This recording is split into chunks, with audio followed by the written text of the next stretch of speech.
The pre-dawn light on August 12, 1967, was supposed to bring another quiet day to the backroads of McNairy County, Tennessee.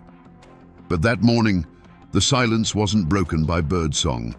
It was shattered by the roar of a V8 engine and the deafening chatter of automatic weapons. A sheriff's car, torn apart by a hailstorm of bullets, swerved violently and crashed into a ditch. Inside, a giant of a man lay drowning in his own blood, his face a ruin. Beside him, his wife was gone forever. They said it was just another violent act in a lawless land. But the old-timers in these mountains knew the truth. This wasn't just a murder. It was the climax of a one-man war. Today, we're going to peel back the layers of legend and rumor to ask one simple question. How did a man sworn to uphold the law become the most feared beast in Tennessee? To understand the storm, you first have to understand the calm that came before it. McNairy County, Tennessee, in the early 1960s, was a land of rolling hills and quiet creeks, a place where life was supposed to move at the speed of the seasons. But on its southern edge, where Tennessee bled into Mississippi, there was a festering wound known as the state line. It was a world unto itself, a kingdom of rust bucket clubs and neon-lit sin, ruled by a brutal syndicate the locals called the Dixie Mafia. Here, the only laws that mattered were bribery and violence. It was to this world that Buford Pusser returned in 1962. He wasn't a hero or a crusader.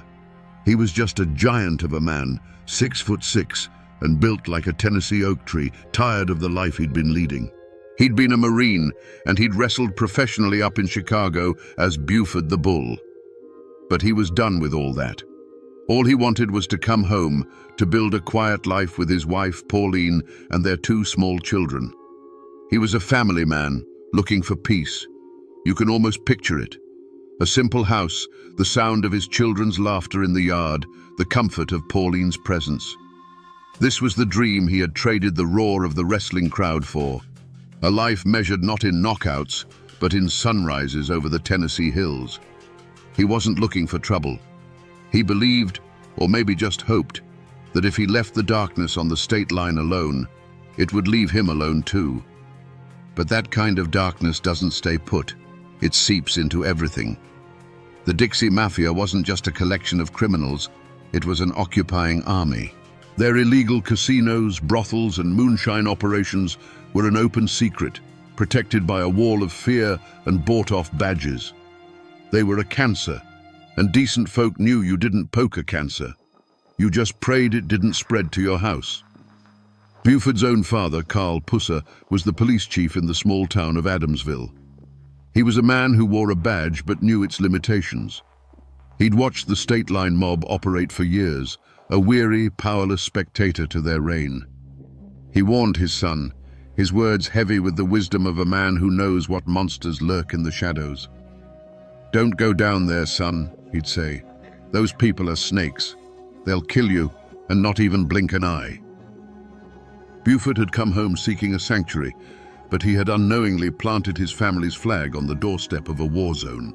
The quiet life he craved was an illusion, and it was only a matter of time before the illusion shattered. Peace, as it turns out, was a fragile thing, and it was shattered not by some grand crusade, but by a simple, grubby act of theft. One night, Buford and a friend made the mistake of stepping into the Lucky Spot, one of the notorious clubs on the state line. It was a place that smelled of stale beer and desperation, a spider's web disguised with cheap lights. Like so many men before him, Buford found himself in a card game that was less about luck and more about predatory skill. He was cheated, plain and simple. Now, a man like Buford Pusser, a man who had wrestled bulls and served his country, was not the kind to let that stand.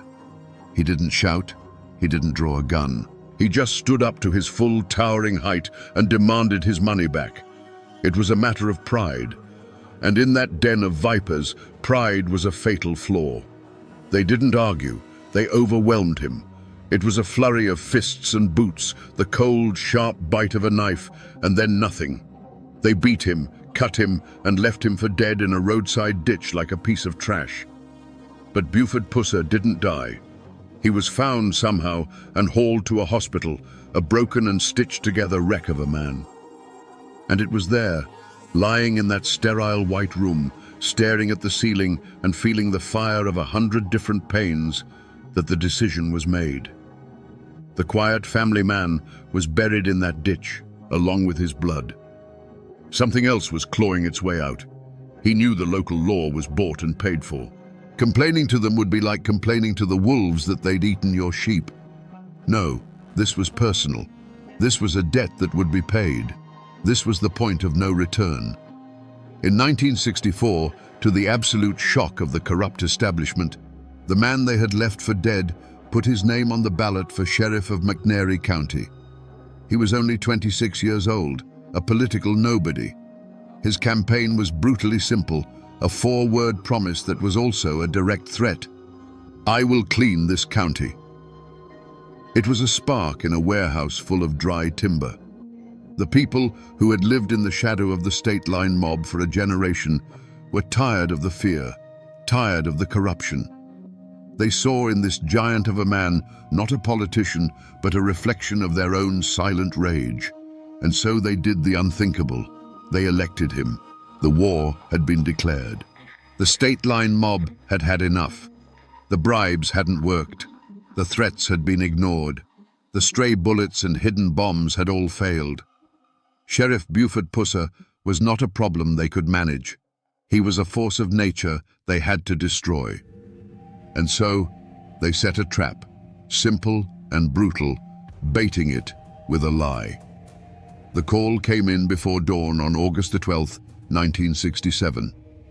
A report of a disturbance, a routine call-out on a lonely stretch of road. Buford grabbed his keys, but this time he wasn't going alone. His wife, Pauline, had a bad feeling. She always worried, and that morning her worry was a physical thing. She insisted on going with him. It was a habit born of love, a small act of solidarity that would place her directly in the path of the hurricane. They drove through the quiet, misty Tennessee morning, the conversation likely turning to their kids, to the simple plans of a day that would never come. And then, in the rearview mirror, a black Cadillac moving too fast, closing the distance with predatory intent. It pulled alongside them. For a heartbeat, there was just the hum of 2 engines racing down an empty road. Then the world came apart.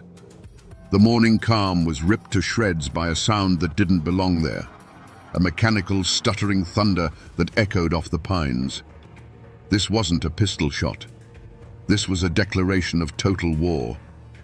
The sheriff's car, a heavy fortress of American steel, became as fragile as glass. The windows didn't break, they vaporized into a million glittering fragments. The metal body was punched through again and again, perforated by a force that tore through it like wet paper. Buford felt a sudden, violent impact from the seat beside him. The sound of Pauline's voice was just gone.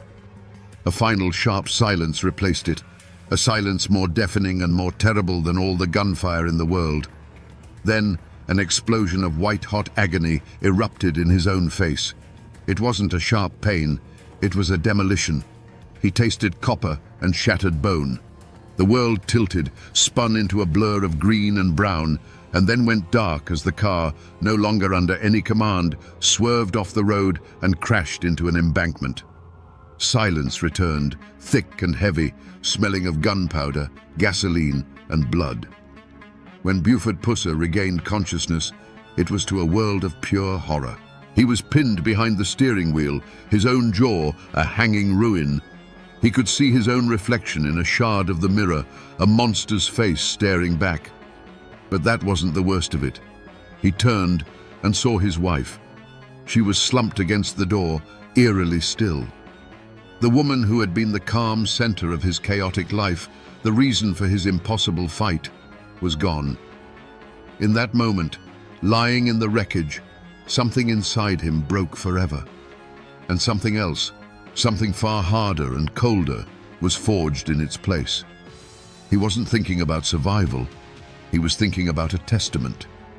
His hand, slick and shaking, fumbled for the radio microphone. He keyed it, and a sound that was barely human, a rasping, gurgling whisper, broke the police frequency. He named the names. He gave them his killers. He was sure it was his dying breath, and he used it not to ask for help, but to sign a death warrant. The first deputies to arrive at the scene found a slaughterhouse. The car was a metal sieve, the air thick with the coppery smell of blood. They found Pauline Pusser, gone from the world. And then they found the sheriff, a grotesque sculpture of flesh and bone, somehow, impossibly, still breathing. His rasped words over the radio hadn't been a ghost's farewell. They were the first shots of a new war. The ambush had failed in its ultimate goal. It hadn't killed Buford Pusser. It had made him immortal. What followed was a medical odyssey. Buford was rushed from hospital to hospital, a puzzle of a man that surgeons had to piece back together. It wasn't one operation or two or even 10. It took 18 separate surgeries to rebuild his face. His jaw was wired shut, his features held together by steel pins and medical ingenuity. For months, he lived in a world of muffled sounds and liquid food, his grief a silent, suffocating companion. The physical pain was immense, but it was nothing compared to the gaping wound left by Pauline's absence. The man who eventually walked out of that hospital was not the same man who had been carried in. The warmth in his eyes had been replaced by a cold, hard focus. The grief hadn't broken him. It had tempered him, like steel plunged into ice water. He was still the sheriff, he still wore the badge, but everyone in McNairy County understood that his mission was no longer about law and order, it was about retribution. The man they had called Buford the Bull was gone. In his place stood the Beast, and now the Beast was avenging his mate. News of the ambush swept through Appalachia like a firestorm. The brazen attack on an elected lawman and the murder of his wife was a line crossed even for the Dixie Mafia. It was an act of pure arrogance, a message that no one was safe. A massive manhunt was launched, fueled by Buford's dying accusations.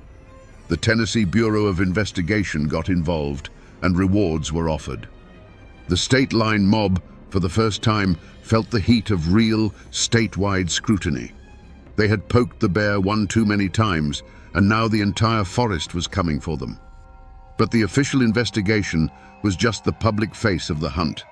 The real story was being whispered in hushed tones in every diner and on every front porch in the county. People knew the system was slow, that lawyers could twist the truth. They also knew Buford Pusser. They knew his capacity for singular, relentless focus. The members of the state line mob knew it too. They had created a martyr, a widower with nothing left to lose. And as Sheriff Pusser pinned his badge back on his chest, his newly constructed face a grim mask, every soul in that lawless strip of land knew that the official manhunt was secondary. The real judgment was coming, and it wouldn't be delivered in a courtroom. Eventually, the wheels of state justice turned, and one of the men Buford Pusser had named from his pool of blood, a vicious enforcer named Carl Towhead White, was brought to trial. The McNairy County Courthouse had never seen anything like it. It wasn't a legal proceeding, it was a spectacle, a powder keg with a short fuse. The room was packed with armed deputies and wary onlookers, the air so thick with tension you could taste the fear. At the center of it all, a silent, imposing figure sat in the gallery. It was Buford, his face a permanent, ragged roadmap of the violence he'd endured, his eyes fixed on the man in the defendant's chair. Towhead White, for his part, seemed to enjoy the attention. Flanked by expensive lawyers from out of state, he was the picture of defiance. He didn't show a hint of remorse. Instead, he wore a smirk, a look of smug confidence that told the whole world he believed he was untouchable. He was a creature of the state line, and he trusted in the power of money and intimidation to bend the law to his will, just as it had always done before. The prosecution put up its best fight, with Sheriff Pusser as its star witness. He took the stand, his rebuilt jaw making every word a deliberate effort, and he told his story. He pointed his finger at Towhead White and named him as one of the architects of the ambush that killed his wife. It was powerful, raw testimony. But the defense lawyers were slick and merciless. They twisted his words, painting him not as a victim, but as a violent, out-of-control lawman on a personal vendetta, a man so consumed by rage he would blame anyone. Without a murder weapon, without other witnesses willing to talk, the case began to fray. It was his word, his pain, against a wall of silence. Then came the verdict. The foreman of the jury, a man who refused to make eye contact with anyone in the room, read the words that would echo through the Tennessee hills for decades to come. Not guilty. A wave of disbelief and anger washed over the crowd. Towhead White's smirk broadened into a triumphant grin. He had beaten the system. He was a free man. But as the deputies escorted him from the courtroom, past the jeering crowds, Buford Pusser simply stood up. He didn't shout. He didn't make a threat. He just watched White walk away, his expression unreadable, a chilling calm that was far more terrifying than any outburst of rage. The law of men had spoken, and it had failed. The gavel had fallen. The case was closed. But everyone in that courthouse knew this was not the end. It was merely the end of the part of the story that would be written down in official records. Now, a different kind of justice was about to be served. The unwritten, unforgiving justice of the mountains. The verdict of not guilty was just a legal footnote. In the hollows and back roads of McNairy County, a different kind of verdict was being delivered. One by one, the specters from Buford Pusser's past began to disappear. Carl Towhead White, the man who smirked his way out of the courtroom, was found shot to death in a motel in Mississippi less than 2 years later. Kenny Kirksey, another suspect, was gunned down. Louise Hathcock, the defiant madam of the state line, died in a fiery crash when her car inexplicably flew off a bridge. Law enforcement called it mob business and tragic accidents. But the people of McNairy County called it Pusser's justice. No one could prove his hand in any of it, but in their hearts, they didn't need to. The beast, they whispered, was balancing the scales. This raw, brutal story couldn't be contained by the Tennessee state line. It broke free and became an American phenomenon. In 1973, the movie Walking Tall hit theaters, turning Buford Pusser from a local legend into a national folk hero. He was no longer just a small-town sheriff. He was the living embodiment of every decent person's rage against a system that seemed broken and corrupt. He was the man who fought back when everyone else was told to just keep their heads down. The traces of that war are not gone. They're still there, waiting for you in Adamsville, Tennessee. You can visit the Buford Pusser home and museum, the house he shared with Pauline, and see the life they were trying to build. You can stand in stunned silence before the actual car he was ambushed in, a mangled relic riddled with the bullet holes that changed his life forever. A few miles down the road, a granite monument stands on the quiet shoulder of the highway, marking the exact spot where Pauline died, a permanent scar on the landscape. For years, his daughter Dwana was the keeper of the flame, a tireless guardian of her father's legacy, ensuring that the world remembered the husband and father, not just the unstoppable force of vengeance. These aren't just historical artifacts. They are tangible pieces of a man's soul, physical proof of the price he paid. The newspapers have moved on, and most of the world has forgotten. But the mountains remember. The story of Buford Pusser is woven into the fabric of that place, a ghost that still walks tall along those dark country roads. So we come back to the question we asked at the very beginning. How did a man sworn to uphold the law become the most feared beast in Tennessee? The answer, my friends, is that he didn't become a beast. The beast was always there, sleeping inside a good man. It was woken up by a world that refused to play by any rules but its own. When the law proved to be a shield for the wicked and a lie to the innocent, Buford Pusser reached for an older, harsher code. He became the monster the monsters were afraid of because they had left him no other choice. The story of Buford Pusser is more than just a tale of revenge. It's a brutal lesson, carved in scar tissue and written in blood, about what happens when good people are pushed too far. It is the quintessential Appalachian saga, a story of fierce independence, a deep distrust of corrupt authority, and the belief that sometimes justice isn't found in a law book, but at the end of a hickory stick. He endured unimaginable loss, but he never, ever backed down. He proved that one man, filled with enough righteous fury, could indeed stand against an army and make it blink. And in the end, maybe that's why his final chapter remains so unsettling. He survived the ambushes, the bullets, and the bombs, only to die in a single fiery crash on a lonely road, just a stone's throw from where he'd lost Pauline. The official report called it an accident, but in the hills of McNairy County, they know better. They believe the darkness he fought so hard finally found a way to snuff out his light with one last cowardly act. His death became the final, chilling piece of his legend, a mystery that will never be solved. He wasn't a perfect hero. He was a flawed and furious man who walked into hell and decided to kick the door down.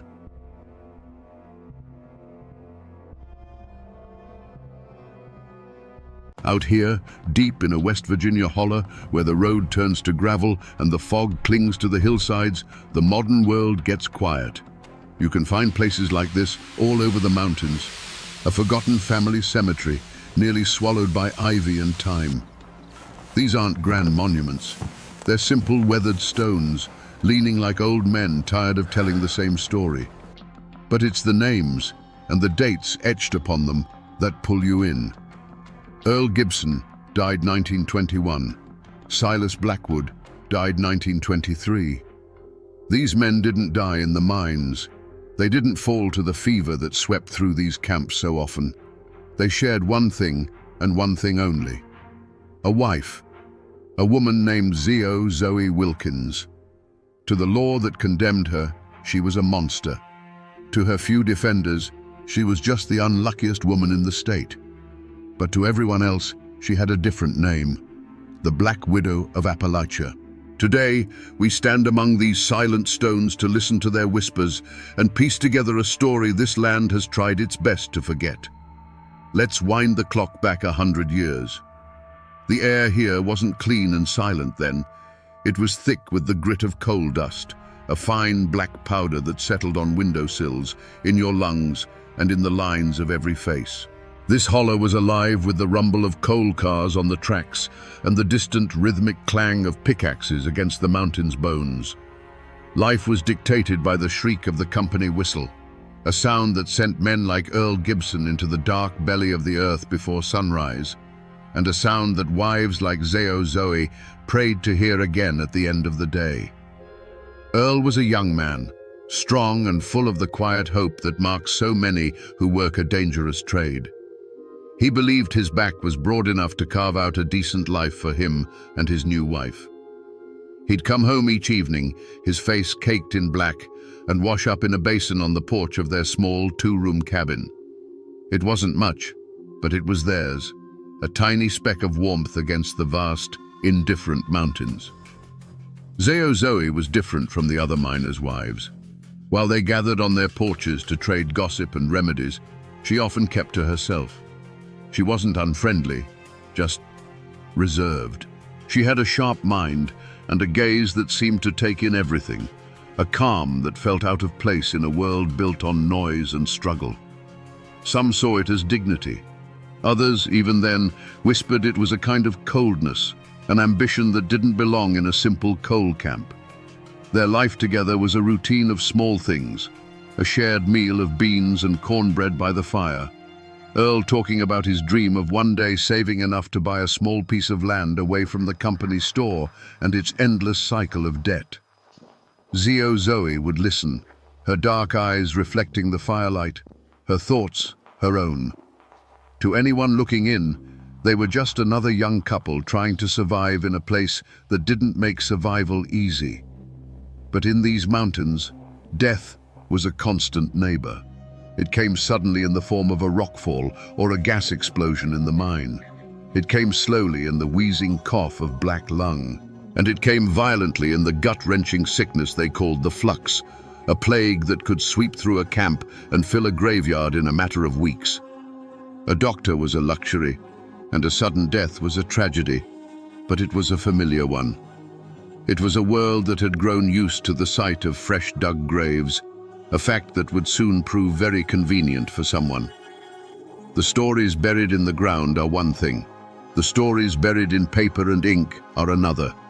In a county courthouse basement, tucked away in a dusty archive box, you can find the documents that give a voice to those silent gravestones. It's amazing what survives. This here is a copy of a page from the local paper, dated 1921. It's brittle and yellow, the words printed in the stark, formal language of the time. It's a short column nestled between an advertisement for livestock feed and a notice about a church social. It's the obituary for Earl Gibson. It's barely a paragraph long, and it reads just like 100 others from that era. It says he was a fine, hard-working man, taken too soon by a sudden and severe gastric illness. A stomach flux. The kind of thing that could kill a man in 3 days and have the neighbors nodding in sympathy, murmuring about bad water or tainted food. On the surface, it's just another sad, common story. A young wife left all alone. The community pitied her. But it's another piece of paper from that same box that changes the tone completely. This one is a life insurance claim, filed by Zoe Gibson just days after her husband was in the ground. It wasn't a huge amount of money, not by today's standards.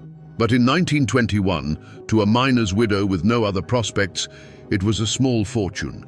It was enough to buy a little plot of land, enough to be free from the company store, enough to breathe for the first time in her life without the weight of debt and dependency.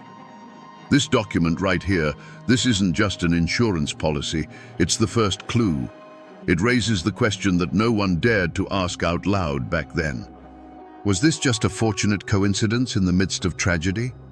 Or was this the moment Zoe Wilkins realized that a husband's life had a value, but his death had a price? That insurance money from Earl's death changed things, not in a loud way, but in a way the whole holler could feel. Zoe didn't pack up and leave. She didn't waste the money on frivolous things.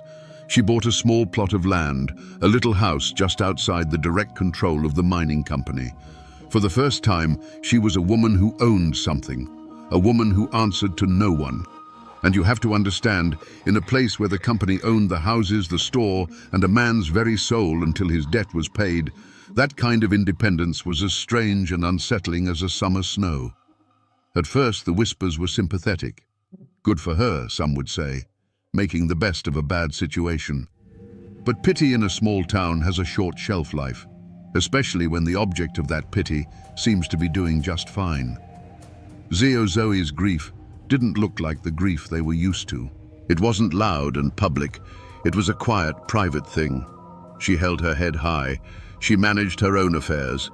And soon, the whispers began to change their tune. She didn't grieve long. They'd murmur over a fence post. Seems that money dried her tears right up. It was then that Silas Blackwood entered the picture. Silas was a mine foreman, older than Zoe, a man with a bit of authority, and more importantly, a healthy savings account. He was a widower himself, known to enjoy his drink, a man whose loneliness was as plain to see as the coal dust on his boots. He saw in Zoe a beautiful, quiet woman, a fine wife to run his home and ease his later years. He was flattered by her attention. And Zoe, well, she saw something in him too. She saw security. She saw a bigger house, more money, another step up and away from the life she was born into. That first insurance policy had been a revelation. It had shown her a way out of the grime and the poverty, a path paved not with a lifetime of back-breaking labor, but with a simple signature on a piece of paper and a well-timed tragedy. Her courtship with Silas Blackwood wasn't a romance, it was a business transaction, and the whole community was watching. They saw the older man, charmed and foolish. They saw the young widow, her eyes not on the man, but on what the man had. The seeds of conflict weren't just being sown in that little house. They were being planted in the minds of every neighbor who watched her, every gossip at the company store. They were just waiting for a reason for their suspicions to take root, and Zoe was about to give them one. History isn't just found in archives. Sometimes it's sitting on a front porch in a rocking chair, waiting for someone to ask the right questions. Down a winding road, I found Elmore Vance.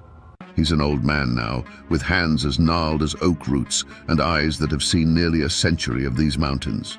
He is the great-nephew of Silas Blackwood, and his grandfather was the man who first tried to sound the alarm.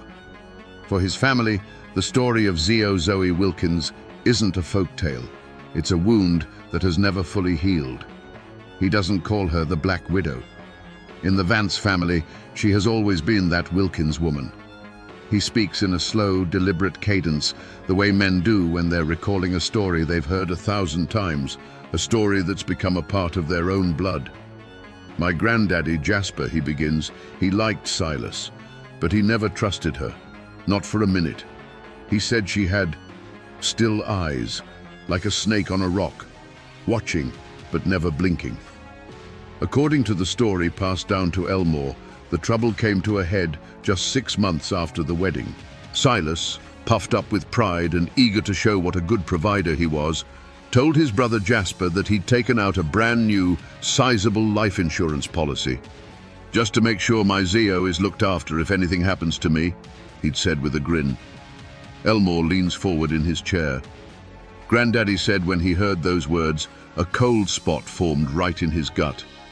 It was the same story, all over again. Jasper went to Silas that very evening and begged him to see reason. He didn't accuse Zoe directly, not at first. He just pleaded with his brother's common sense.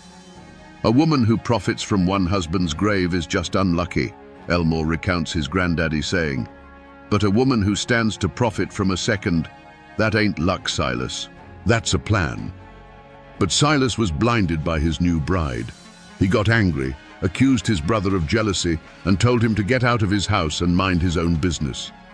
That argument, on the porch of a cabin that no longer stands, was more than just a family squabble. It was a line drawn in the dirt. Jasper Vance had made himself a problem. He had spoken the suspicion that everyone else was only whispering, and in doing so, he had put himself directly in the path of that Wilkins woman. The point of no return had been crossed, not just for Silas, but for his brother too. The argument didn't happen in whispers. It was a confrontation, born of desperation. Following his grim conversation with Silas, Jasper Vance couldn't let it rest. He walked over to his brother's cabin that very evening. The lamp was lit inside, casting a warm, deceptive glow. Zoe herself sat in a rocking chair by the hearth, darning one of Silas' work socks. She moved with a quiet efficiency, a picture of domestic peace. Jasper stood in the doorway, his hat in his hands. He didn't waste time on pleasantries. "Silas," he said, his voice low and urgent, "we need to talk. That new insurance policy, it don't sit right with me." Silas, who had been enjoying the quiet evening, stiffened. He looked from his brother's worried face to his wife, who hadn't even looked up from her sewing. "Now, Jasper, we've been over this." "No, we ain't," Jasper insisted, stepping inside. "Earl Gibson took sick not long after she insured him. Now you do the same, and for twice the money. You're a fool if you don't see the pattern." The accusation hung in the small room, thick and ugly. Zoe's needle stopped its steady rhythm. For a single charged moment, the cabin was utterly silent. Silas's face flushed with anger. It was one thing for the town to whisper, but for his own brother to say it, in his own home, in front of his wife, it was an unbearable insult. "You'll not come into my house and call my wife a ghoul," he roared, getting to his feet. "She's a good woman. She's nursed me when I was sick. She's kept this house better than anyone. You're just jealous. Jealous of what, Silas? Your own funeral? Jasper shot back. That was the final straw. Get out, Silas snarled, pointing a trembling finger at the door. Get out of my home, and don't you come back till you're ready to apologize to her.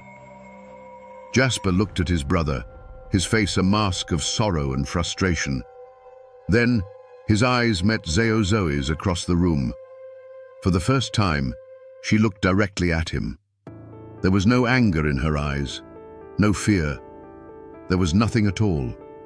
It was a calm, calculating stillness, the look of a woman who had just identified a problem and was already working on the solution. As Jasper backed out into the cold night air, he knew he hadn't just lost a brother. He had made a mortal enemy. The cabin door closed, shutting out not just a brother, but Silas Blackwood's last chance at salvation. You have to push your way through a thicket of rhododendron and climb over a fallen oak to find it now.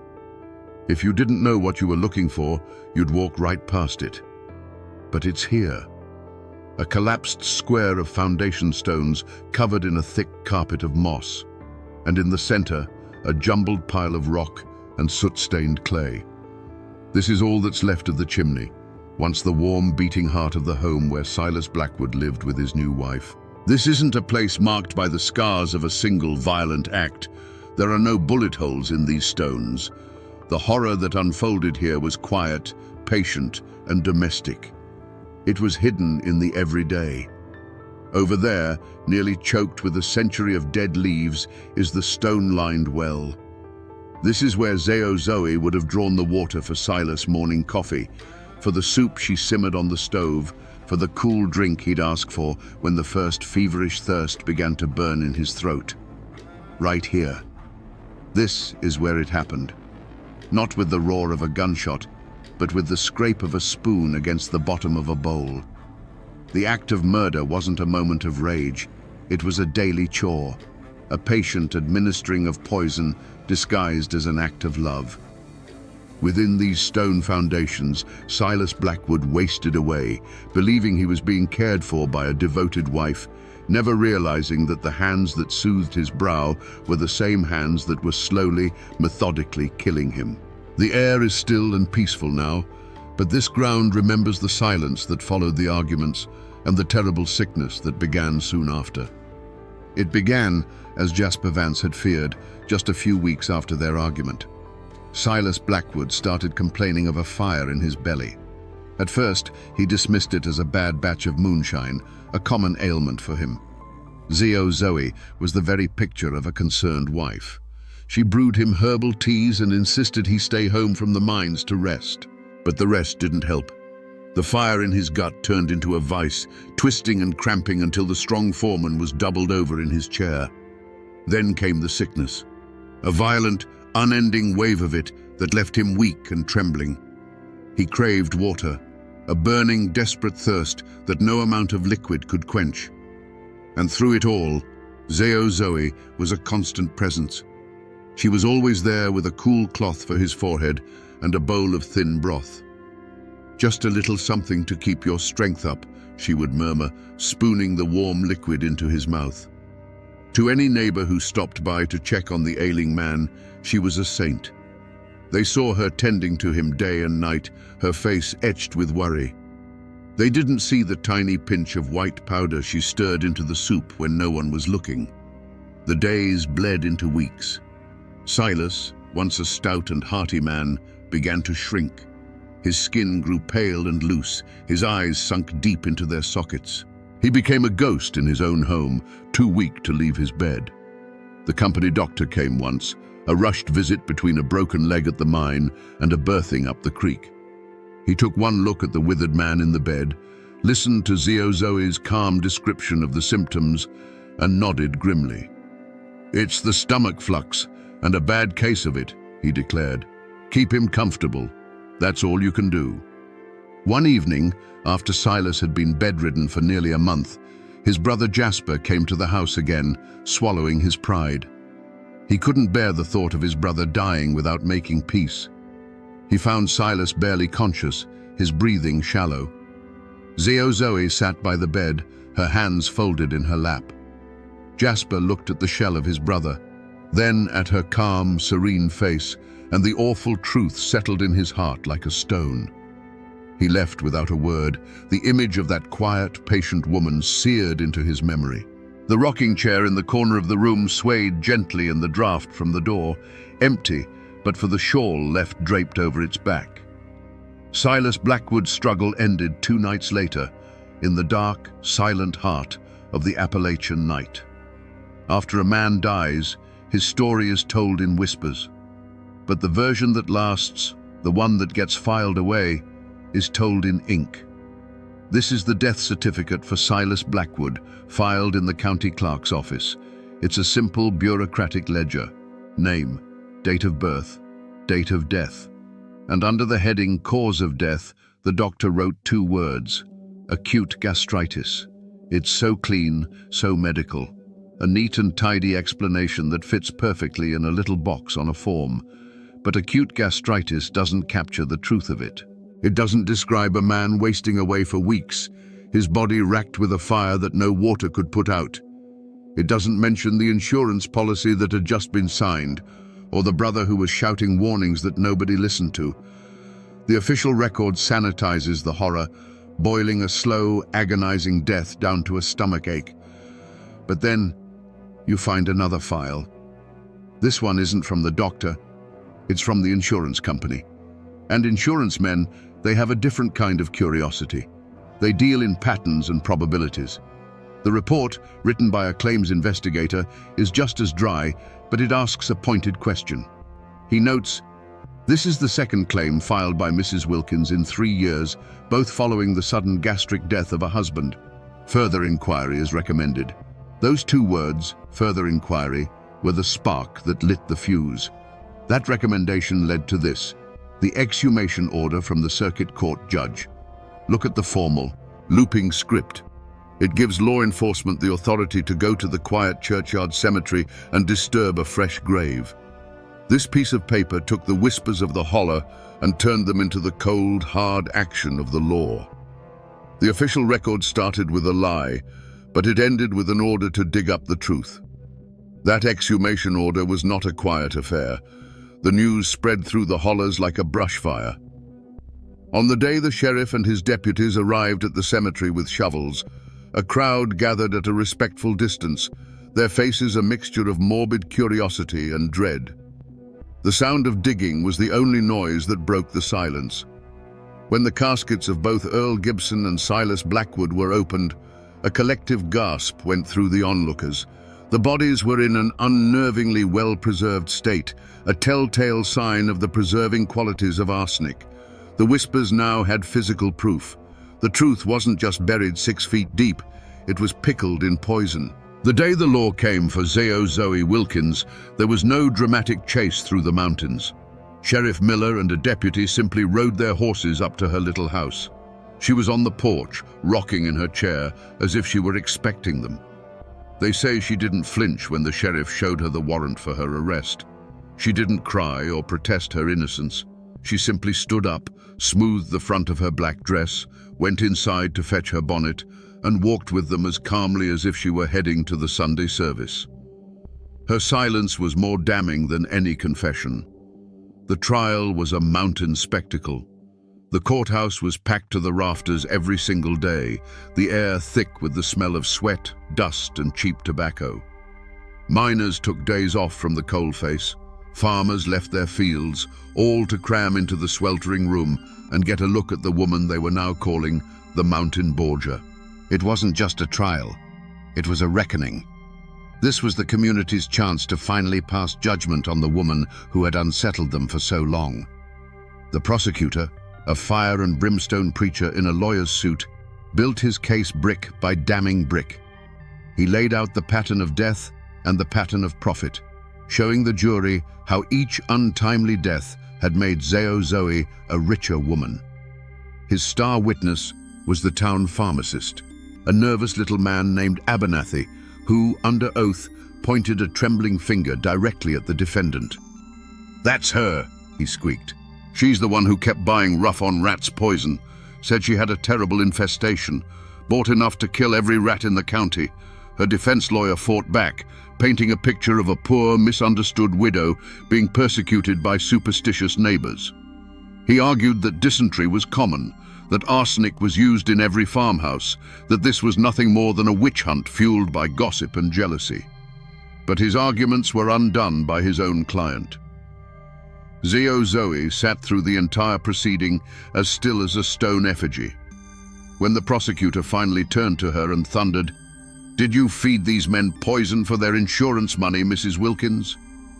She looked at him with those unblinking eyes and said, in a voice no louder than a rustling leaf, "No, sir, I did not."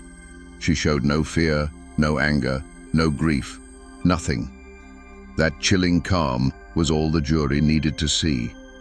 They were out for less than 2 hours. When they filed back in, their faces were set like stone. The foreman didn't even look at her as he delivered the verdict. Guilty. The judge, his voice ringing with condemnation, called her actions a cold-blooded stain upon the soul of this state and sentenced her to spend the rest of her natural life in the state penitentiary. The law's pursuit was over. The official record was now written, and Zio Zoe Wilkins's name was forever etched into the annals of Appalachian crime. We're back where we started, in this quiet little cemetery tucked into the side of the mountain. Here are the stones for Earl Gibson and Silas Blackwood. They're weathered, but you can see that someone still tends to them. The weeds are pulled back, and a small faded plastic flower sits in the dirt in front of Silas's marker. Their names are still here, etched in stone, a permanent testament to the lives they lived, however short. They remain a part of this land, buried in the soil they called home, remembered by family. But to find Zio Zoe Wilkins's final resting place, you have to travel hundreds of miles away, to the grounds of the old state penitentiary. There's a field there, behind the high stone walls. It's not a family plot. It's a place of grim uniformity, a grid of simple, numbered markers for the inmates who lived and died in the state's care. There are no loving epitaphs, no flowers, no family names. It's a place scrubbed clean of personal history.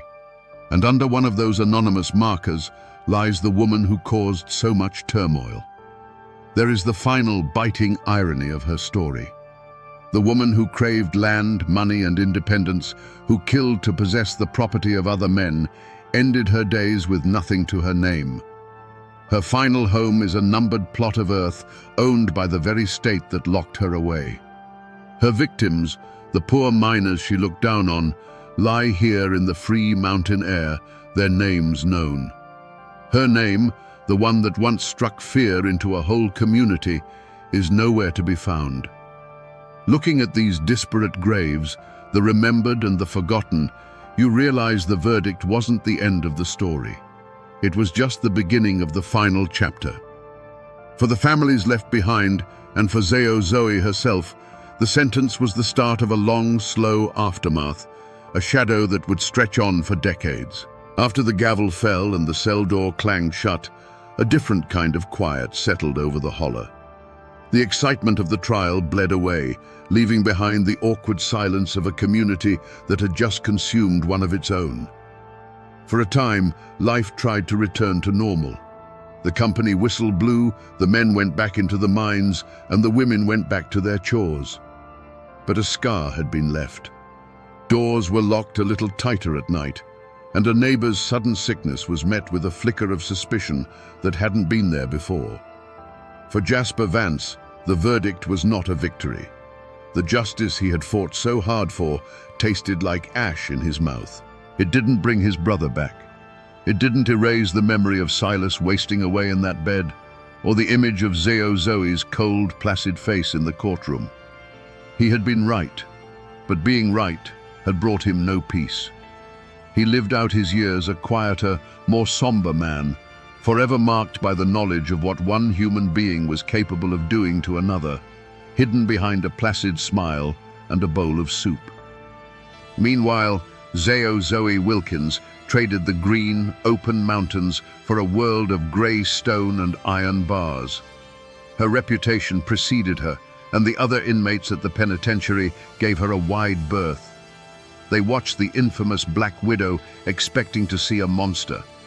Instead, they saw a quiet, reserved woman who did her work in the prison laundry without complaint, who read books from the meager library, and who never, ever spoke of her past.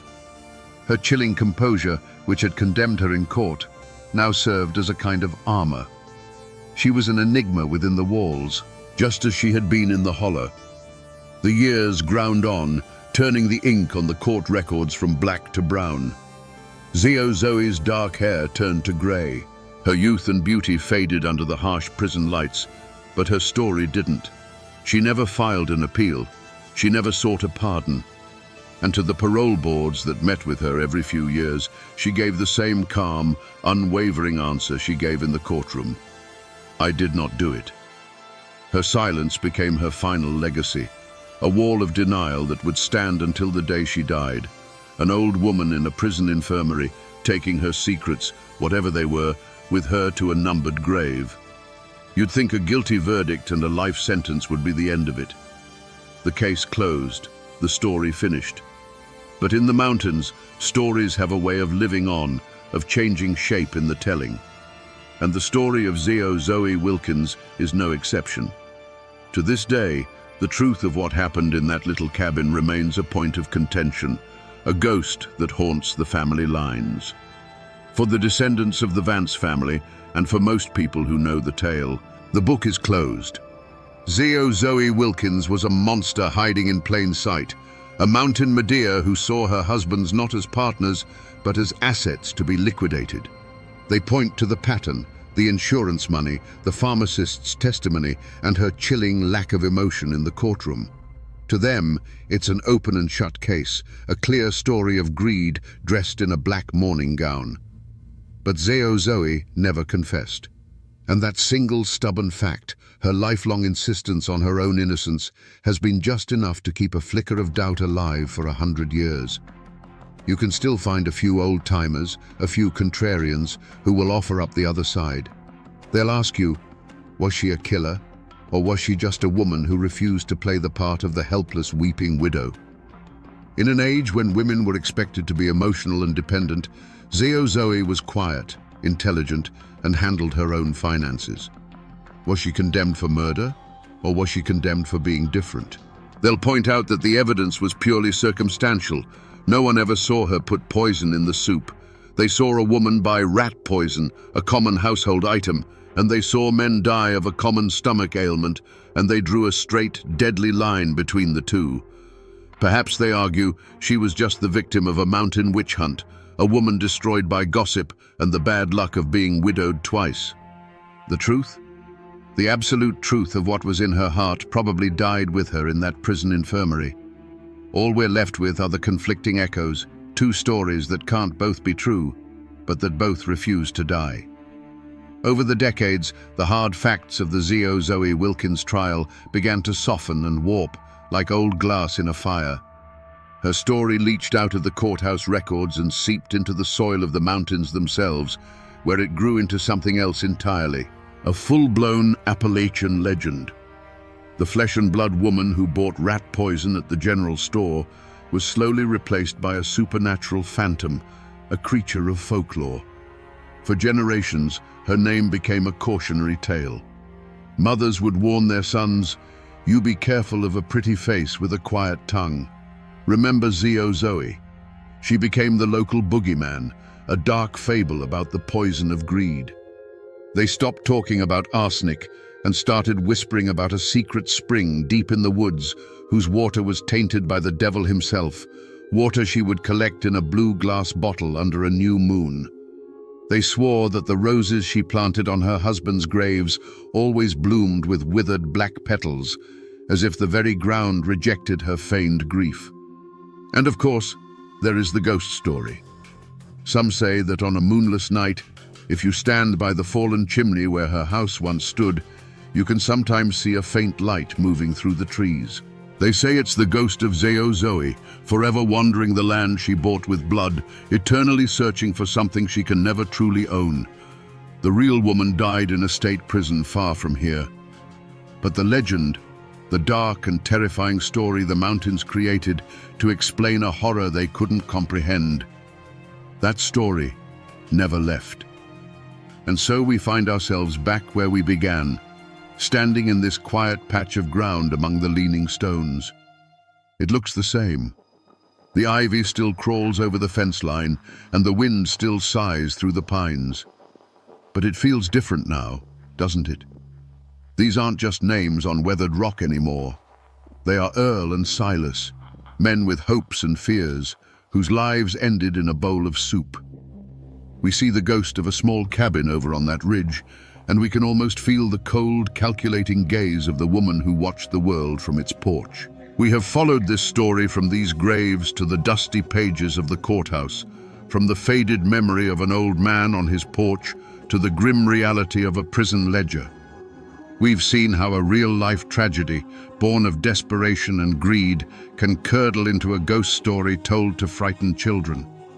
It's a reminder that every forgotten foundation, every overgrown family plot you pass on a lonely road isn't just a ruin. It's a library, filled with stories of love, rage, and the terrible choices that can echo for a century. Was Zoe Wilkins a cold-blooded monster or a misunderstood woman condemned by circumstance?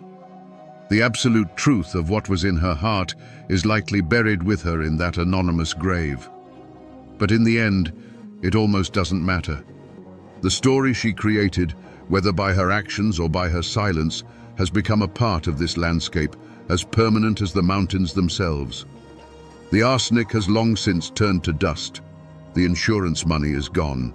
The people are all just memories, but the story remains.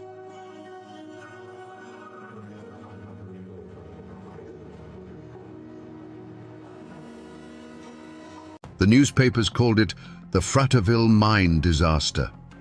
A tragic number etched in history. 216 men and boys gone in an instant. But numbers are cold, and they can't tell you the real story. They can't describe what it's like to sit in absolute darkness, hundreds of feet underground, listening to the air run out as you write a final letter to your wife. They can't make you feel the horror of a father holding his dying son on his lap. They say it was an accident. But the true story of Fratterville isn't about the explosion that shook the earth. It's about what happened after, in the suffocating silence. Today, we're not just telling a story. We're going to listen to the voices of the dead, reading the last words they scratched onto paper from inside their own tomb. Imagine Fratterville, Tennessee, on the morning of May 19th, 1902. It wasn't a town so much as a collection of wooden houses clinging to the hillsides, all painted the same color by the company, all breathing the same coal-tinged air. Life here was simple and hard, governed by the rising of the sun and the shriek of the mine whistle. The mountains of Coal Creek weren't just a backdrop. They were the provider and the master, giving families their daily bread from the dark seams of coal hidden in their belly. In these small homes, a familiar ritual played out before dawn. Wives rose in the dim light to stoke the fire and cook breakfast, the smell of biscuits and coffee mingling with the ever-present scent of coal dust. Men pulled on their stiff work clothes, their faces already smudged with the shadow of their trade. These were the moments that made up a life. A quick kiss goodbye at the door, a hand ruffling a child's hair, a promise to be home for supper. For the men of Fratterville, descending into the earth was as natural as breathing. Among them was Jacob Vowell, a 47-year-old man with the steady hands and quiet dignity of a veteran miner. He was a family man, respected in the community. Walking beside him was his 14-year-old son, Elbert. In those days, boys became men in the darkness of the mines, learning the dangerous trade from their fathers. For Elbert, working alongside his dad wasn't just a job. It was a rite of passage, a step into the world of men. They were part of a brotherhood of 216 souls that morning. Husbands, fathers, brothers, and sons, some boys no older than Elbert. They walked together toward the gaping mouth of the mine, their lunch pails clanking, their carbide lamps not yet lit. The air was cool, the sky was beginning to lighten, and the world above ground was waking up to a beautiful spring day. There was no sense of doom, no premonition of what was to come. It was just another Monday. They stepped onto the man trip, the string of open cars that would carry them down the sloping shaft into the heart of the mountain. The journey into the darkness was a daily routine, the familiar rumble of the wheels a mundane soundtrack to their lives. They joked and talked, their voices echoing briefly before being swallowed by the immense, earthy silence of the deep. But the mountain they trusted was holding a secret. Deep within the labyrinthine tunnels, a pocket of methane gas, odorless and invisible, was seeping from the coal seam. It was a time bomb, silently counting down. Every foot the men traveled deeper into the earth brought them closer to the moment when their ordinary world would be torn apart by a roar from hell itself. Deep inside the earth, the men worked in the flickering glow of their carbide lamps. The air was thick with the smell of damp soil and coal. The only sounds were the rhythmic scrape of shovels against rock and the metallic ring of pickaxes striking the black seam. And then, in one of the far-flung tunnels, it happened. A miner's open flame, the very tool that let him see in the dark, touched a pocket of invisible methane gas. In that single fatal instant, the air itself caught fire. The explosion wasn't just a sound, it was a physical force, a giant fist that punched through the mine's narrow arteries. It ignited the fine, suspended coal dust, creating a secondary, even more powerful blast that ripped through the tunnels at the speed of sound. A wave of fire and pressure shot outwards, snuffing out lamps and lives without distinction. For the men caught in its path, there was no time to scream. The world simply ceased to exist. On the surface, at 7:20 in the morning, the ground trembled as if a beast had woken from a long slumber. A deep, guttural roar erupted from the mouth of the mine, a sound that rattled windows and shook the very souls of the people in Fratterville. It was followed by a geyser of black smoke, splintered timbers, and mangled machinery that shot hundreds of feet into the sky. The mine, the town's source of life, was now breathing fire and death. Within moments, the routine of the morning was shattered by screams. Wives and children, their faces masks of terror, ran toward the mine entrance. But what they found was a vision from hell. The wooden structures of the tipple were engulfed in flames, and a thick, choking smoke billowed from the shaft, blocking any hope of entry. The force of the blast had not only sealed the entrance, it had destroyed the mine's massive ventilation fan. The lungs of the mountain had been ripped out. Deep inside, in the furthest reaches of the mine where the blast hadn't reached, a few dozen men were thrown to the ground. Their lamps were extinguished, plunging them into a darkness more profound than any they had ever known. The air thrummed, and then an unearthly silence fell. They were alive, but they were cut off. The air they were breathing was now a finite resource, a dwindling supply in a sealed stone coffin. The clock on their survival had begun to tick. In the absolute blackness, the survivors gathered. The thunder of the explosion had faded, replaced by a silence so deep it felt like a physical weight. The air, once merely damp and earthy, now carried a new taste, sharp and metallic. It was the taste of afterdamp, the poisonous cocktail of gases left behind by the blast. They knew what it meant. There would be no rescue. Death wasn't coming for them with fire and fury. It was seeping toward them, silent and invisible. In this moment, faced with the end, Jacob Vowell became their anchor. He didn't preach hope where there was none. Instead, he offered them a final, defiant purpose. He told any man with a pencil and a scrap of paper to write. Write to their wives, their children, their mothers. Write the words they would never get to say. In the suffocating darkness of their tomb, these men, whose hands were calloused from swinging a pickaxe, began the delicate work of writing their last goodbyes. Imagine the scene. A handful of dying carbide lamps cast a ghostly flickering glow, creating dancing shadows on the coal-black walls. The only sounds were the ragged coughing of men fighting for each breath and the soft, steady scratch of pencil lead on paper. Men leaned against the cold rock, trying to steady their hands, pouring a lifetime of love onto a few precious inches of paper.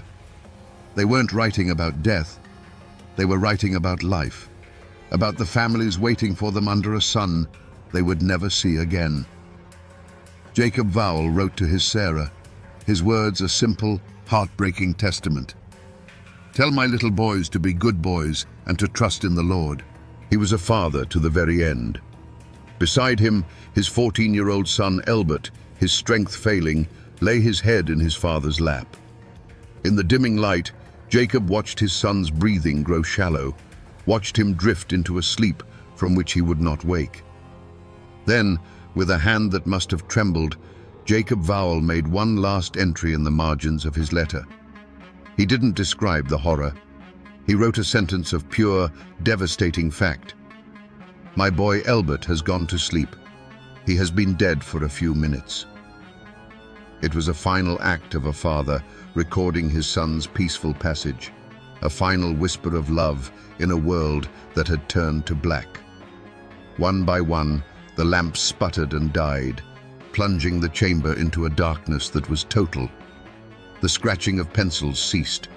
The ragged breaths grew fainter, until at last there was only silence. On the bodies of the dead, pocket watches continued to tick for a few minutes more before they, too, stopped, their hands frozen on the final moment when the last bit of life-giving air was gone from the room. For 3 long days, Fraterville held its breath. The fire at the mine entrance was eventually smothered, but the mountain remained a sealed tomb. On the surface, a grim vigil of hope against reason took hold. Wives and mothers stood in small, silent groups, their eyes fixed on the smoking hole in the ground that had swallowed their world. The company brought in experts and rescue teams, made up of miners from neighboring towns, worked tirelessly, risking their own lives with every step they took into the poisoned darkness.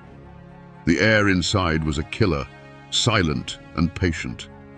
Rescuers had to work in short, desperate bursts, clearing rubble and shoring up collapsed tunnels, all while battling the suffocating afterdamp. With each foot they gained, the hope of finding anyone alive dwindled, replaced by the grim determination to at least bring the men home for a proper burial. They found the first bodies near the entrance, victims of the blast's initial violent fury. But the deeper they went, the more the destruction gave way to an eerie, undisturbed silence. Finally, they reached the crude barricade of rock and clothing. They knew men were behind it. Carefully, they dismantled the wall, stone by stone. The first beam of a rescuer's lamp cut through the darkness and fell upon a scene that would haunt them for the rest of their lives. 26 men were lying on the ground. There was no sign of a struggle, no panic.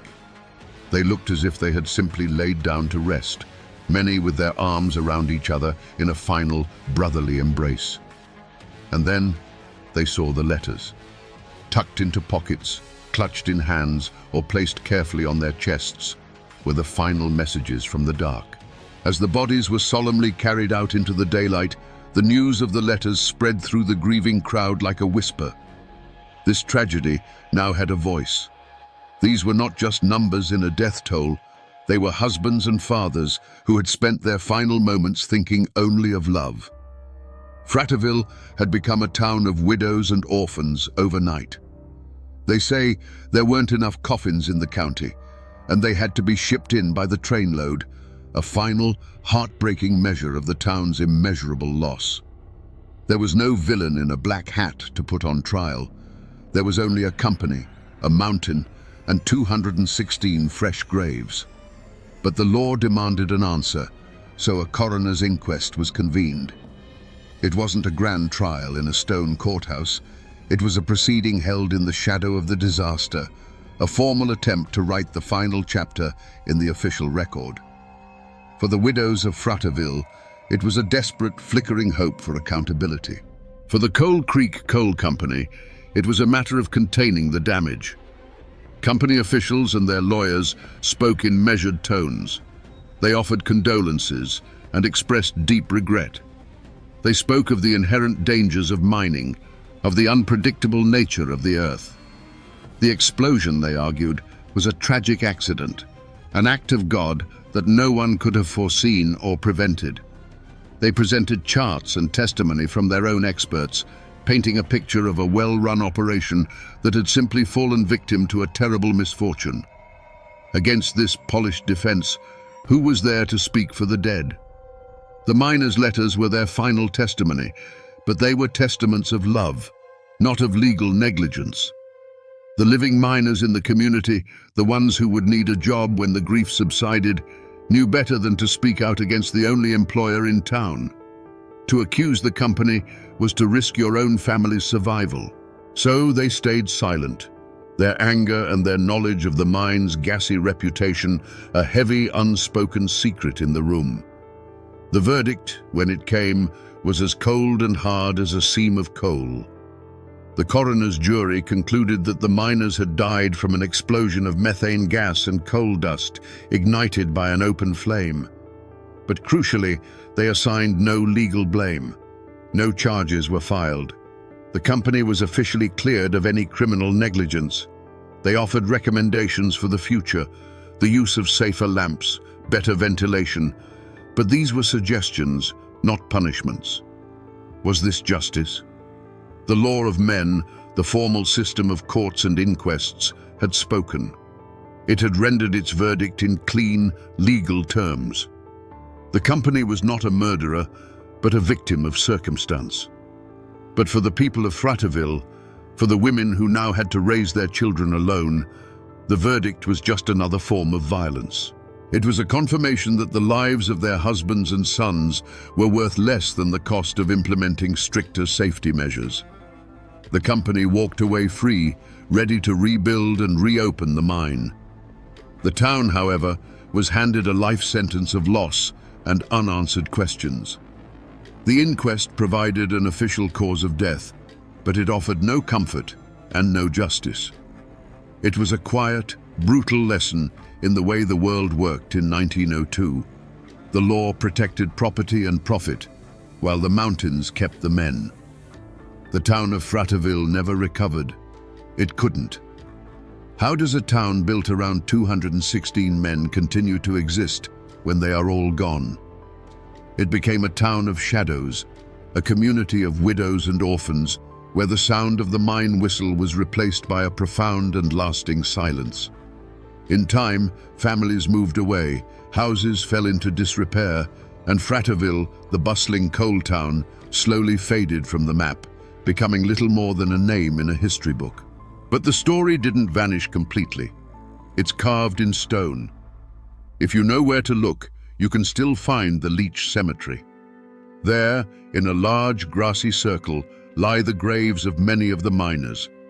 It's known as the Fratterville Miners' Circle, a silent, circular monument to a shared fate. Walking among the headstones is a chilling experience. Name after name, all followed by the same date of death, May 19th, 1902. It's a physical ledger of the price paid for coal. And yet, the most powerful trace of that day isn't made of stone. It's made of paper and pencil lead. The letters, Jacob Vowell's final words to his Sarah, Eugene Daniels's prayer for his children, they survived. They were carefully passed down, preserved in archives and museums, their faded script a direct line to the heart of the tragedy. They are not just historical artifacts, they are sacred relics. When you read them, you are no longer a spectator to history. You are in that darkness with them, listening to the very last words of men who knew they were about to die. The mine itself is long gone, its entrance sealed over, reclaimed by the patient green of the mountains. Most people who drive those Tennessee roads today have no idea they're passing a place where an American tragedy unfolded. But the mountains remember.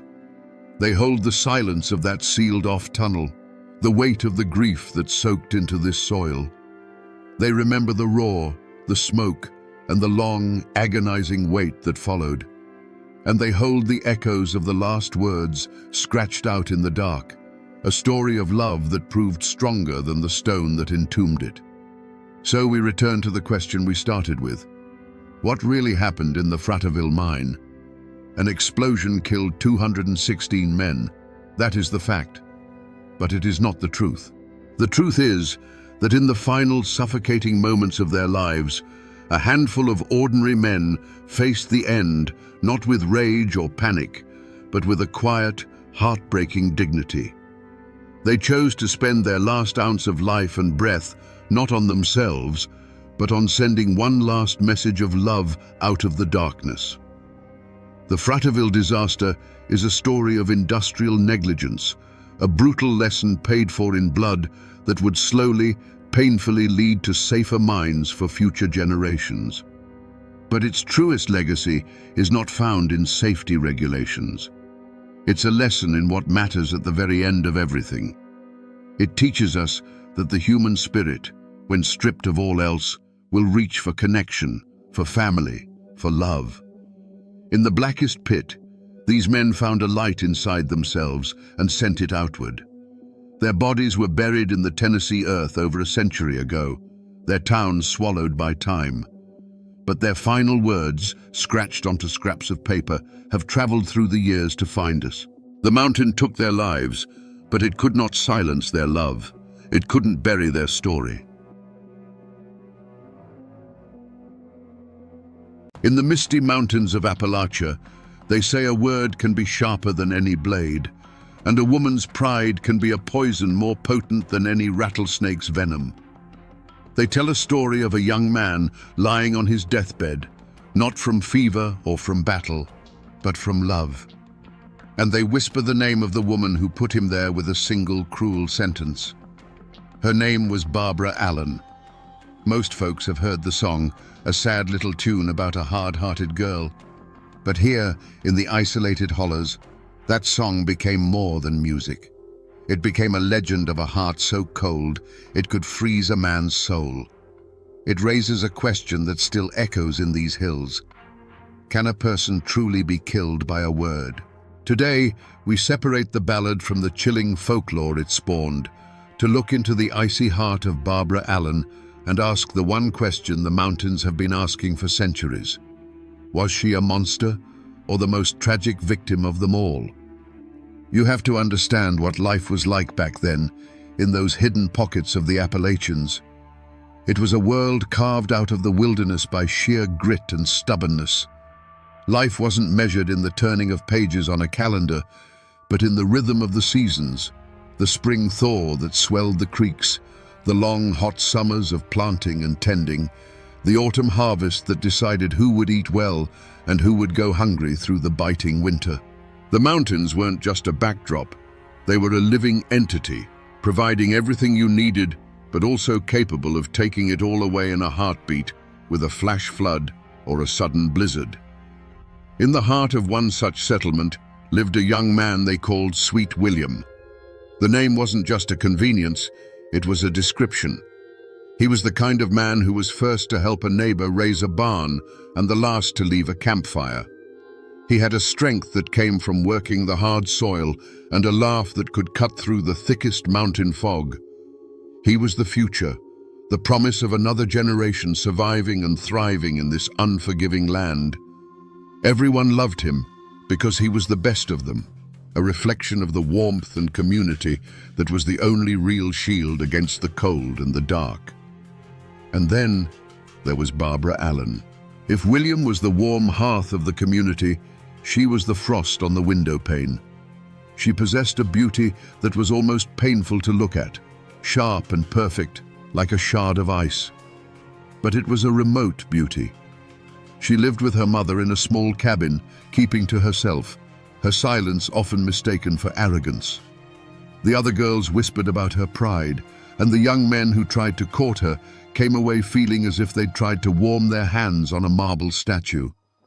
She was a mystery, an outsider in a community where there were no secrets. Yet, as it so often happens, the fire was drawn to the frost. William saw something in Barbara that no one else did. Not coldness, but a guarded sorrow, a strength that had hardened into a shield. And she, in turn, saw in his open-hearted nature a warmth she'd never known. Their courtship wasn't one of public pronouncements, but of stolen glances across the clearing during a Sunday service, of a wildflower left on her doorstep, of two people from different worlds circling each other like the sun and the moon. For a brief, hopeful season, it seemed that William's warmth might just be enough to melt her icy heart. But this world was as fragile as it was harsh. It was held together by unwritten laws of respect, honor, and pride. A person's reputation was their most valuable possession, more precious than land or livestock. And in a place where life was a constant struggle, a wounded pride could fester like a snakebite, turning the promise of love into the certainty of a grave. The community, watching the two lovers, held its breath, sensing that this was a story that could only end in one of two ways: with a wedding or with a tragedy that would be whispered around their fireplaces for 100 years to come. The turning point, the moment the future split into what could have been and what was, didn't happen in a dark forest or with the flash of a knife. It happened in a place of celebration. The harvest had been good, and the community gathered in the largest clearing, the air thick with the smell of roasting meat, wood smoke, and the sweet, sharp scent of homemade apple cider. Fiddles were playing, people were laughing, and for a little while, the harshness of mountain life was forgotten. At the center of it all, of course, was sweet William. He was in his element, surrounded by friends, his voice booming over the music. Flushed with cider and the simple joy of the evening, he raised his wooden cup. "A toast!" he shouted, a wide grin on his face. "A toast to the beauties of this valley who make the work worthwhile and the winters warm." Men cheered, and the women, both young and old, smiled at the compliment. It was a simple, clumsy, heartfelt gesture from a young man who loved his home and the people in it. But in a shadowed corner, one pair of eyes didn't smile. Barbara Allen had watched him all evening, a rare warmth in her own heart. She saw him as hers, a private treasure. And in that moment, his toast felt like a betrayal. He hadn't toasted her. He had thrown her into the common lot with every other woman there. To his mind, it was a harmless, all-encompassing compliment. To her proud and guarded heart, it was a public declaration that she was nothing special to him at all. It was a careless flick of the wrist that to her felt like a slap across the face. She didn't scream or cry. Her pain was a cold, quiet thing. The light in her eyes simply went out, replaced by a glacial hardness. Without a word, she stood up, smoothed her dress, and walked out of the clearing, vanishing into the night. Her departure was so silent that at first only a few noticed. But a chill followed in her wake, and soon the whispers started. William, seeing her empty place, felt a knot of dread tighten in his stomach. The laughter died on his lips. He followed her, of course. He went to her cabin that night and the next day, but the door remained barred. He sent friends to plead his case, but they returned with shaken heads, speaking of a coldness they had never seen in a living soul. The community watched as a wall of silent, unforgiving pride rose between the two lovers. William's careless words had been the spark, but Barbara's wounded heart was the tinder. A fire had been lit, a slow, consuming blaze that wouldn't be put out with apologies. It was a fire that would demand a sacrifice. William's life wasn't being taken by disease. It was draining away from a wound no doctor could see, a sickness of the soul. His servants, loyal and terrified, saw their master fading like the last embers of a fire. In desperation, they went to the one person who held the cure or the final poison. They found Barbara Allen at her cabin, and their message was a raw plea. "Our Lord is dying, and he is calling for the one named Barbara Allen." There was no command in their voice, only a prayer. She rose slowly, so slowly you'd think time itself was wading through molasses. Every step she took from her cabin to his bedside was deliberate, a leisurely stroll towards a man's last moments. When she finally entered his room, the servant standing helplessly by the door felt a sudden chill, a damp cold that had nothing to do with the weather. It was as if she had brought the dead of winter into that small, suffocating space with her. William, pale as a death shroud, his voice a dry whisper, turned his face from the pillow. He looked at her, his eyes pleading for a single drop of mercy. "I am sick, and very, very low," he rasped. "And it's all for the love of you, Barbara Allen." It was his last gamble, his entire being laid bare, hoping to find a flicker of the woman he loved beneath the ice. But the woman who stood over him was not a lover. She was a judge. Her face was a mask of cold indifference. She looked down at the dying man, not with pity, but with a chilling clarity. Her voice, when it came, was not loud, but it cut through the silence like a razor. "I remember," she said, each word a perfectly formed drop of venom. "There, in the tavern of the city, when the wine was pouring like a river, you drank to the health of all the beauties, and you neglected me, Barbara Allen." Those words weren't a memory. They were a sentence. They were the final killing blow. The servants watched as the last spark of hope in William's eyes was extinguished. It wasn't a flicker. It was a snuffing out, as sudden and complete as a candle plunged into water.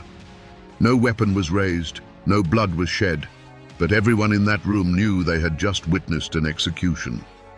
William said nothing more. He simply took a shallow breath, and with the last of his strength, he turned his face to the cold, unforgiving wall. It was an act of final surrender. He was turning his back not just on her, but on the world itself, a world where the woman he loved had chosen her pride over his life. A moment later, a profound stillness fell upon the room, a silence deeper and more terrible than any scream. Sweet William was gone. Barbara Allen turned and walked out of that room without a backward glance. She left behind a profound silence, a dead man, and the shattered servants who had just witnessed a soul being extinguished by sheer cruelty. She stepped out into the crisp mountain air, her head held high, the victor in a war only she had been fighting. Her pride was satisfied. Her grievance was avenged. She had won. For the first few hundred yards, that cold satisfaction was a shield, protecting her from the truth of what she had done. But she had not gone a mile, just as the path began to wind back towards her own lonely cabin, when a new sound reached her. It was a sound that cut through the rustling leaves and the sighing of the wind. A single, mournful toll of a funeral bell, echoing from the small church in the valley. Dong. It was a sound of finality, a sound of fact. Sweet William was dead.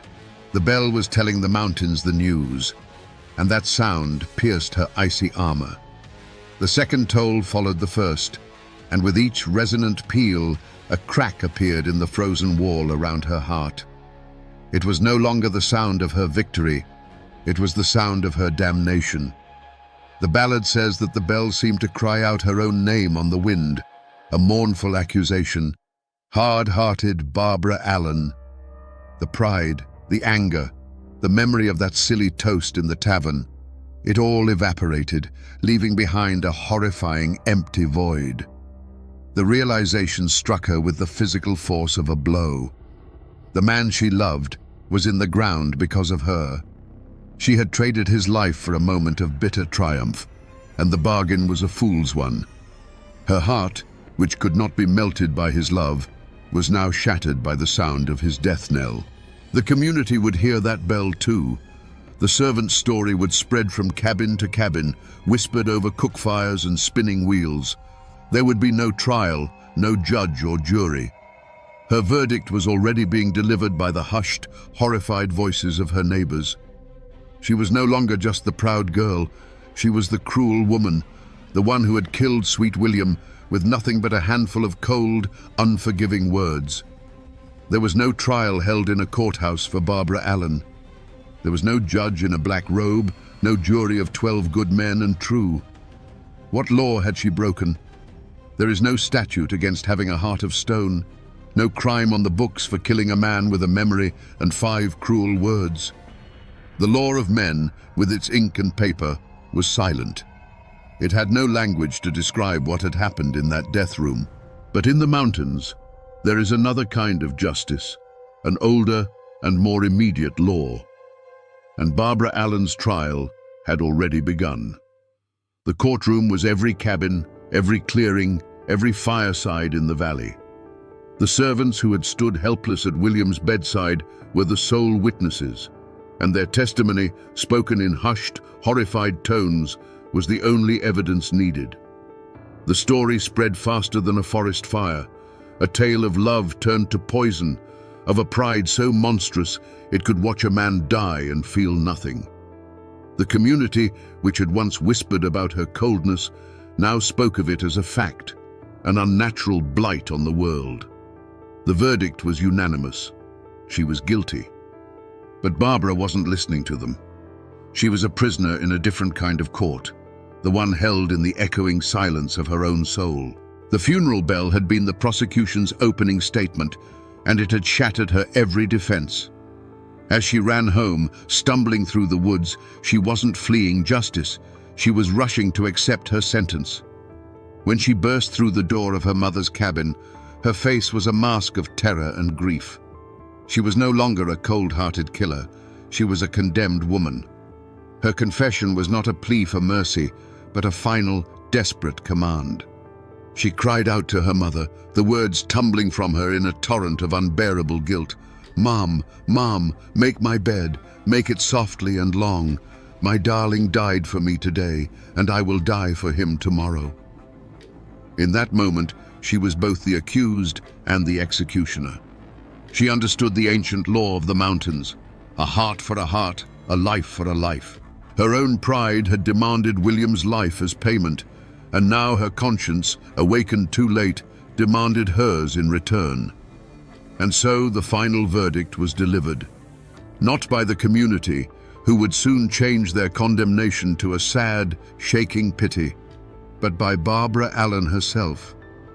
She died the next day, not of fever or sickness, but of a broken heart, the very ailment she had inflicted upon her lover. Was it justice? Perhaps it was something more profound. It was a perfect, terrible symmetry. The law of men could never have balanced the scales so precisely. The mountains had rendered their own judgment, leaving 2 fresh graves as a permanent warning that a heart closed to forgiveness is a tomb waiting to be filled. And so they buried them in the old churchyard, side by side.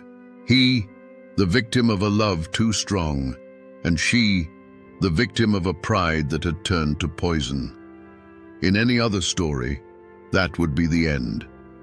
2 graves on a lonely hillside, slowly being reclaimed by the wild grass and the passage of time. But in Appalachia, some stories refuse to stay buried in the ground. They grow. Out of Sweet William's grave, the old-timers say, there grew a rose. It wasn't just any rose, but one with petals so deep and red they looked like drops of blood, a symbol of the true and passionate love he'd held in his heart. And from Barbara Allen's grave, there grew a briar, its vines thorny and grasping, a testament to the sharp, tangled pride that had protected and ultimately destroyed her. They grew, reaching up towards the Appalachian sun as if pulled by some unseen force. The rose climbed the old stone wall of the churchyard, and the briar followed. Higher and higher they went, until at the very peak of the wall they met.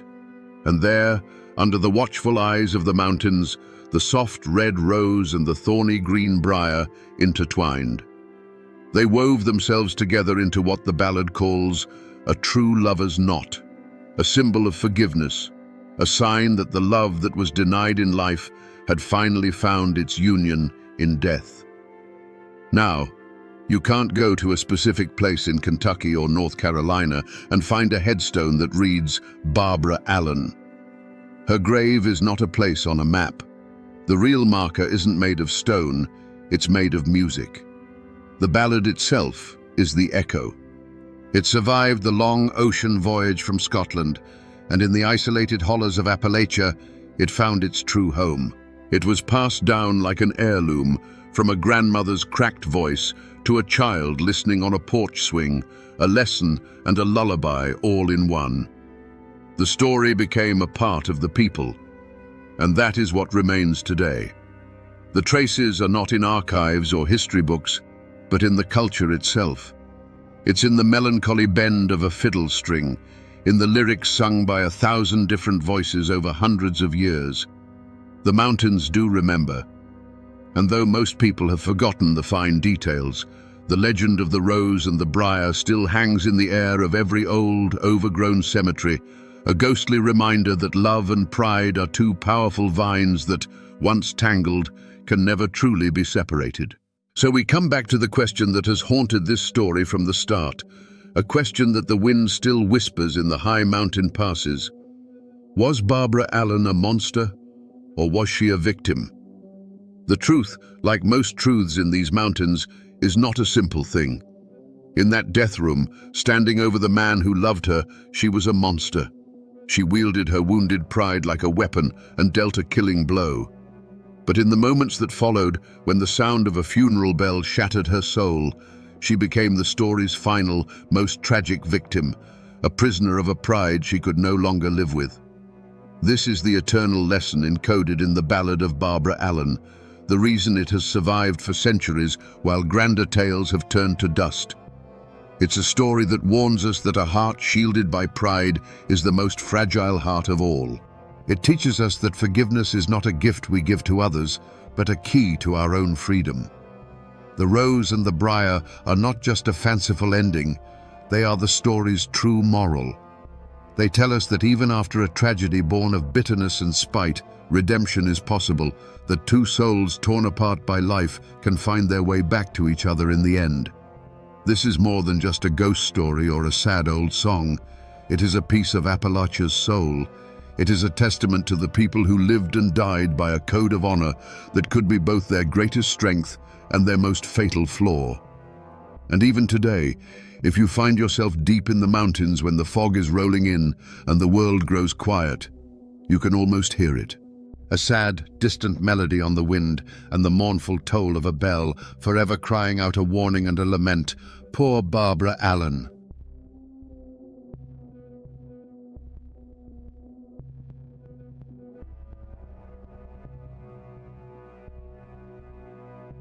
The streets of Morehead, Kentucky were a slaughterhouse. For 2 terrifying hours, the town echoed with the roar of Winchesters as over 100 armed men laid siege to a hotel. When the gun smoke finally cleared, the most powerful man in the county, Craig Tolliver, lay dead in the dirt, his body riddled with bullets. The newspapers called it the end of a brutal feud. But what if it wasn't a feud at all? What if it was the final bloody battle of a war fought over politics, power, and the very soul of a county? Today, we separate the folklore from the facts and uncover the story of the Rowan County War. Before the gunfire and the blood, Rowan County was a world of 2 halves, held together by a fragile peace. Out in the hollows and on the ridges, life moved to the rhythm of the seasons. Men like Floyd Martin woke with the sun and knew their land not by deeds and property lines, but by the feel of the soil in their hands. They were farmers, patriarchs of large families, their wealth measured in livestock, healthy children, and the respect of their neighbors. Their world was one of hard work, self-reliance, and a fierce independence born from the isolation of the mountains. To them, the law wasn't written in a book down at the courthouse. It was a code of honor passed down through generations. Then there was the town of Morehead. It was the county's beating heart, and its pulse was controlled by one man, Craig Tolliver. His kingdom wasn't made of dirt and timber, but of influence and fear.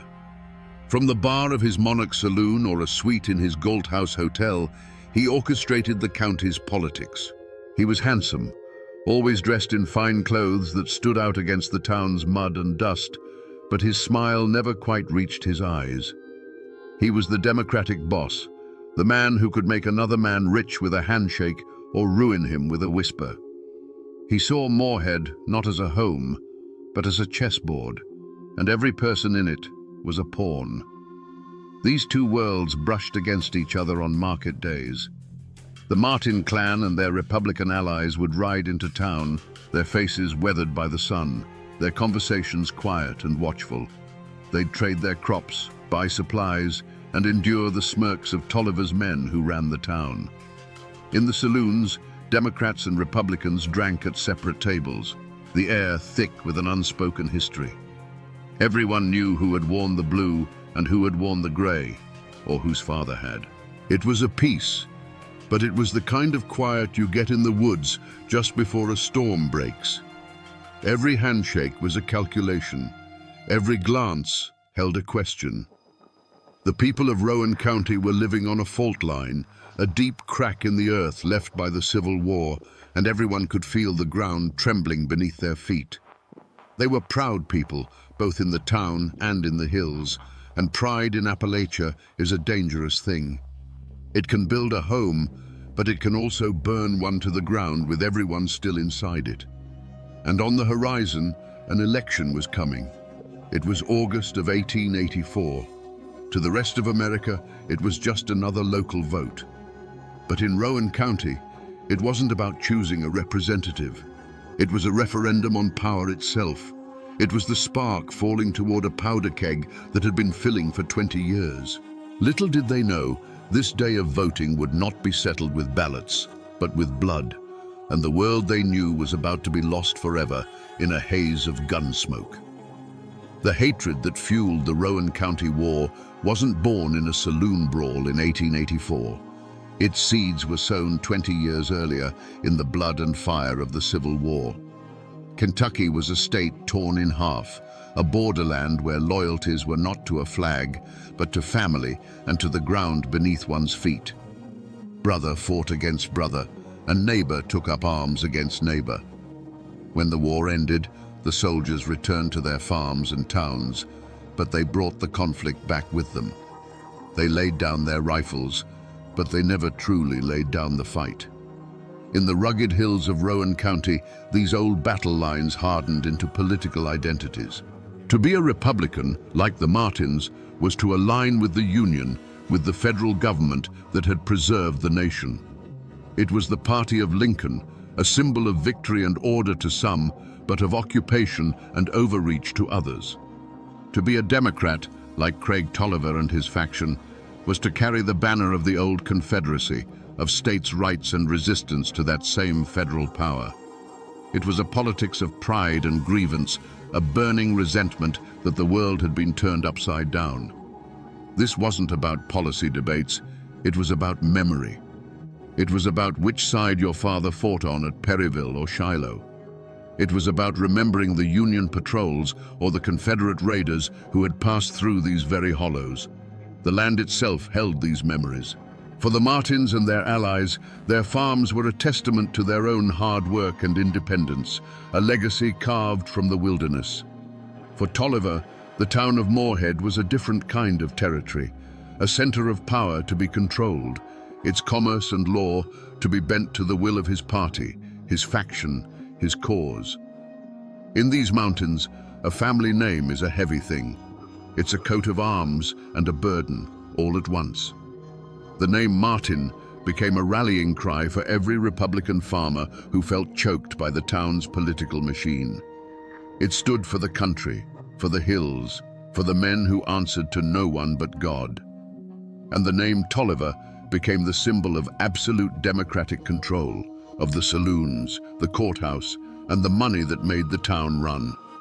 It was a feud of ideas long before it was a feud of men. The blood of the Civil War had never truly dried. It had just soaked into the soil, waiting for a single spark to turn the ground red once more. The conflict in Rowan County didn't live in grand declarations, but in the quiet, poisonous whispers that spread from house to house. Craig Tolliver's Monarch Saloon wasn't just a place to drink. It was a spider's parlor where the web of rumor was spun. Here, his lieutenants, men who owed him their jobs or their freedom, would gather.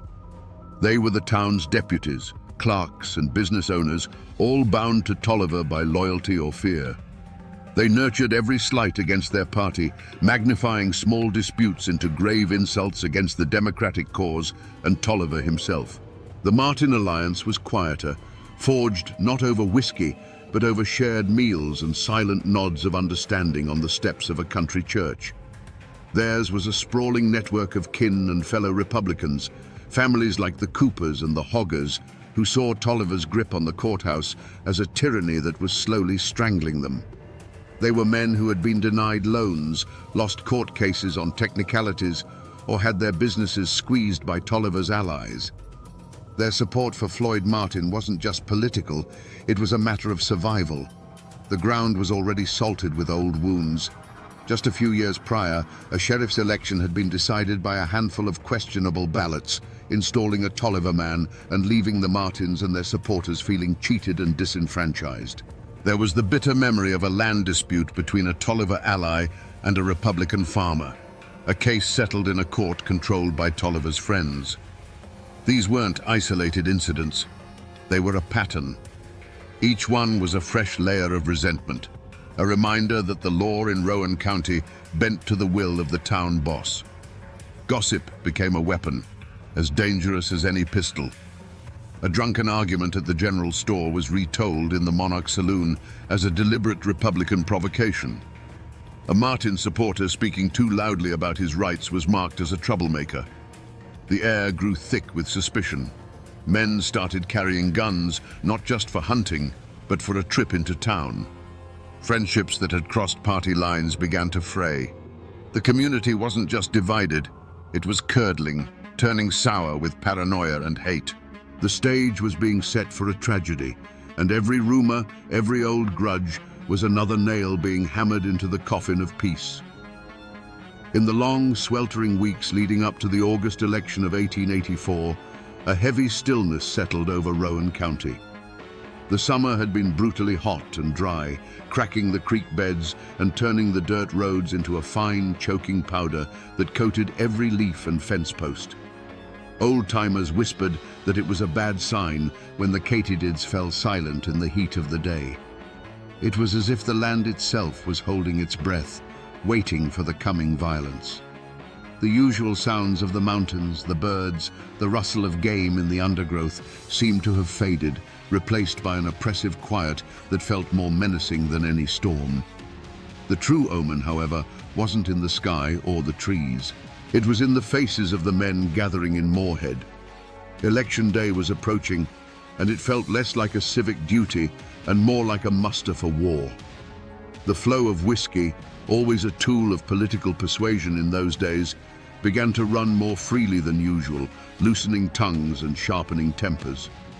Craig Tolliver's men walked the town's boardwalks with a certain swagger, their hands resting near their hips, while the Martin men who rode in from the country were grim-faced and watchful, their eyes scanning every alley and doorway. A deep sense of dread, a cold knot in the gut, became a shared secret among the people of Rowan. Wives watched their husbands clean rifles that hadn't been fired since the last deer season, a silent question hanging in the air between them. Men who had been neighbors their whole lives now passed each other on the road with a curt nod, the old bonds of communities straining under the weight of political hatred. This wasn't just another election, it felt like a final reckoning was at hand. They couldn't have known what was coming, not exactly, but they could feel the pressure building, a charge in the air that promised not rain, but lightning. Election day, August 4th, 1884, dawned hot and suffocating. At a polling place just outside Moorhead, the air was thick with more than just summer humidity. It was charged with whiskey and years of bottled-up hatred. Men from both factions gathered, their political affiliations worn like uniforms. Votes were being bought with liquor, and every conversation was a low growl of intimidation or defiance. This wasn't democracy in action. It was a standoff, a test of nerve where everyone was waiting for the first man to flinch. The spark came in the form of a drunken slur. John Martin, Floyd Martin's own son, got into a heated argument with a fervent Tolliver supporter named Solomon Bradley. The exact words were swallowed by the noise and the heat, but they were likely the same insults that had been traded for years. Taunts about the war, about family, about honor. But this time, fueled by cheap whiskey and the tension of the day, words were not enough. Shouts turned to shoves, and shoves exploded into a vicious, desperate brawl. It was over in a flash of chaotic violence. The crowd surged, men yelled, but no one dared to intervene. In the midst of the scuffle, in the dust and the confusion, Solomon Bradley fell to the ground, mortally wounded. Whether a knife flashed in the sun, or if he was simply beaten to death, the accounts would forever conflict. But the result was brutally clear. Bradley lay dying, and John Martin stood over him, his knuckles raw, the grim reality of his actions beginning to dawn on his face. The cheering and the jeering died instantly, replaced by a stunned, horrified silence. The news ripped through the county faster than a telegram. For the Martin clan, it was a tragedy, but a defensible one. They called it a fair fight, a drunken brawl that went too far, provoked by Tolliver's men and their liquor. John Martin was arrested, and his family prepared for a legal battle. But for Craig Tolliver and his faction, this was no accident. This was a declaration of war. It was the son of their political enemy striking down one of their own on election day. They saw it as a calculated act of aggression, an assassination meant to send a message. The law might have had John Martin in a cell, but the code of the mountains now demanded a different kind of justice. The political quarrel had been baptized in blood. It was no longer about who would control the courthouse, it was about vengeance. The first drop of blood had hit the dry Kentucky dirt, and a war was about to bloom from it. There was no going back now. What followed was not an open war, but a slow, creeping plague of violence that lasted for 3 years. The law of the gun replaced the law of the land, and Rowan County became a place of shadows and fear. Death could come from anywhere, at any time. A man might be plowing his field, the only sound the harness creaking and the birds singing, when the tree line would suddenly erupt with a volley of gunfire. He would simply fall, another life erased without a word. A riderless horse returning to a barn at dusk became a common and dreaded sight, a silent messenger of another ambush. The first major act of retribution was aimed directly at the head of the Martin clan. As Floyd Martin rode along a quiet country road, a section of woods he'd passed 1,000 times before, the trees themselves seemed to explode. A hail of lead tore through the air, and Martin was thrown from his horse. He lay grievously wounded, but by some miracle, he survived. The message, however, had been delivered in smoke and lead. No one was safe, no place was sacred. The war of assassination had begun. This shadow war culminated on a blistering summer morning, June 22nd, 1887. The Martin faction, now an army of over 100 determined men, descended from the hills and laid siege to Moorhead. The morning calm was shattered by a sound like rolling thunder, a sound that sent townspeople scrambling for their lives, diving into cellars or hiding behind anything that could stop a bullet. For hours, the air was filled with a constant, deafening roar as hundreds of rounds were fired. It was a storm of lead. The high-pitched whine of bullets was everywhere. Wooden storefronts splintered, sending shards of timber flying through the air. The windows of the Galt House Hotel, where Craig Tolliver and his men were cornered, shattered one by one. Through the thick haze of gunsmoke, you could see the muzzle flashes from doorways, from rooftops, from behind wagons. The Martin men weren't brawling. They were conducting a methodical extermination, tightening a noose of rifle fire around the heart of Tolliver's power. Then came the final, desperate act. Trapped, his men falling around him, Craig Tolliver made a run for it. He burst from the hotel, a flash of motion against the chaos. It wasn't a single shot that answered him, but a deafening, instantaneous chorus of rifles firing as one.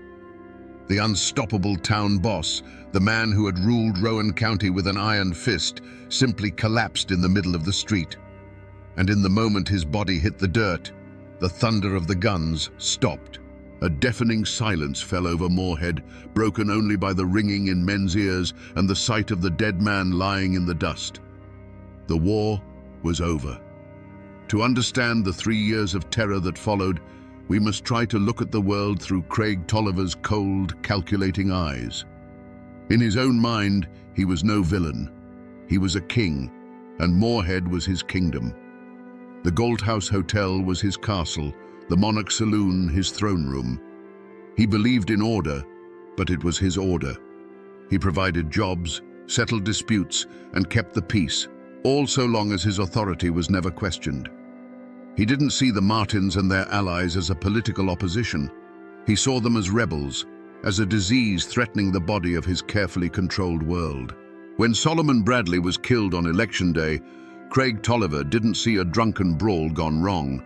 He saw an assassination. He saw the son of his chief rival striking down one of his loyalists in a blatant act of defiance. To him, this was an insurrection, a declaration of war against his rule. A king cannot allow such a challenge to go unanswered, or the throne itself will crumble. The moment he heard the news, a switch didn't flip from anger to rage. It flipped from political maneuvering to calculated extermination. The Martins had chosen the weapon, and he would simply prove he was a master of it. The decision to ambush Floyd Martin wasn't made in a fit of passion. It was a cold, strategic move, a piece being moved on a chessboard. Tolliver would have seen it as a regrettable but necessary act of statecraft. In his logic, removing the head of the rebellion would cause the movement to collapse. After the ambush failed, he wouldn't have felt frustration or panic, but a grim resolve. It was simply a problem that now required a more thorough solution. For 3 years, as the bodies fell on both sides, it's unlikely Tolliver felt guilt. Each report of another Martin supporter shot from ambush would have been received not with glee, but with a sense of grim satisfaction. It wasn't murder, it was management. It was the slow, methodical process of cutting a cancer out of his county. He was the only man, in his own view, strong enough to do what needed to be done. This is what makes his evil so chilling. It was not the product of madness, but of a terrible, unwavering certainty that he was the hero of his own story. When the final volley of shots faded, a silence fell over Moorhead. It was a silence so deep and heavy, it felt louder than the gunfire that had preceded it. A thick, acrid haze of gun smoke hung in the humid summer air, burning the eyes and throat. For a long moment, nothing moved. The only sign that the world hadn't ended was the sight of Craig Tolliver's lifeless body lying in the dusty street, a final stark punctuation mark at the end of a bloody 3-year sentence. Slowly, cautiously, the town began to emerge from its hiding places. Cellar doors creaked open. Shopkeepers peered out from behind barricaded windows. The faces of the townspeople were pale with shock, their eyes wide as they took in the scene. The main street looked like a battlefield. Bullet holes pocked nearly every building. Windows were shattered, and the ground was littered with spent shell casings. The bodies of Tolliver and his lieutenants lay where they had fallen, silent testament to the terrible finality of the fight. The Martin faction, victorious, did not flee back to their hollows. They were no longer an invading army. They were the new power in Rowan County. They stood in the open, rifles held loosely in their hands, their faces grim and streaked with sweat and gunpowder. They had come to Moorhead to kill a king, and they had succeeded. With Tolliver and his closest men dead, their political machine, built on years of intimidation and control, had vanished in the space of a single morning. The reign was over, but news of a private war travels fast. When word reached the state capital of Frankfurt that a county seat had been seized by an armed force and its leadership exterminated in the streets, the reaction was one of pure shock. This wasn't a feud, this was an insurrection. Governor J. Proctor Knott didn't send a sheriff. He sent the army. For the first time in Kentucky's history, the state militia was called out to quell a local war. Days later, uniformed soldiers marched down the main street of Moorhead, their polished boots kicking up the same dust that had soaked up Craig Tolliver's blood. They came with bayonets fixed, under orders to restore order by force if necessary. They were a foreign power, an outside authority that neither the Martins nor the Tollivers had ever answered to.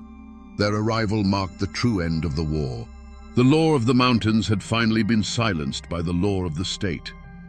The arrival of the state militia did not bring peace to Rowan County. It simply put a lid on a boiling pot. The gunfire was replaced by a tense, suffocating quiet, enforced by the cold steel of soldiers' bayonets. But beneath this forced calm, the community was more fractured than ever. The war wasn't over. It had just moved indoors, into the whispers in the general store and the fearful glances exchanged over church pews. The town of Moorhead and the surrounding hollows broke into two camps, with a terrified majority caught in the middle. For the Republicans and the families of the Martin faction, it was a moment of liberation. They saw themselves not as killers, but as patriots who had overthrown a tyrant. They had stood up to Craig Tolliver's machine and won, restoring what they believed was true justice to the county. They were the heroes of their own story, and they expected to be treated as such.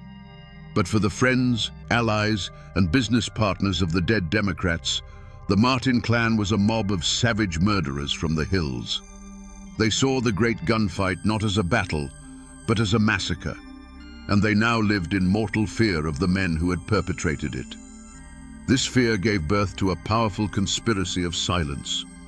When the state authorities began their investigation, they were met with a wall of sealed lips and downcast eyes. Men who had witnessed the entire 2-hour battle from their shop windows suddenly claimed they had been hiding in their cellars and had seen nothing. Others, who surely knew the names of every man who marched on the town, would only shrug and say they couldn't recognize anyone through the smoke. To speak the truth was to choose a side, and in the shadow of such violence, choosing a side was a potential death sentence. Fear of Martin retribution was a more immediate threat than a distant state court. Yet, in this atmosphere of terror, small acts of courage and cowardice defined the true character of the people.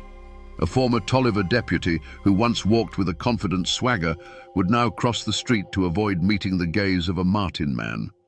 But a doctor who had been a friend of Tolliver's would still ride out to a Martin farm to tend to a sick child, his oath as a healer overriding the politics of hate. A widow of a slain Tolliver man might find a sack of flour left on her porch in the dead of night, a silent offering from a neighbor who dared not show support in the daylight. The war had moved from the streets into the hearts of the people, and every small decision, who to trade with, who to talk to, who to help, became a declaration of allegiance in a conflict that was far from over. The hunt for the killers of Craig Tolliver was not a chase with hounds and rifles through the dark hollows. The killers weren't hiding. They were walking the streets of Moorhead in broad daylight, confident and victorious. The hunt that followed was a different kind of pursuit altogether, a methodical and dangerous game of wits waged by outsiders in a land that guarded its secrets jealously. The posse was not made of vengeful neighbors, but of state prosecutors and detectives from Frankfurt, city men who wore stiff collars and carried law books instead of Winchesters. Their prey was an entire faction, over 100 men bound by blood, politics, and the shared secret of the final gunfight. The mountains that had once hidden Tolliver's ambushes now served a new purpose.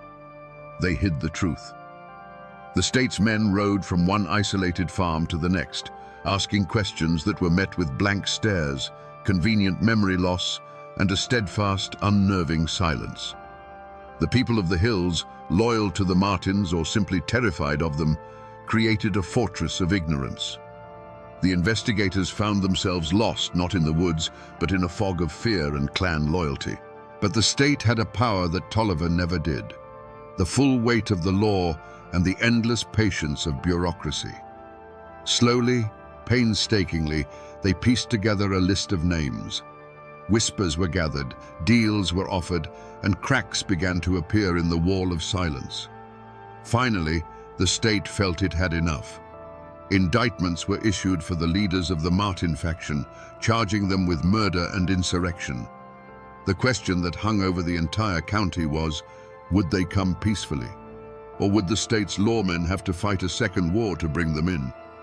The moment of capture was not a bloody firefight, but a scene of quiet, surreal drama. Faced with warrants from the state, the very authority they claimed to respect, the Martin leaders made a calculated choice. One by one, they came down from their hill farms, met the lawmen, and surrendered their rifles. There was no resistance, no desperate last stand. They walked into custody with their heads held high, not as cornered fugitives, but as men who believed utterly in their own righteousness. They were confident that any jury of their peers would see them not as criminals, but as liberators who had done the county a necessary, if brutal, service. Their war was not over. It was simply moving from the battlefield to the courtroom. The courthouse in Moorhead was not a hall of justice, it was a fortress. State militia, with bayonets fixed, stood guard at every entrance and lined the courtroom walls. The room was packed to suffocation, split down the middle as if by an invisible wall. On one side sat the grim-faced farmers and families of the Martin faction, their expressions hard and unyielding. On the other, the remaining allies of Craig Tolliver, their faces a mixture of grief, fear, and a desperate hope for vengeance. Every person in that room understood this was not just a trial. It was the final battle of the Rowan County War, fought not with rifles, but with words and law books. The prosecution, sent from the state capital, laid out a clear and brutal case. This was murder, plain and simple. A conspiracy of over 100 men who had taken the law into their own hands, sieged a town, and executed their political rivals in the street. They painted the Martin faction as a lawless mob, a threat to the very fabric of civilized society. But the defense lawyers, shrewd men who understood the ways of the mountains, told a different story. They portrayed Craig Tolliver as a ruthless tyrant who ruled Rowan County through fear and corruption. The Martin men, they argued, were not murderers. They were patriots, Minutemen, who had risen up to liberate their community from a despot when the law itself had failed them. The trial became a spectacle of fear. One by one, witnesses were called to the stand. Men who had seen the whole bloody affair unfold would stare at the floor, their hands trembling, and mumble that they couldn't be sure of any faces they saw that day. The smoke, they'd say, was too thick. The chaos was too great. And you can imagine, my friends, the pressure in that room. You can imagine the silent, heavy gazes from the Martin supporters, a non-verbal promise of a long memory. The conspiracy of silence that had protected the killers in the hills now followed them right into the courthouse. Throughout the proceedings, the accused leaders of the Martin clan sat in their chairs with a quiet, unshakable dignity. There was no remorse in their eyes, no plea for mercy. They listened to the testimony with the stoicism of men who had made their peace with their actions long ago. They had done what they believed was necessary, and they put their faith not in clever lawyers, but in a jury of their peers, men who knew the land, who understood the grievances, and who had lived under the shadow of Craig Tolliver's rule. Finally, the day of the verdict arrived. The jury, 12 men from Rowan County, filed back into the silent, tense courtroom. They avoided the eyes of everyone, their faces pale and unreadable. The foreman stood, a single piece of paper trembling in his hand. He cleared his throat and spoke the words that would echo through those mountains for 100 years. On the charge of murder, on the charge of insurrection, the verdict for every single man was the same: not guilty. A roar erupted from one side of the room, a wave of triumphant relief. On the other side, there was only the dead silence of disbelief and defeat. The Martin men walked out of the courthouse as free men, acquitted by a jury of their neighbors. The law of the state had spoken, but was it justice? Or was it fear, wearing a judge's robes?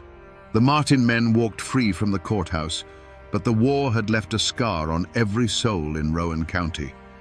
For the allies of Craig Tolliver, the verdict was not just an acquittal, it was an eviction notice. Their leader was dead, their power was shattered, and the men who had killed him now held all the cards. There was no future for them in a county run by their mortal enemies. A quiet, grim exodus began. One by one, they sold their businesses and their land for whatever they could get, packed their families into wagons, and disappeared from the county, seeking a life in a place where their name was not a mark of defeat. For the victorious Martin faction, life after the verdict was not a simple return to peace. They had won the war, and in the following years they took control of the courthouse and the sheriff's office, just as they had set out to do. But their victory was a heavy crown. They were no longer simple farmers. They were the men who had laid siege to a town and killed its leader. They were respected by their allies, but forever watched with fear by others. They had to live with the ghosts of what they had done, and the silence of their neighbors was a constant reminder of the blood that had been spilled. They had freed Rowan County from a tyrant, but in doing so had become figures of awe and terror themselves. The community, caught in the middle, made a silent pact to forget. It was a wound too deep to be discussed, a memory too painful to be preserved. The bullet holes in the storefronts were patched with new wood. The Galt House Hotel, the blood-soaked epicenter of the battle, stood empty and decaying for a time, a grim monument to the war, until it eventually burned to the ground, taking its ghosts and stories with it in the smoke. People stopped talking about the feud. A generation grew up knowing only a sanitized version of the story, or perhaps none at all. The great gunfight became the county's dark secret, a history that everyone knew, but no one dared to speak aloud. For the sake of peace, Rowan County buried its own past under a thick, heavy blanket of collective silence. If you walk the streets of Moorhead, Kentucky today, you won't see the scars of a battlefield. You'll see the campus of a bustling university. You'll see traffic and commerce, a modern town moving at a modern pace. The old wooden storefronts are gone, replaced by brick and pavement. The thunder of the 1887 gunfight has been replaced by the everyday sounds of life. It would be easy to think that the Rowan County War was just a tall tale, a ghost story whispered by old men. But if you look in the local phone book, you will still find the names Martin and Tolliver. The descendants of the men who fought and died in that war still live on the same land, still walk the same streets. The blood has thinned, the old hatreds have cooled into a shared, complicated history. They are no longer armies, just families. A Martin and a Tolliver might work together. Their children might sit next to each other in school, most of them knowing little of the war their great-grandfathers waged for the soul of this very ground. The physical landmarks of the war are nearly all gone. The Galt House Hotel is a ghost, its location now just a spot on a modern street. But if you know where to look, you can find the final chapter. In the Old Town Cemetery, you can find the grave of Craig Tolliver. There is no grand monument to mark the resting place of the man who was once the untouchable king of Rowan County. There is only a stone, weathered by more than a century of Kentucky rain and sun, his name slowly being erased by time. It's a quiet, humble end for a man whose life was so loud and violent. People have tried to forget. For generations they buried the story, hoping silence would heal the wounds. But in Appalachia, the land has a memory longer than any person's. The mountains that surround Moorhead stood as silent witnesses to the ambushes and the final bloody siege. The waters of Triplet Creek still flow as they did when they ran dark with rumor and fear. The buildings are gone, the guns are rust, and the men are dust, but the mountains remember everything. So we return to the question we asked at the very beginning around this digital campfire. Was this a feud, or was it a war? The story of Rowan County gives us a clear and chilling answer. This was not a petty squabble between families. It was the final bloody battle in a political war that had been simmering since the end of the Civil War. It's a brutal lesson in what happens when the law serves one man instead of all men, and when an entire community feels it has no recourse but the rifle. The great tragedy of the Rowan County War is that there were no simple heroes. To defeat a tyrant like Craig Tolliver, who had wrapped the law around himself like a shield, the Martin faction had to become a mirror of his own ruthlessness. They had to abandon that very law and become an army, delivering a verdict with a volley of lead because they believed a jury never would.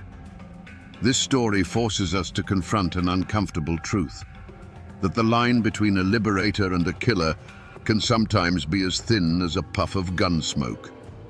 This is a story of the indomitable and sometimes terrifying Appalachian spirit.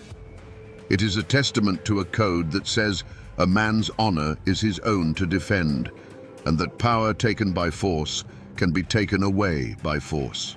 It is a dark and violent chapter in our history, but one we must remember, for it reminds us that beneath the quiet surface of our towns and our histories, there are sometimes wars that have never truly ended. And now, my friends, you know the rest of the story.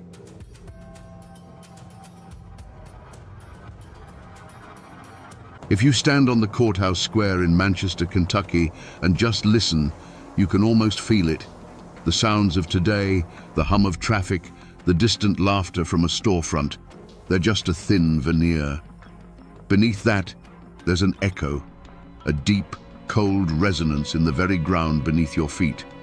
Because it was right here, on this patch of earth, that a man of God committed an unholy act in broad daylight. He took a life, and in doing so, held a mirror up to the soul of a time and a place known to history as bloody clay. The question that hangs in the air, even after more than a century, isn't just about the crack of the pistol that shattered the autumn quiet. It's about the man who pulled the trigger. How does a devout Methodist minister, a man sworn to peace, become a killer? And more chillingly, how does a jury of his peers look upon that act and call it justice? Today, we're going to listen to those echoes. These old bricks and this worn-down soil have a story to tell, and we are here to piece it together. To understand what happened on that courthouse square, you have to rewind the clock to 1899 and step into a world that feels both ancient and terrifyingly raw. This is Clay County, Kentucky. Deep in the Cumberland Mountains, cut off by ridges and creeks, this place had its own set of rules, and they were written in blood.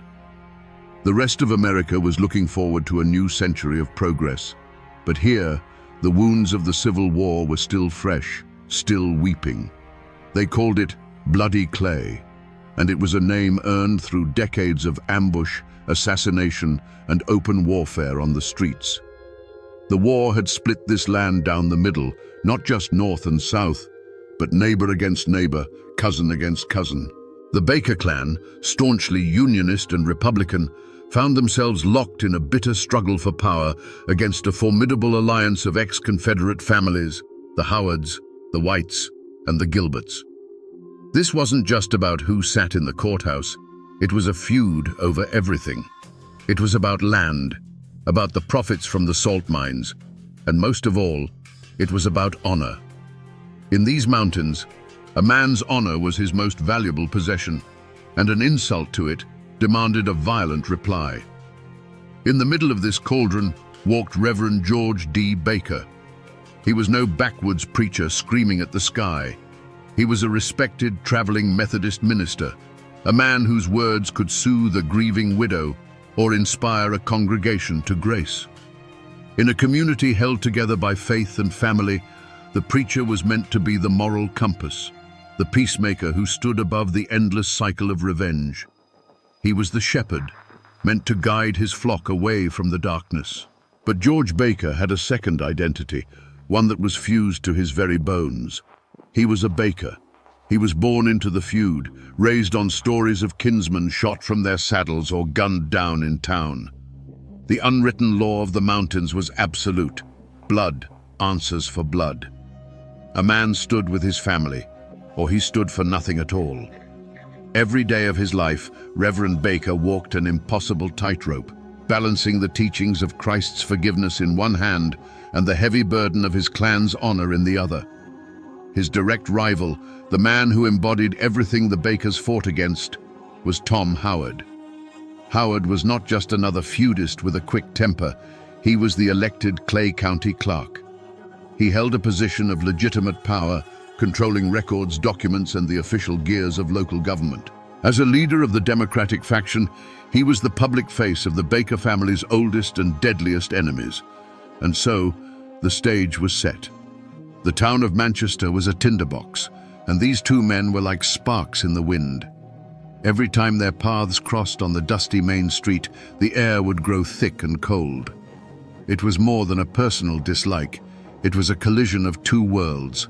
It was the law of the state versus the law of the clan, the power of the vote versus the power of the gun. And in bloody Clay, everyone knew that sooner or later, one of them would have to give way. The real work of understanding a story like this happens away from the courthouse square, in the quiet, dusty rooms where the past is filed away. It's a hunt through county archives, turning the fragile pages of old ledgers, the air thick with the smell of brittle paper and decaying ink. You're searching for more than just facts. You're looking for the voice of the time, a whisper from the world that was. And sometimes, if you're lucky, you find it. In a collection of local papers from the turn of the century, I found this. It's a clipping from the Clay County Republican, dated just 2 days after the killing. The paper is yellowed and flakes at the edges, but the headline is bold and clear. A necessary act. Reverend Baker defends his life against aggressor. It's not a headline reporting a tragedy. It's a headline declaring a victory. Reading the article is like looking at a photograph where the focus has been deliberately blurred. It paints Tom Howard as a belligerent tyrant and Reverend Baker as a patient man of God pushed beyond his limits. It speaks of Howard's known history of threats and Baker's unimpeachable character. This isn't just a news report. It's a carefully crafted piece of propaganda written by Baker's political allies to control the narrative before the body was even cold. This single piece of paper proves that the shooting wasn't an isolated event born of a chance argument. It was the climax of a public and vicious feud that had been escalating for some time. This article is a weapon, fired in a war of words that was already raging. And it raises a chilling question. What were they fighting about? What was the final, unforgivable offense that pushed these two men from veiled threats and political maneuvering to a deadly confrontation in the street? That newspaper clipping was not the beginning of the story, but the result of a deliberate and escalating campaign. In the months leading up to that November day, the feud had shifted from simmering resentment to an open war of words fought in the pages of rival newspapers. The Clay County Republican, the voice of the Baker clan, began a relentless assault on Tom Howard. Week after week, it printed articles accusing the county clerk of corruption, of abusing his office for personal gain, and of being a political tyrant who ruled through fear. Each article was a public slap in the face, a calculated attack on Howard's honor designed to undermine his authority in the eyes of the people. They painted him as a snake in the very heart of the county government. For a man in his position, in a place like Clay County, these were not mere political jabs. They were accusations that demanded a response. And in a land where a man's reputation was all he had, a response often meant violence.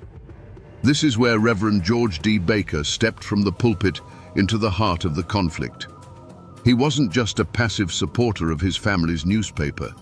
His sermons, known for their fiery passion, began to take on a new, sharper edge. He preached about sin and corruption, about the duty of good men to stand against the forces of darkness in their community. While he may not have named Tom Howard from the pulpit, everyone in the pews knew exactly who the serpents and money changers in the temple were. He was giving his clan's political war a divine sanction, transforming a struggle for power into a holy crusade. Tom Howard found himself besieged. His name was being dragged through the mud in print, and now the most respected preacher in the region was calling down hellfire upon him every Sunday. He was being politically and morally isolated. Cornered and enraged, Howard did what feudists do. He pushed back. He began making public threats. On the streets of Manchester, in saloons and storefronts, he made it known that if the lies didn't stop, he would silence the liars himself. And he specifically named Reverend George D. Baker. The seeds of conflict were now fully sown. The battle had moved from the printed page to open verbal threats. The entire town of Manchester could feel the change in the air. The tension was no longer a political disagreement, it was a personal death threat. Two of the most powerful men in Clay County were on a collision course, and everyone was just waiting for the crash. It was no longer a question of if it would happen, but when. Newspapers and official records can give you the skeleton of a story, but they can't give you its heart. To find that, you have to talk to the people who have kept the story alive, not on paper, but in memory. In Clay County, there are still folks who hold the oral traditions, the tales passed down over generations that fill in the gaps the official histories leave behind. I found one of them in an old-timer named Silas, a local historian whose family has lived in these hills since before Kentucky was a state.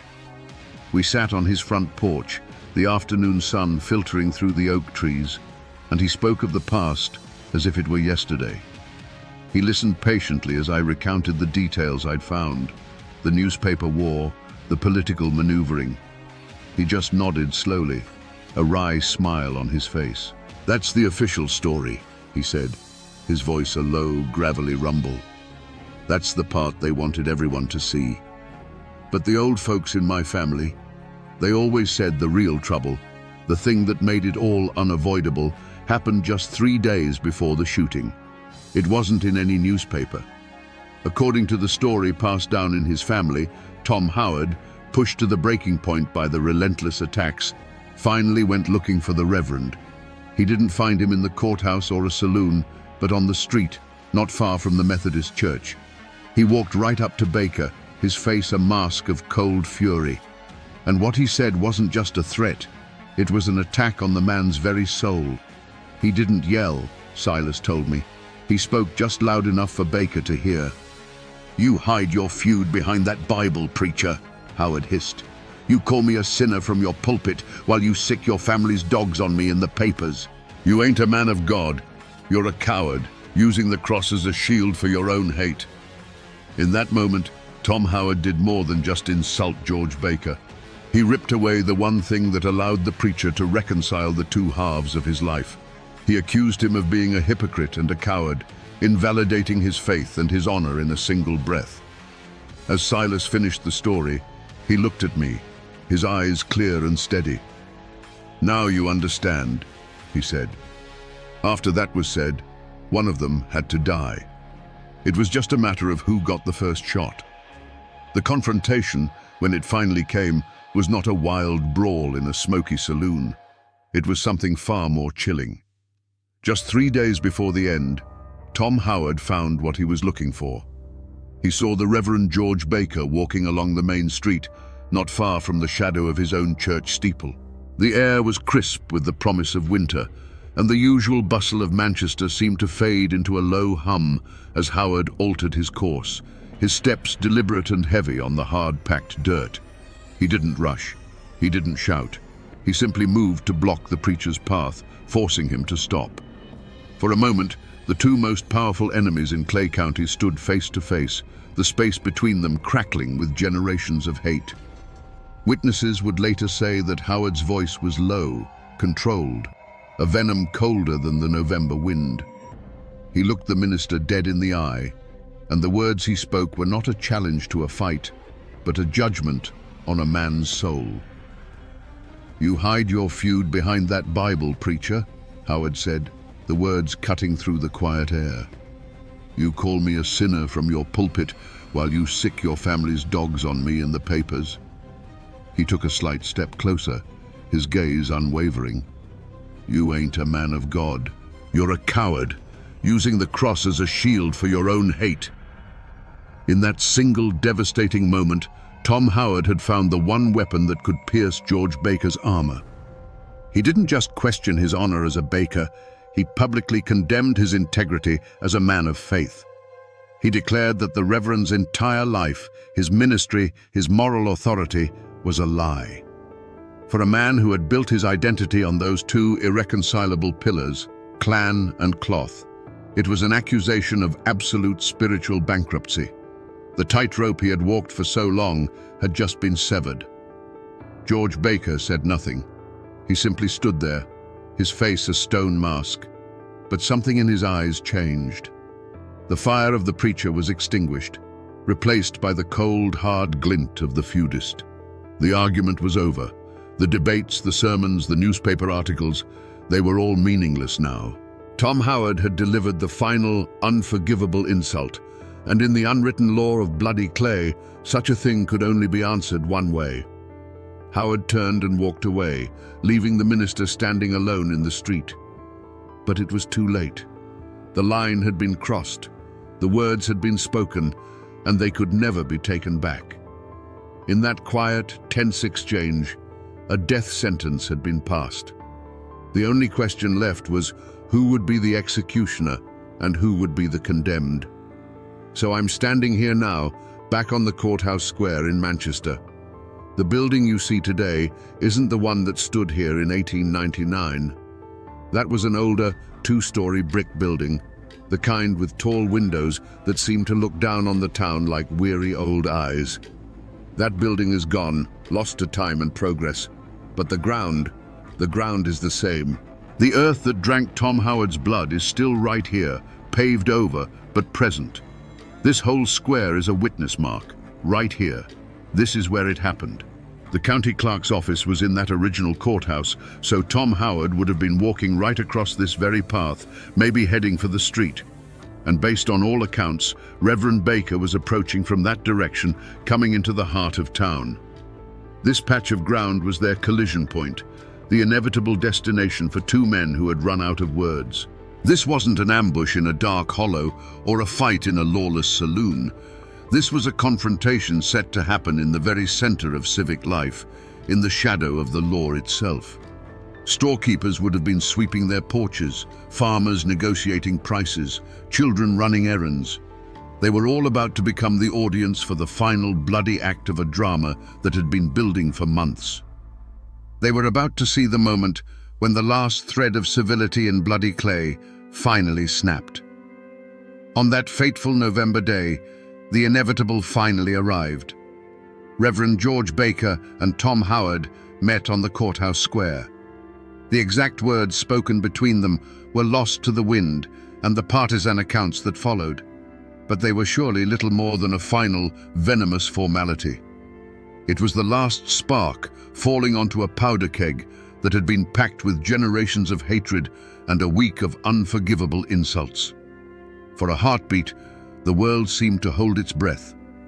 The clatter of wagons, the murmur of conversation, it all seemed to fade away as the two men stood locked in that final, silent challenge.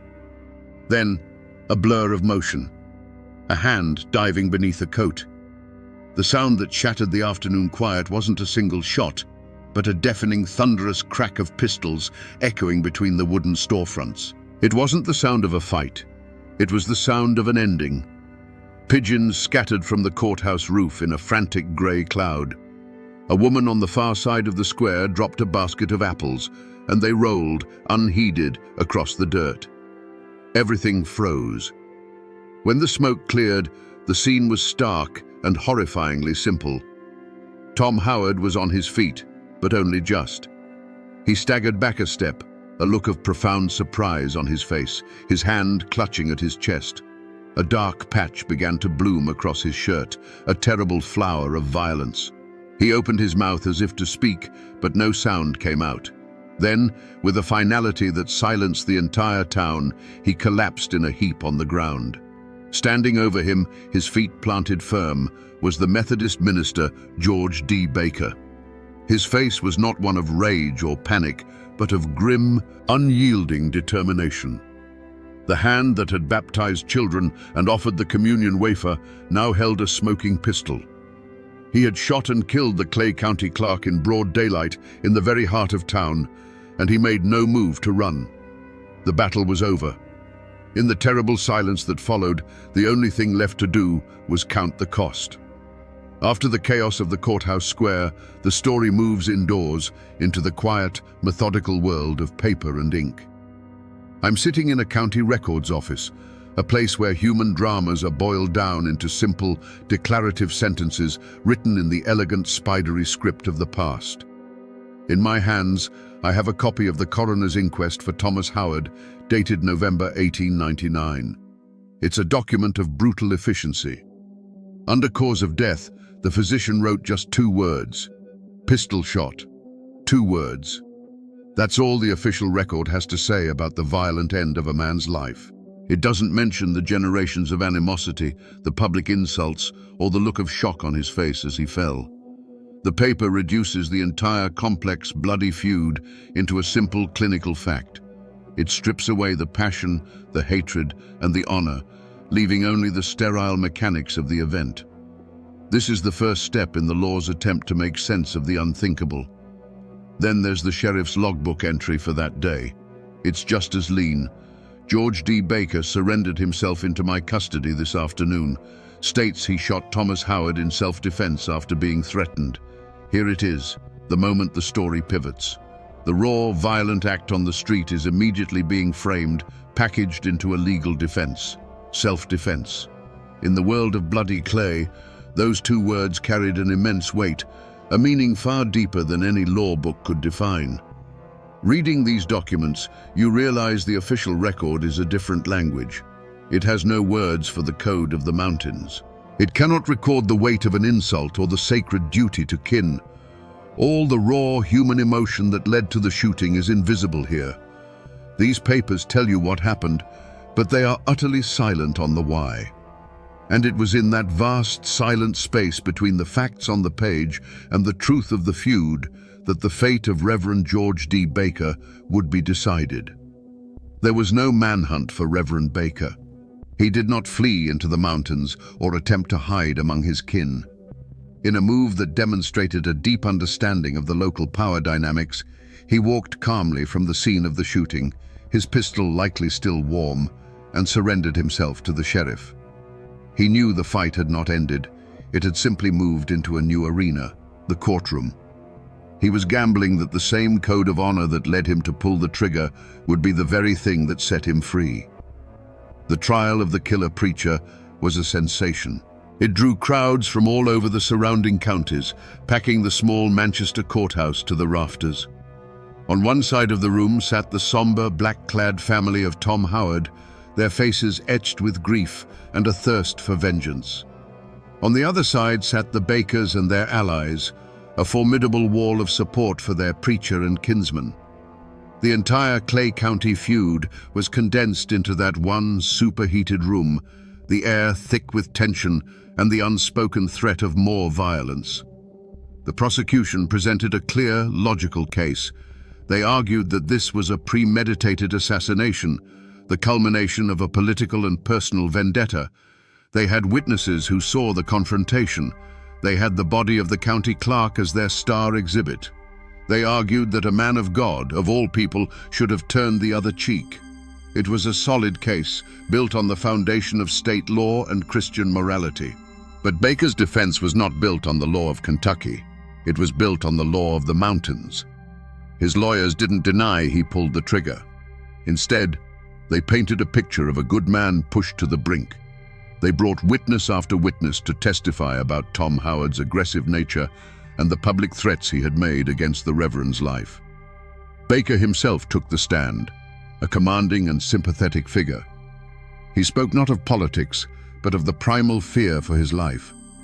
He claimed that when he met Howard on the square, he saw a man ready to kill him, and in the kill or be killed world they all inhabited, he had no choice but to shoot first.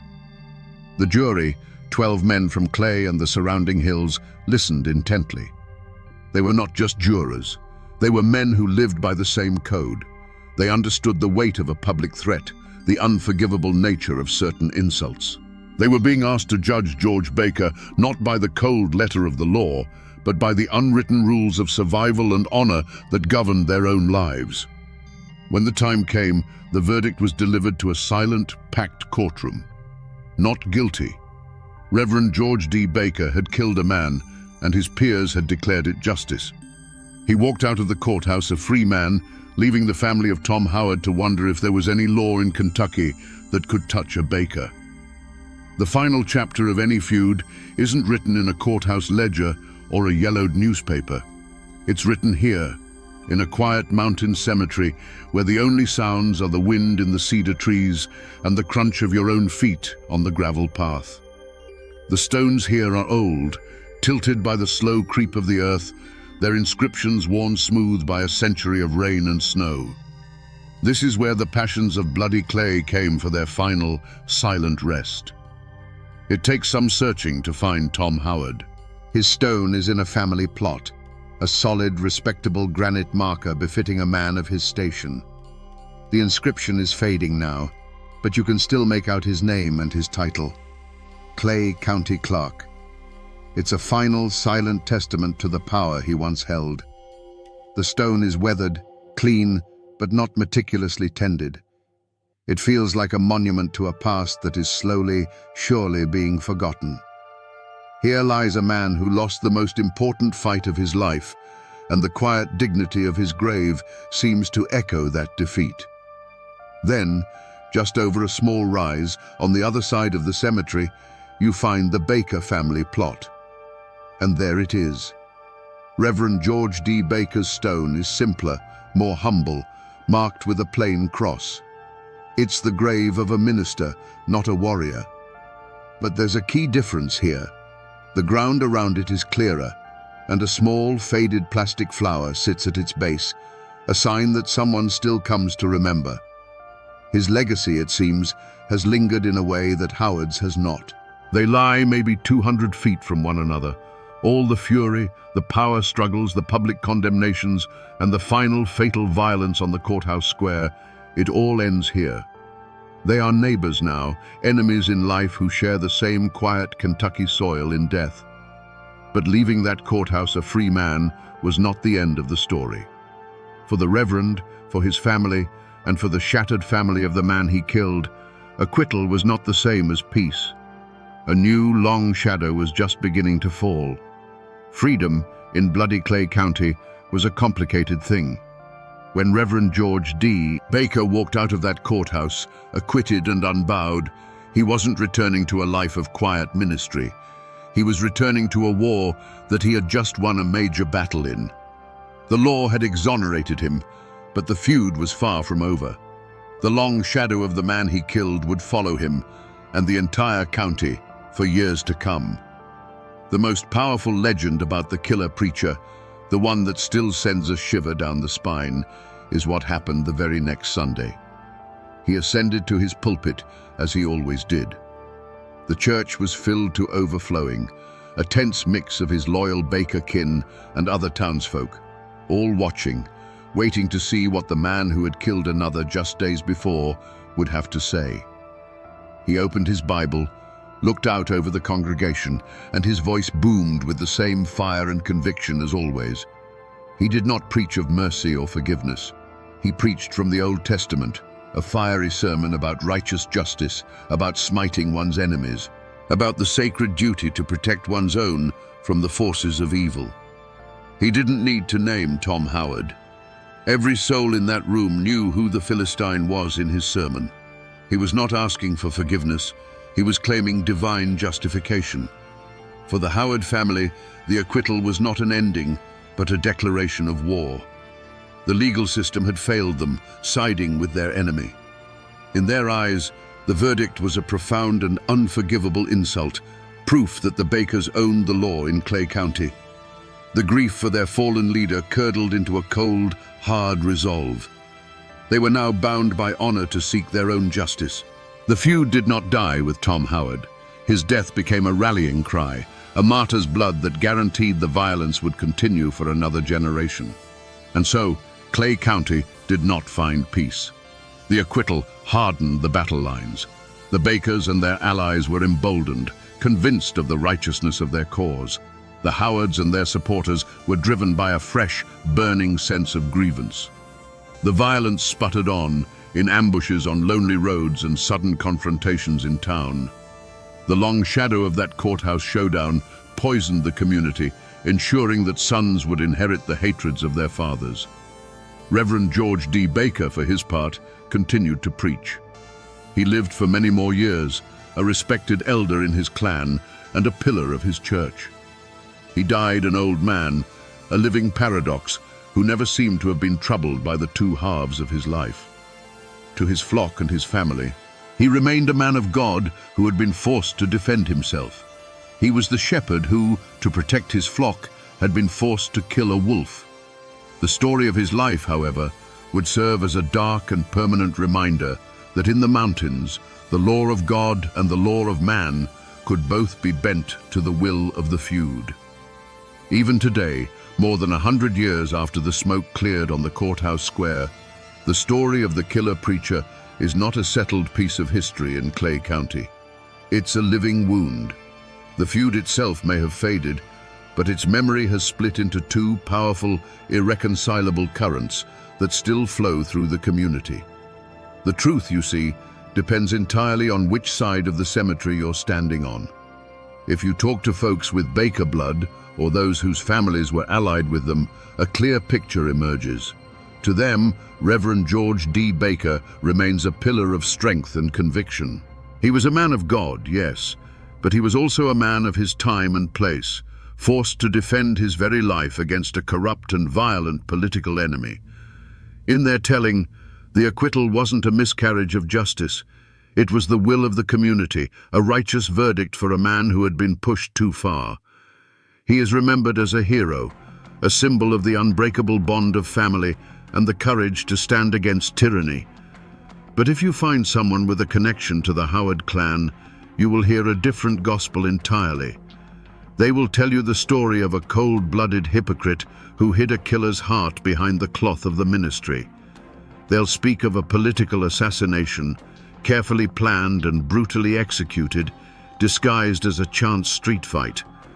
To them, Tom Howard was a duly elected public servant, a husband and a father, murdered for standing up to the Bakers' control of the county. The trial was a sham, the verdict a final bitter insult delivered by a jury of their enemies' friends. In this version, Reverend Baker is no hero. He is the villain, a man who twisted both the law of man and the word of God to get away with murder. So who was he? A righteous man of God or a sanctimonious killer?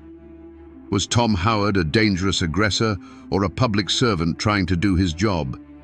The absolute objective truth of what was in each man's heart on that day is likely buried with them under those worn granite stones. What remains are these two opposing legacies, two powerful stories passed down through generations. The feud is over, but the battle for how it is remembered rages on in the quiet conversations and the long memories of these mountains. When a story is this raw, this soaked in blood and betrayal and impossible choices, it refuses to stay dead and buried in the past. It breaks free from the brittle pages of history books and the sworn testimony of court records. It seeps into the soil of the place where it happened, and over the decades, it grows into something else entirely, a legend. The story of Reverend George D. Baker is no longer just a historical event in Clay County. It's a piece of local folklore. It has become a cautionary tale, the kind a grandfather might tell his grandson to explain the dark complexities of the world. It's a warning that a man's character is never simple, that even a man of God can carry a killer's resolve in his heart. It's the ultimate Appalachian parable, a stark reminder that in these mountains, the bonds of blood can sometimes be stronger than the bonds of faith, and that blood is often thicker than holy water. And like all powerful stories of violence, it left a ghost behind. Some people in Manchester will tell you that on a cold, quiet November evening, if you stand in just the right spot on the courthouse square, you can feel it. A sudden drop in temperature, a cold spot where the air seems heavier, more sorrowful. Others claim to have heard things on the wind, not a voice, but the faint echo of a heated argument, followed by a terrible, profound silence. It is the psychic scar left on the landscape, the final transformation of the killer preacher's story from a human tragedy into a haunting. This is what happens when history bleeds into legend. The sharp edges of fact, the exact words spoken, the precise sequence of events get worn smooth over time. What's left is the dark, unsettling truth at the heart of the tale. That the line between a saint and a sinner, a hero and a murderer, can sometimes be as thin as a trigger pull. So here we are, back where we began, on the courthouse square in Manchester. The place hasn't changed in the last hour of our journey, but our understanding of it has. The echo I spoke of when we started is clearer now. It's no longer a vague feeling in the air. It has a voice. It speaks of honor and insult, of faith and fury, of a man who tried to hold both a Bible and a pistol and found himself forced to choose which one to use. We came here with a simple, shocking question. How does a preacher become a killer? But the story of Reverend George D. Baker and Tom Howard teaches us that the truth is never simple. It's a dark and tangled web of old wounds from a forgotten war, the brutal pride of the clan, and the impossible pressure cooker of a community where the law of the gun often spoke louder than the law of the land. We saw how a verdict of not guilty didn't bring peace, but only guaranteed that the long shadow of violence would stretch into a new generation. And this story, in the end, isn't just about a feud in the Kentucky mountains over a century ago. It's a chilling lesson about the fragility of civilization itself. It shows us how quickly our highest ideals, our faith, our laws, our sense of morality can be swept away by older, deeper currents of blood, honor, and revenge. The story of the killer preacher is a permanent and powerful reminder that the most dangerous ground isn't in some distant, lawless hollow, but in the conflicted heart of a human being. The men who lived and died by that code are gone now. The old courthouse they fought to control is nothing but a memory. But the next time you pass through a small town and see its courthouse square, listen. Listen for the echoes of the stories that ground is holding on to. The people are gone, the guns are silent, but the story remains.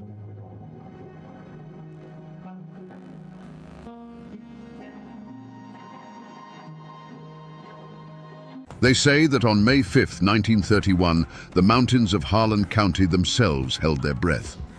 Down below, a convoy of cars carrying company men and the law's hired guns slowed to a crawl. And from the hillsides, an answer came not in words, but in a roar of gunfire that tore the morning apart. This was the moment that would forever define a place known as Bloody Harlan. Was it a murderous ambush, as the coal barons screamed to the world? Or was it the last desperate act of men who had been beaten, starved, and cornered? The truth, as it always does in those dark hollows, is buried deep. Today, we're not just going to talk about a gunfight. We're going to uncover the story of the pressure, the pain, and the poverty that led to the Battle of Evarts, a day when ordinary miners decided they would rather die on their feet than live on their knees. To understand the men who took to the hills with rifles that day, you first have to understand the world that made them. Harlan County in the early 1900s wasn't a place of opportunity. It was a kingdom of coal, and every man, woman, and child was a subject. A boy was born in a house the company owned, breathing in the black dust that settled on his cradle. He played in the shadow of the tipple that would one day claim his father, and knew, with a certainty that chilled the bone, that it would one day claim him too. This wasn't just a job. It was a system of total control. You lived in the company's house, so you could be evicted at a moment's notice. You shopped at the company's store, where your dollar was worth 50 cents, and you were paid not in American money, but in company scrip. This private currency was a leash, designed to keep you in a state of permanent debt. A man could spend his entire life deep in the earth, risking his life for a pittance, and still die owing the company money. His debt would then pass to his sons. It was a new kind of feudalism, hidden away in the American mountains. The land itself taught them to be hard. The mountains demanded self-reliance. A man learned to hunt, to fix what was broken, and to stand his ground because no one else was coming to help him. This forged a powerful code, an unspoken law that was older and deeper than any statute passed in a distant capital. You stood by your kin. You looked a man in the eye. You did not suffer an insult to your honor, and you never, ever let an outsider push you off your own ground. The mine was a brutal teacher. Every day was a gamble against a cave-in, a gas explosion, or the slow, suffocating death of black lung. Men watched their friends get crushed, their fathers waste away, their brothers carried out on a stretcher. They learned that their lives were cheap, just another cost on the company's ledger. This constant dance with death bred a certain kind of fatalism, but it also bred a deep, simmering rage. So when the Great Depression hit, and the operators demanded that these men work for even less, they weren't just cutting a wage. They were breaking a sacred, unspoken pact. The miners had endured the danger, the debt, and the dust. They had traded their health and their freedom for a life that was just barely livable. By trying to take that last crumb, the company wasn't just making a business decision. They were delivering the final, unforgivable insult to the mountain code. They were pushing men who had nothing left to lose. Before the strike, before the guns, there was a life. It was a hard life, to be sure, but it was theirs. A miner's day began in darkness and ended in darkness, but in between there were moments of light. A man's kingdom wasn't the mine, and it wasn't the company town. It was the few square feet of his front porch where he'd sit at the end of a shift, bone-tired, and watch his children play in the yard. It was the smell of supper cooking, the one time of day the scent of coal was overpowered by something that felt like home. These men weren't just workers, they were husbands and fathers. They held a deep, fierce pride in their ability to provide, to put food on the table, no matter how meager. They'd come home with their faces permanently stained with black dust, but they would wash their hands clean before holding their babies. Their world was one of small dignities, a well-tended garden, a hymn sung in church on Sunday morning, the quiet respect of their neighbors. This was the life they were defending. It wasn't about a theory of labor, it was about their kids having shoes in the winter. And there was a brotherhood forged in the belly of the earth. Down in the darkness, a man's life depended entirely on the man next to him. They learned to read the groans of the mountain, to listen for the shifting of rock, to trust each other's instincts without a word. This created a bond that outsiders could never understand. They were more than neighbors. They were soldiers in a daily war against the mountain. They shared their last chew of tobacco, covered for each other when the foreman was on the prowl, and mourned together when the mountain inevitably claimed one of their own. This was the world the coal operators failed to see. They saw numbers on a ledger, a list of employees, a cost to be managed. They did not see the tight-knit fabric of a community woven from shared hardship and fierce loyalty. They didn't understand that when you threatened one family, you threatened them all.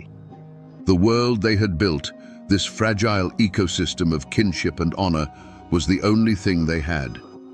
And when the company came for it, they were coming for everything. The same mountain that gives a man his strength also carves his deepest flaw. For the miners of Harlan County, that flaw was a pride as hard and sharp as a shard of slate. It was a pride born of survival, a refusal to bow your head to any man, be he a foreman or a king. This wasn't arrogance. It was a deep-seated belief that a man's dignity was the one thing the company couldn't own and the mountain couldn't crush. There were stories told in the camps that every miner understood. A story of a man who put down his tools and walked out of the mine, sacrificing his job and his family's next meal, all because a young foreman from up north had called him boy. He wasn't being defiant for the sake of it. He was upholding a code. To accept the insult would be to admit that the company owned his spirit as well as his labor, and that was a line he would not cross. He lost his job, his home, and was blacklisted from every mine in the county, but he kept his honor intact. This unwavering pride was a kind of psychological armor against the crushing darkness of the mines. It's what allowed a man to walk into the earth each morning with his head held high. But it was also a fatal vulnerability. The operators, in their distant offices, may not have understood the men, but their enforcers on the ground, the gun thugs and the sheriffs, they understood this pride perfectly. They learned it was a button they could push. They knew that these were not men who could be shamed or intimidated into submission indefinitely. They were men who would bend and bend and bend, absorbing every hardship with a stoic silence. But when you pushed them past that breaking point, when you made it a question of their honor as men, they would not break. They would explode. This pride, this absolute refusal to be seen as less than a man, was the powder keg sitting in the heart of Harlan County. All it needed was a spark. The first affront was the wage cut, a cold dismissal of their worth. The next was the company's response to the union. Any man who joined was fired, his name put on a blacklist that was a death sentence to his career. But the deepest cut, the one that went past the wallet and into the soul, was the evictions. Miners and their families, with nowhere to go, were thrown out of their company shacks, their belongings piled in the muddy road. It was an act of calculated cruelty, designed not just to punish the men, but to break their wives and starve their children. The pressure built until the air in Harlan felt thick enough to ignite. And on the morning of May the 5th, 1931, the company provided the spark. They decided to make a statement. They assembled a convoy of 3 cars, filled not just with non-union workers, but with the most hated symbols of their power, company officials and Sheriff J.H. Blair's deputies, the gun thugs who had been beating and intimidating them for weeks. Their goal was to parade these scabs right through the town of Evarts. This was not a logistical move. This was a deliberate act of humiliation. It was a victory lap for the company, a public declaration that the strike was broken, that the men were beaten, and that the company's power was absolute. To the striking miners, watching from the hillsides where many of their families were now living in makeshift tents, this was an invasion. It was the enemy marching through their territory, flying a flag of contempt. The news passed from holler to holler, not in a shout, but in a low, dangerous whisper. "They're coming." That was all that needed to be said. Men looked at each other, a silent understanding passing between them. This was no longer about a contract.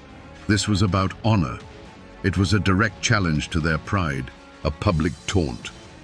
To stand by and watch that convoy roll through town would be to admit defeat. It would be to accept the role of the beaten dog, to bow your head and concede that you were less than a man. And for these men, forged by the mountain's harsh code, that was an impossibility. The moment that convoy was formed, the choice was made for them. Their pride, the very core of their identity, demanded a response. And in Harlan County, a response like that only came from the barrel of a gun. There were voices of reason, you see. There always are. Union organizers, men sent down from the national office, understood the danger. They knew that an open gunfight would bring the full weight of the state down on them. It would give the operators the perfect excuse to call in the National Guard and crush the strike with bayonets and machine guns. Their strategy was one of patience, of holding the line, of winning the war of public opinion. They preached discipline, warning the men not to be provoked, not to give the company the violence it so clearly wanted. But for a man watching his child grow thin, the word patience is a curse.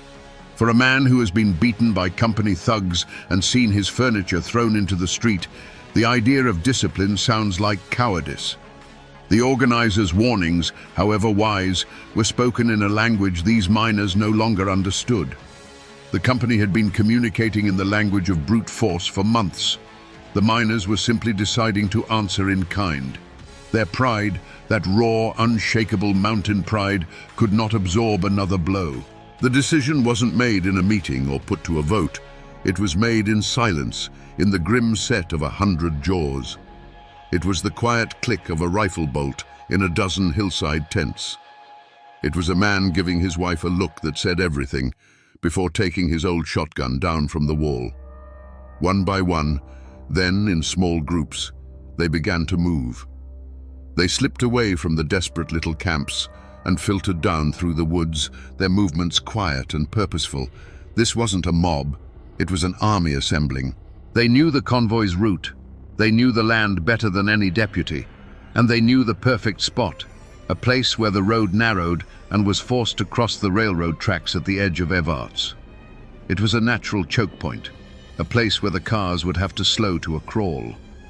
They took up positions on the wooded hillside overlooking the road, some behind trees, others in the shallow ditches. They were no longer just striking miners, they were choosing a battlefield. Every man who took his place on that hillside was consciously rejecting a path of peace. He was ignoring the warnings of the organizers. He was turning his back on the slim hope of a negotiated settlement. He was betting his life and the future of his family on the outcome of the next few minutes. The company had offered them a choice: submission or starvation. On that morning, the miners of Harlan County chose a third option: war. The path had narrowed until there was only one way forward, and it was lined with guns. There was a moment just before the first engine was heard when the world went still. The men lay hidden on the hillside, the cool earth pressed against them, the weight of their rifles familiar in their hands. The sun was climbing, casting long shadows through the trees. A bird sang somewhere nearby, oblivious. In that sliver of time, there was a profound silence. And that silence was the final off-ramp. It was the last chance for any man to back away, to slip back through the trees and return to his family. In that quiet, what does a man think about? He doesn't think about labor law or economic theory. He thinks about the look on his wife's face that morning. He thinks about his daughter's worn-out shoes. He remembers the cold knot of shame in his stomach when he had to tell his family there was no food. Then, another set of images floods his mind. The sneering face of a deputy, the sight of a neighbor's furniture sitting in the rain, the memory of a beating behind the company store. This was the final crossroads, not an offer from the company, but a question each man had to ask himself. He weighed the two futures. One was a future of slow, grinding surrender, a life of accepting insults, of watching his family suffer, of dying a little inside each day. The other future was unknown, violent, and terrifying, but it was a future where he stood up. He wasn't choosing between peace and violence. He was choosing between two kinds of death: the death of the spirit, or the risk of the death of the body. And then they heard it. A low, distant rumble. The sound grew, becoming the unmistakable growl of automobile engines. That sound shattered the silence and ended the debate. It was the sound of the enemy, confident and arrogant, coming to rub their noses in defeat. Every doubt, every fear, every hesitation was burned away by that approaching sound. It was the final provocation. Along the hillside, you could feel the change. A man would shift his weight, settling the rifle stock more firmly against his shoulder. A thumb would quietly pull back a hammer, the soft metallic click barely audible. Eyes narrowed, focusing on the bend in the road. The final crossroads had been passed. The choice was made. The silence of peace was over, and the sound of the reckoning was on its way. The three black cars came around the bend, slow and arrogant. They looked alien against the green hills, like beetles crawling across a leaf. To the men watching from above, they weren't just vehicles. They were steel-skinned symbols of a power that had crushed them for a generation. As the convoy slowed for the railroad tracks, the air grew so tight it felt like the whole world was a clenched fist waiting to strike. Who fired first? The company swore it was an ambush, a cowardly volley from the trees. The miners swore a deputy in the lead car leveled his pistol, and a single sharp crack broke the morning peace. The truth was lost in the first echo, because that one shot was answered by a deafening chorus from the hillside. The argument that had raged for months in company offices and desperate tent camps was suddenly, permanently over. The time for talking was done. The world dissolved into noise. It wasn't the clean sound of a single shot, but a chaotic rolling thunder that battered the eardrums and shook the leaves from the trees. It was the roar of old hunting rifles, the heavy boom of shotguns, and the crack of pistols, all woven together into a single terrifying sound. The air filled with the sharp, bitter smell of gunpowder. Splinters of wood flew from the trees, and pockmarks appeared on the steel bodies of the cars as if from an invisible hailstorm. For each miner on that hillside, the world narrowed to a single point. It was the face of a man in a car, a man who represented the beatings, the evictions, the hunger. The kick of the rifle against a shoulder was a physical release of a year's worth of stored-up rage and helplessness. There was no strategy, no battle plan. There was only a raw, primal instinct to fight back, to finally answer force with force. Inside the cars, it was a trap. The world became a terrifying drumbeat of impacts against the metal frame. There was nowhere to run, nowhere to hide. One of the hated company guards in the lead car suddenly slumped forward without a sound. In another car, a company official cried out and went down. The illusion of their power, the authority that came from their guns and their money, was being shredded one bullet at a time. Then, almost as suddenly as it began, it stopped. The roaring faded into a few last, sporadic shots that echoed away into the mountains. A heavy, ringing silence rushed in to fill the void. Blue-gray smoke drifted through the trees, slowly clearing like a rising curtain. In the stillness, nothing moved. The birds were silent. The engines of the cars had stalled. A profound and terrible stillness had fallen over the choke point at the edge of Evarts. The battle had lasted only a few minutes, but it had changed everything. When the final tally was made, 4 men lay dead or dying on that dusty stretch of road. One of them was a miner, Jim Penland, who instantly became a martyr. The other 3 were from the company side. The convoy, shattered and bleeding, turned and fled in chaos, leaving their dead behind. The miners had held the ground. They had won the battle. For a long moment after the last car had vanished in a cloud of dust, nobody moved. The miners remained frozen on the hillside, phantom figures in the lingering gunpowder smoke. The only sound was the frantic ringing in their own ears. There was no cheering, no shouts of victory. There was only a cold, stark realization of what had been done. Below them, on the road, lay the undeniable proof. The still bodies, the abandoned cars riddled with holes. They had faced the monster, and for the first time they hadn't flinched. They had fired back, and they had won. But that feeling of grim triumph was fleeting, quickly replaced by a chilling clarity. They were no longer just striking miners fighting for a wage. In the eyes of the law, the company's law, they were now murderers. They had crossed a line from which there was no return. They knew what was coming next. The sheriff would raise a posse of every gun thug in the county. The governor would be called. The full, crushing weight of the state would descend upon these hollers with a singular purpose: to hunt them down. And just like that, the spell was broken. A low voice cut through the silence. Scatter. It was all that was needed. The men didn't run in a panic. They simply faded back into the trees. They melted into the landscape that had birthed them, disappearing up hidden paths and secret ridgelines that no outsider could ever hope to find. They moved with the quiet certainty of men on their own ground, their retreat as disciplined and purposeful as their attack had been. They were now fugitives. The men who had stood as a defiant army just minutes before were now solitary shadows, making their way to hidden cabins and sympathetic farmhouses deep in the mountains. They would be hunted, but here, in the labyrinth of hills and hollows they called home, they stood a chance. The active battle was over.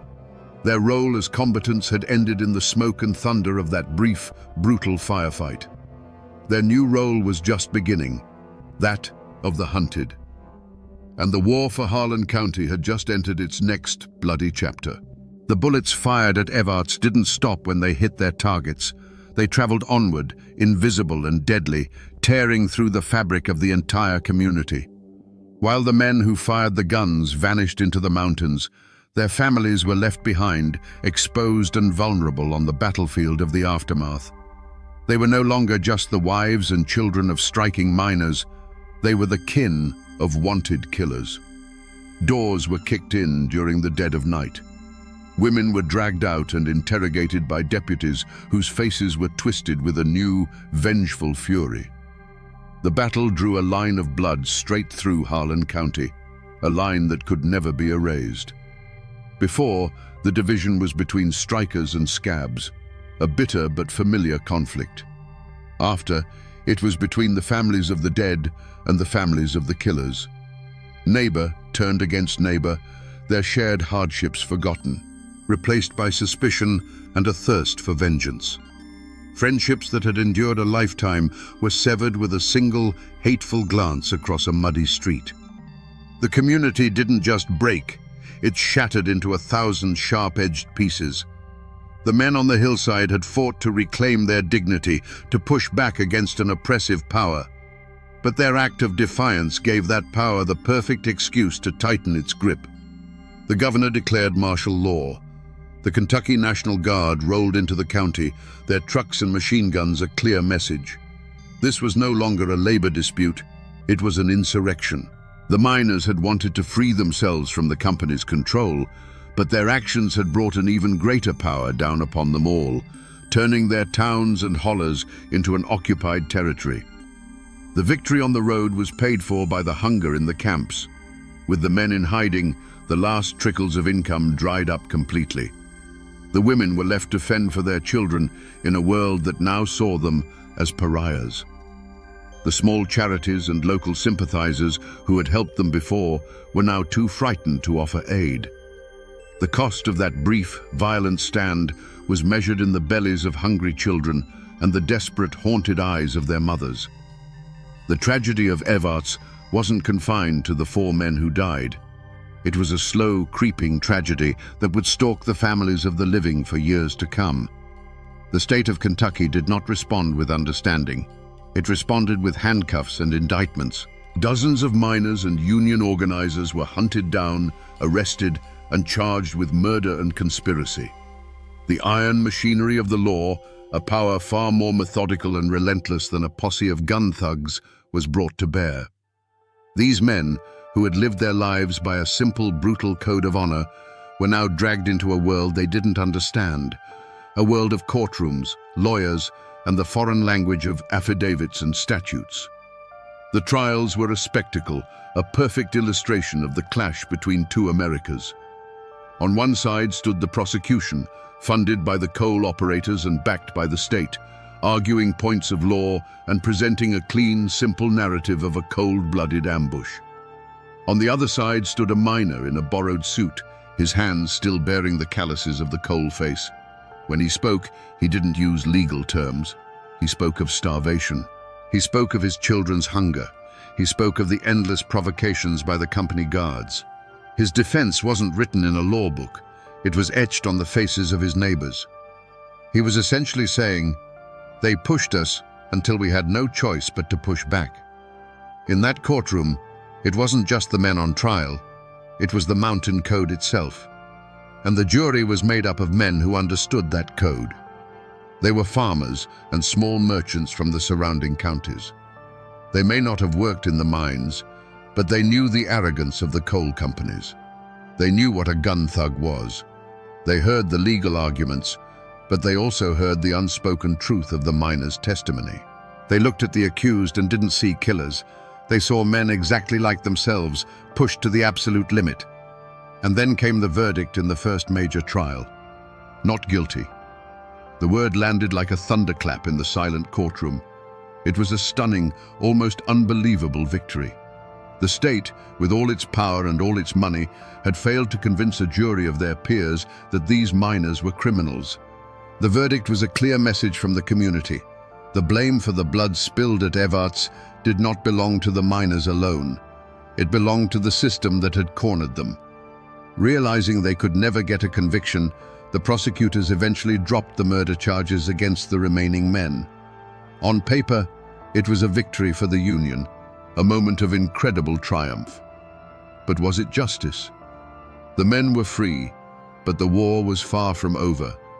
The gun thugs still patrolled the roads, the families were still starving, and the coal company's power, though challenged, had not been broken. The law had rendered its judgment, but the mountains had their own way of settling scores, and the violence in bloody Harlan was only just beginning.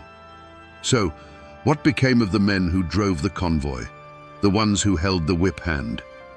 The law never came for Sheriff J.H. Blair. No grand jury ever convened to question the coal operators about the system of debt and violence they had created. While the miners were being hunted in the hills, the architects of their desperation sat safely in their offices, counting their profits and hiring more guards. The battle for them was not a tragedy. It was an inconvenience and a justification for even more brutality. In the immediate aftermath, their power seemed to grow. The presence of the National Guard gave them the cover they needed to systematically break the strike. Sheriff Blair and his deputies, far from being investigated, were emboldened. They now had a mandate to treat every Union man as a potential killer. The terror in Harlan County intensified, becoming a long, grinding war of attrition marked by ambushes and assassinations. For a time, it seemed the company had won an absolute victory. But history has its own form of justice, one that is often slow and ironic. By pushing the miners into open warfare, the operators had created a national spectacle. The name Bloody Harlan became a headline, a rallying cry for the labor movement across America. The stories of gun thugs and starving families brought congressional committees and federal investigators down into their closed kingdom. They had wanted to keep the Union out, but their methods put a spotlight on them so harsh that it eventually burned away the shadows they operated in. And Sheriff Blair, he became a symbol not of law and order but of corporate tyranny. Florence Reese, the wife of an organizer, wrote her defiant anthem, "Which Side Are You On?" while Blair's men were outside her house, ready to break in. The song outlived him. It outlived the mine operators. It became the voice of the struggle long after their names were forgotten footnotes. In the end, the company men won the battle and the immediate war, but they lost their anonymity. They had wanted to make an example of the miners, but in doing so, they had made a damning example of themselves, one that would be studied for generations as a lesson in greed and brutality. For the families of the men who fought at Evarts, the battle never really ended. A man's surname became his history, a brand that marked him and his children. For some, it was a badge of honor. They were the sons of the men who stood up. But for many, it was a curse. They found themselves blacklisted, unable to get work in any mine in the region. The only path forward was to leave. A quiet exodus began, as families packed what little they had and scattered, seeking a life in the factories of Ohio or the auto plants of Detroit, hoping to outrun the long shadow of a single day in May. The community itself tried to heal by forcing itself to forget. A heavy blanket of silence was pulled over the memory of the battle. People had to live together after all.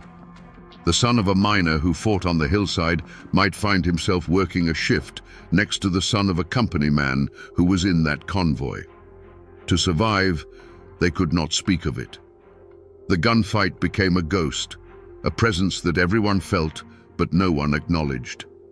It was a peace built not on forgiveness, but on the shared conspiracy of never speaking its name, a wound that scarred over but never truly closed. The Battle of Evarts didn't bring the Union to Harlan. In fact, it kicked off the bloodiest phase of the Harlan County War, a brutal decade of assassinations and bombings. The operators' power seemed unbreakable, but the battle had changed something fundamental. It had proven that the miners would die before they surrendered completely. It had created martyrs. It had planted a seed of defiance that, watered with the blood of men like Jim Penland, would stubbornly refuse to die. When the New Deal and new federal laws finally gave the United Mine Workers the leverage they needed to come back into Harlan years later, they were building on the foundation laid at Evarts. The legends of that day were told in secret, inspiring a new generation to take up the fight. The power dynamic didn't shift overnight, but the battle was the first great crack in the dam. The gun smoke cleared in a matter of minutes, but the shadow it cast would stretch on for generations, a constant, haunting reminder of the price of dignity. If you drive the road that runs through Evarts today, you can still find the spot. The pavement is wider now, the old railroad tracks long gone, but the shape of the land hasn't changed. The hillside still rises steeply from the road, a silent, green witness. There are no monuments here, no bronze plaques to mark the spot where the battle was fought. The only memorials are the ones you have to search for. A weathered tombstone in a small mountain cemetery, the name Jim Penland worn smooth by a century of rain and sorrow. The most enduring echo of that day is the name it gave the county. Before the battle, Harlan was just another coal county. After, it was forever Bloody Harlan. The name became a brand, a piece of American folklore. To the outside world, it was a shorthand for violence, poverty, and backwardness. But to the people within, it was something more complicated. A source of shame, yes, but also a badge of a certain stubborn, dangerous pride. It was a reminder that this was a place where men would not be pushed too far. The story of the battle itself left the pages of the newspapers and passed into legend. It became a ballad, sung not with guitars, but in the quiet telling of stories from grandfather to grandson on a front porch at dusk. In these tellings, the miners were always braver, the gun thugs more evil. The rumor of a machine gun hidden in the woods grew into an accepted fact. The battle became a modern-day Thermopylae in the mountains, a story told to teach the young what it costs to stand up for yourself. And its anthem, born from the terror that followed, became Florence Reese's immortal question: which side are you on? That question still hangs in the air in Harlan County. The coal companies may not hold the absolute power they once did, the gun thugs are gone, but the fundamental struggle remains. The fight against outside forces that seek to extract the wealth from the mountains while leaving the people with nothing is a story that has never ended. It just changes its name and its face. The spirit of defiance that rose up on that hillside in 1931 is still there, sleeping just beneath the surface. The men who fought at Evarts are all gone now. Their bodies returned to the same earth they once mined. But their ghost has not left these hills. It's in the stubborn set of a jaw when a man is told he can't provide for his family. It's in the fierce, protective love for this hard land. And it's in the understanding that sometimes, when you're pushed to the wall, the only answer the world seems to understand is the roar of a gun. So we return to the question that started it all, hanging in the smoky air of 1931. Was the Battle of Evarts a heroic last stand or a villainous ambush? The truth is, it was neither, and it was both. These were not heroes in shining armor. Their actions brought a reign of terror and hardship down on the very families they sought to protect. But they were not villains. They were the inevitable product of a cruel and calculated system. They were what Harlan County had made them. Desperate men who had been shown time and again that violence was the only currency the company truly respected. The Battle of Evarts is a timeless, brutal lesson in what happens when you push a people past the breaking point. It teaches us that you cannot strip a man of his home, his wages, and his hope, and expect him to bow his head in silence. Sooner or later, he will stand up. This wasn't a clash of armies. It was a clash of worlds. The cold, mathematical logic of profit ran headlong into the hot-blooded, unwritten code of the mountains, a code where a man's honor was worth more than his life. The 4 men who died that day were only the first casualties. The battle's true toll was measured in the years of fear, the families broken apart, and the legacy of bitterness that stained the ground for a generation. It stands as a monument, not of victory or defeat, but as a testament to the explosive power of wounded pride. And that, my friends, is the Ballad of Bloody Harlan. A story not about a wage, but about what a man will do when his dignity is the last thing he has left to lose. In the heart of Appalachia, there was a city that lived a double life. By day, it was Wheeling, West Virginia, a town of steel, smoke, and hard-working men. But when the sun bled out behind the mountains, it became something else entirely. A place whispered about in neighboring states, a place that earned the sinister nickname Little Chicago. How could a city in the middle of conservative America become a gangster's paradise, a capital of vice where the law was just a suggestion? The official records talk about crime, but the mountains remember a different story. The tragedy of a city that sold its soul for a few decades of neon lights and easy money. Wheeling wasn't born a monster. For generations, it was a city built on sweat and steel, nestled in a bend of the mighty Ohio River. Its lifeblood was the clanging of the mills and the rumble of the coal cars. The air was thick with the smell of industry, and the brick buildings were permanently stained with a film of soot. This was the Rust Belt in its prime, a tough, proud place where a man's worth was measured by the calluses on his hands. It was a world of simple, hard truths. You worked, you provided for your family, and you found your rest on Sunday. The people of Wheeling were the heart of this world. They were steel workers, miners, and factory hands who came home each night with their faces smudged with grime and their bodies aching. They were men and women who understood the grim reality of life in the mountains. Their dreams weren't grand. They dreamed of a steady paycheck, a hot meal on the table, and maybe a little something extra on a Saturday night to forget the toil of the week. This city was their home, their legacy, a place they had built with their own two hands. Into this world of grit and labor stepped a man named William Leas, known to everyone as Big Bill. He wasn't a gangster in a pinstripe suit who rolled in from New York or Chicago. He was the son of Greek immigrants, a local boy who understood the city's hunger. He had a disarming smile and a way of speaking that made you feel like he was your oldest friend. He started small, running whiskey during Prohibition, but he wasn't just a bootlegger. He was a visionary of vice. Leas saw the exhaustion in the eyes of the workers, and he offered them an escape. He built churches and sponsored little league teams, presenting himself as a pillar of the community, a generous benefactor. People loved him.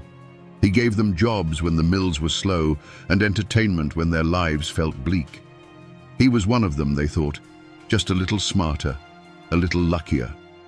They didn't see the ice behind his eyes or the cold calculation in his every move.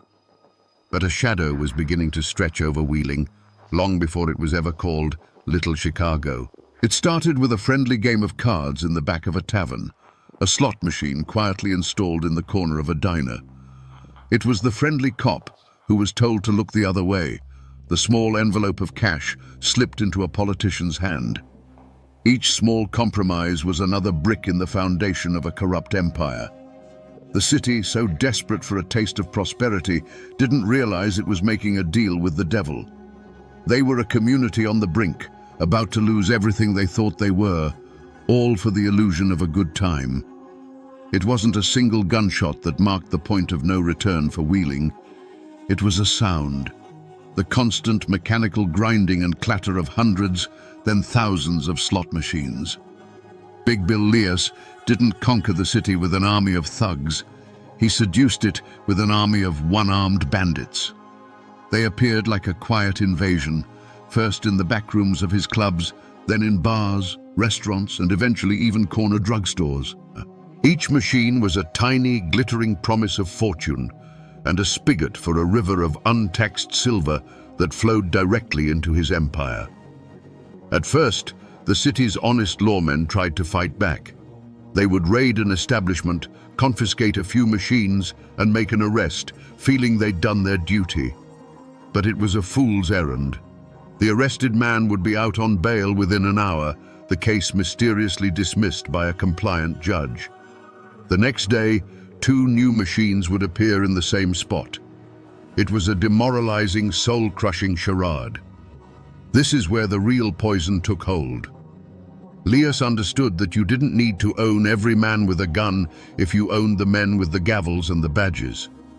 The system of corruption wasn't a secret. It was an institution.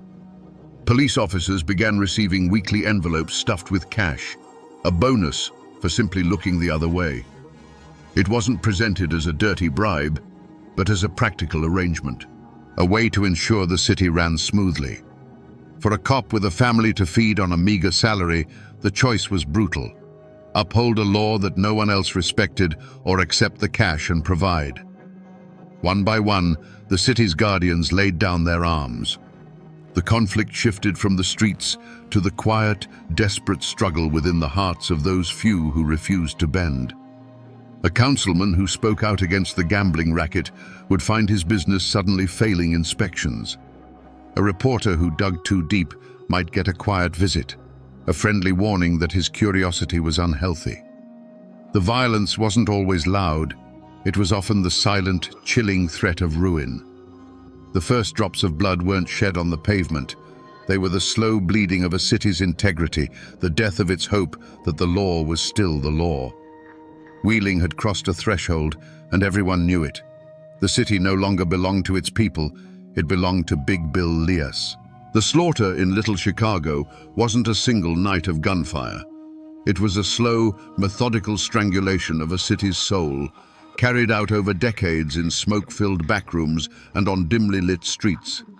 It was the steelworker who, after a brutal week in the mill, came to Wheeling looking for a little fun.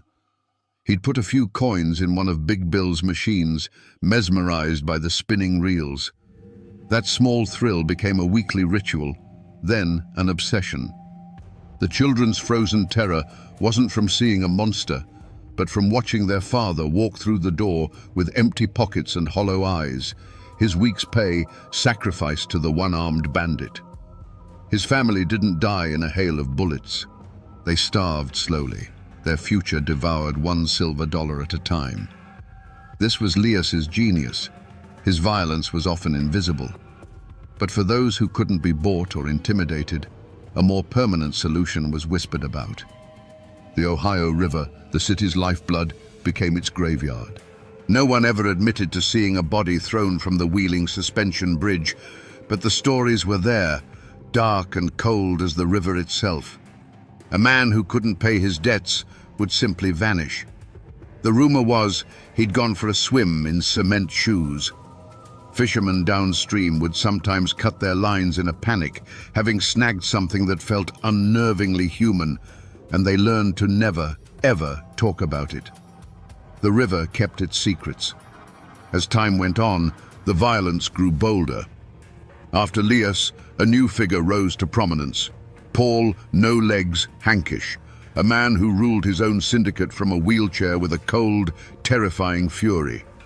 The quiet threats of Big Bill's era were replaced by open warfare. One night, the calm was ripped apart by a deafening explosion that rattled windows for miles. Where a car had been parked on a residential street, there was now only a mangled, smoking crater of twisted metal. The blast didn't just kill a man, it served as a public execution, a message written in fire and shrapnel. The true heart of darkness in Wheeling was this normalization of dread, the silence of the good people who were too scared to speak, the casual acceptance that some men were above the law and that a human life was worth less than a gambling debt. The city hadn't been conquered by an outside force. It had been eaten alive from the inside, one compromised soul, one broken family, and one silent splash in the river at a time. For decades, the corruption in Wheeling was a ghost at the feast, a secret everyone knew but no one dared to name aloud. But eventually, the whispers from those dark Appalachian hills grew loud enough to reach Washington. A U.S. senator from Tennessee named Estes Kefauver had declared a crusade against organized crime, and his traveling committee was cutting a swath across the nation. When they set their sights on West Virginia, Little Chicago was suddenly blinded by a spotlight it could not control. The party was over. The end didn't come with a shootout. It came with the quiet, methodical arrival of men in dark suits who carried briefcases instead of shotguns. They were agents from the FBI and, more importantly, the Internal Revenue Service. They were a quiet army of accountants and taxmen who were immune to Big Bill's charm and his envelopes of cash. They weren't interested in the rumors of bodies in the river. They were interested in the river of money that flowed from the slot machines, a river that had never once touched the ledger books of the U.S. Treasury. The reaction in the city was a quiet, nervous panic. The web of corruption that had felt so strong began to fray. Police officers who had been on the take for years suddenly grew fearful, their weekly payoffs now feeling like anchors that could drag them to the bottom. Politicians who had dined at Leas's table now couldn't remember his name. For the first time in a generation, a force had arrived in Wheeling that Big Bill could not buy, control, or intimidate. The fear that had held the city in his grip was now turned against his own people. Then came the raids. But these were not the staged, theatrical raids of the local police. Federal agents moved with cold efficiency. They didn't just seize a few slot machines, they swept through the city like a cleansing fire. In a single day, thousands of one-armed bandits were confiscated. They were dragged out of the bars and clubs, piled onto trucks, and taken to be destroyed. The signature sound of Little Chicago, that constant, hopeful, greedy grinding of the machines, was replaced by the sound of smashing glass and splintering wood as they were broken apart with sledgehammers. A new kind of silence fell over Wheeling. The neon lights of the gambling dens and backroom casinos flickered and went dark, one by one. The weekend crowds from Ohio and Pennsylvania stopped coming. The flow of easy money that had been the city's lifeblood and its poison simply ceased. What was left was a city in a state of shock, holding its breath. The king was cornered, his empire was in ruins, and the ashes of his fallen kingdom were still settling in the quiet, empty streets. The federal courthouse in Wheeling wasn't one of Big Bill's smoky backrooms. It was a place of cold marble, polished wood, and unwavering fluorescent lights, a world where his charisma and cash held no power. His trial was the greatest show the city had ever seen. The courtroom was packed every day with a strange mix of his loyalists, his victims, and the morbidly curious, all wanting to see if the king would finally fall. Armed federal marshals stood guard, their presence a stark reminder that the old rules no longer applied. For the first time, justice in Wheeling would be decided not by a backroom deal, but by a jury of 12.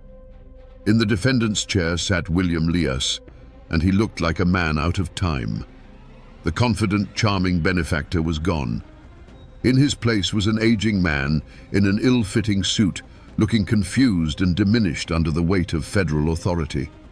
He would scan the faces in the crowd, perhaps searching for the familiar fear and respect he once commanded. But he found only strangers and the cold, impartial gaze of the law. This wasn't his world. He was a mountain lion dragged from his territory and put in a cage, surrounded by hunters who spoke a language he didn't understand. The prosecution's case was a masterpiece of methodical destruction. They didn't call witnesses to speak of rumored murders or broken legs. They didn't speak of the fear that had paralyzed the city for a generation. Instead, they brought in accountants. They presented ledgers, bank statements, and sworn testimony from Leas's own bookkeepers. One by one, former associates and lieutenants, men who had gotten rich under his protection, took the stand to save themselves, their testimony a cascade of betrayals that buried their old boss under a mountain of evidence. The weapon that finally brought down the king of Little Chicago wasn't a smoking gun, it was a fountain pen. The charge was the same one that had felled Al Capone, tax evasion. The government proved with painstaking detail that millions of dollars from thousands of slot machines had simply vanished, never to be seen by the taxman. It was a simple, brutal, and undeniable truth. While the newspapers screamed about racketeering and the whispers on the street told of bodies in the river, the case itself was as dry as dust. It was a cold, mathematical execution. When the jury returned, the verdict was a formality. Guilty. William Big Bill Leas, the man who had owned a city, who had built an empire on vice and fear, was sentenced to years in federal prison. The law of men had finally won. But as he was led from the courtroom, a free man no more, a question hung in the air, heavy and unspoken. Was this justice? The man who corrupted a generation of public officials and broke countless families on the altar of gambling was going to prison for a bookkeeping crime. The system had punished him, yes, but it felt like it had punished him for the wrong reasons. The city was free of its king, but the real sins of Little Chicago seemed to have been left unjudged, washed away like so many other dark secrets in the Ohio River. Big Bill Leas did eventually get out of prison.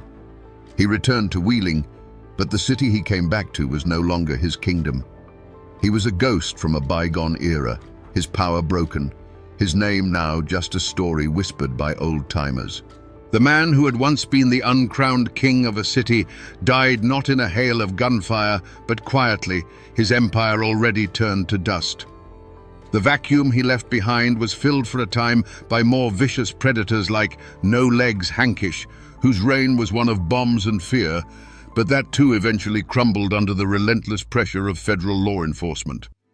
If you drive through Wheeling today, you can still visit the heart of Big Bill's old empire, Wheeling Downs. It's a modern racetrack and casino now, clean, bright, and perfectly legal.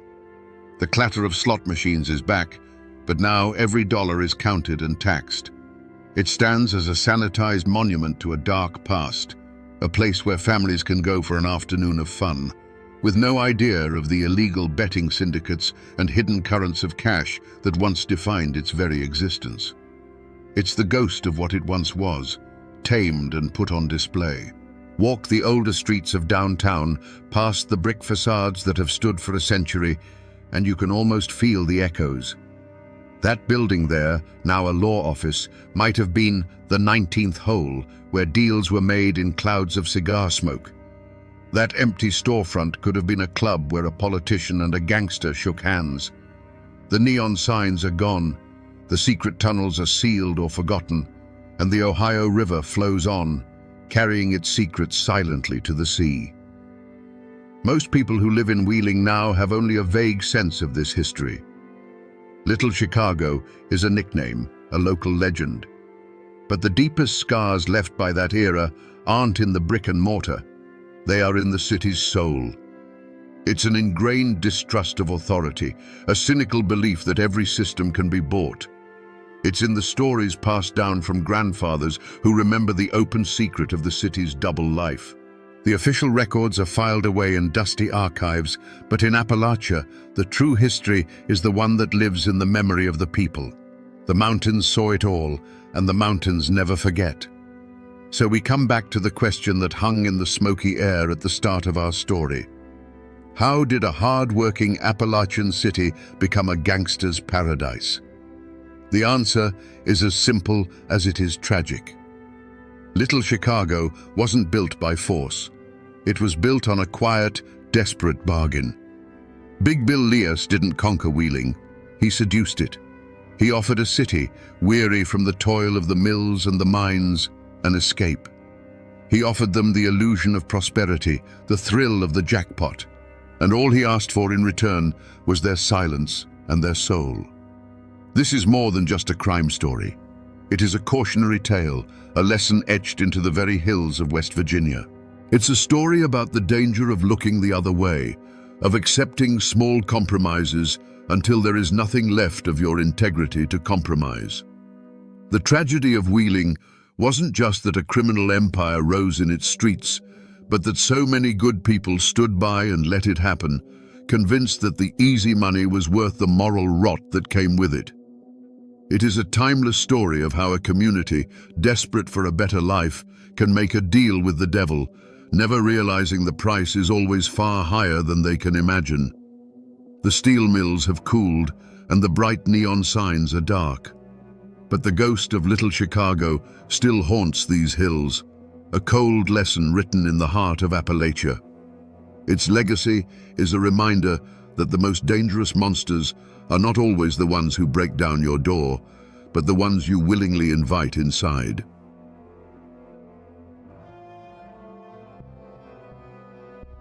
The judge pronounced the sentence, 1 year in the county jail. A dead silence fell over the packed Virginia courthouse. Then, the patriarch of the most powerful clan in these mountains, Floyd Allen, rose to his feet. His eyes blazed as he uttered the words that would become a signal for slaughter. "Gentlemen, I ain't a-goin'." A split second later, the courtroom exploded in a firestorm of bullets. When the gun smoke cleared, the judge, the sheriff, and the prosecutor lay dead. The newspapers called it an act of savage barbarism. But was it a cold-blooded ambush, or the last desperate stand of a man defending his honor? Today, we will try to find the truth behind the 90 seconds of hell that forever scarred these mountains. To understand the blood that was spilled, you first have to understand the world that was about to be lost. This was Hillsville, Virginia, at the dawn of the 20th century. Tucked deep in the Blue Ridge Mountains, this wasn't just a town, it was a fortress of tradition, a kingdom unto itself. Here, the hollows held the morning mist like secrets, and the rugged peaks stood as silent guardians against a world that was changing too fast. This was a land governed not by laws written on paper in some distant capital, but by the unwritten code of the mountains. The people here were cut from a different cloth. They were the descendants of Scottish-Irish settlers, a folk as hard and unyielding as the rock beneath their feet. They were fiercely independent, deeply suspicious of outsiders, especially the Flatlanders and their government. For them, the ultimate authority wasn't a judge or a sheriff, it was the family, the clan. Loyalty was the highest virtue, and honor was a currency more valuable than gold.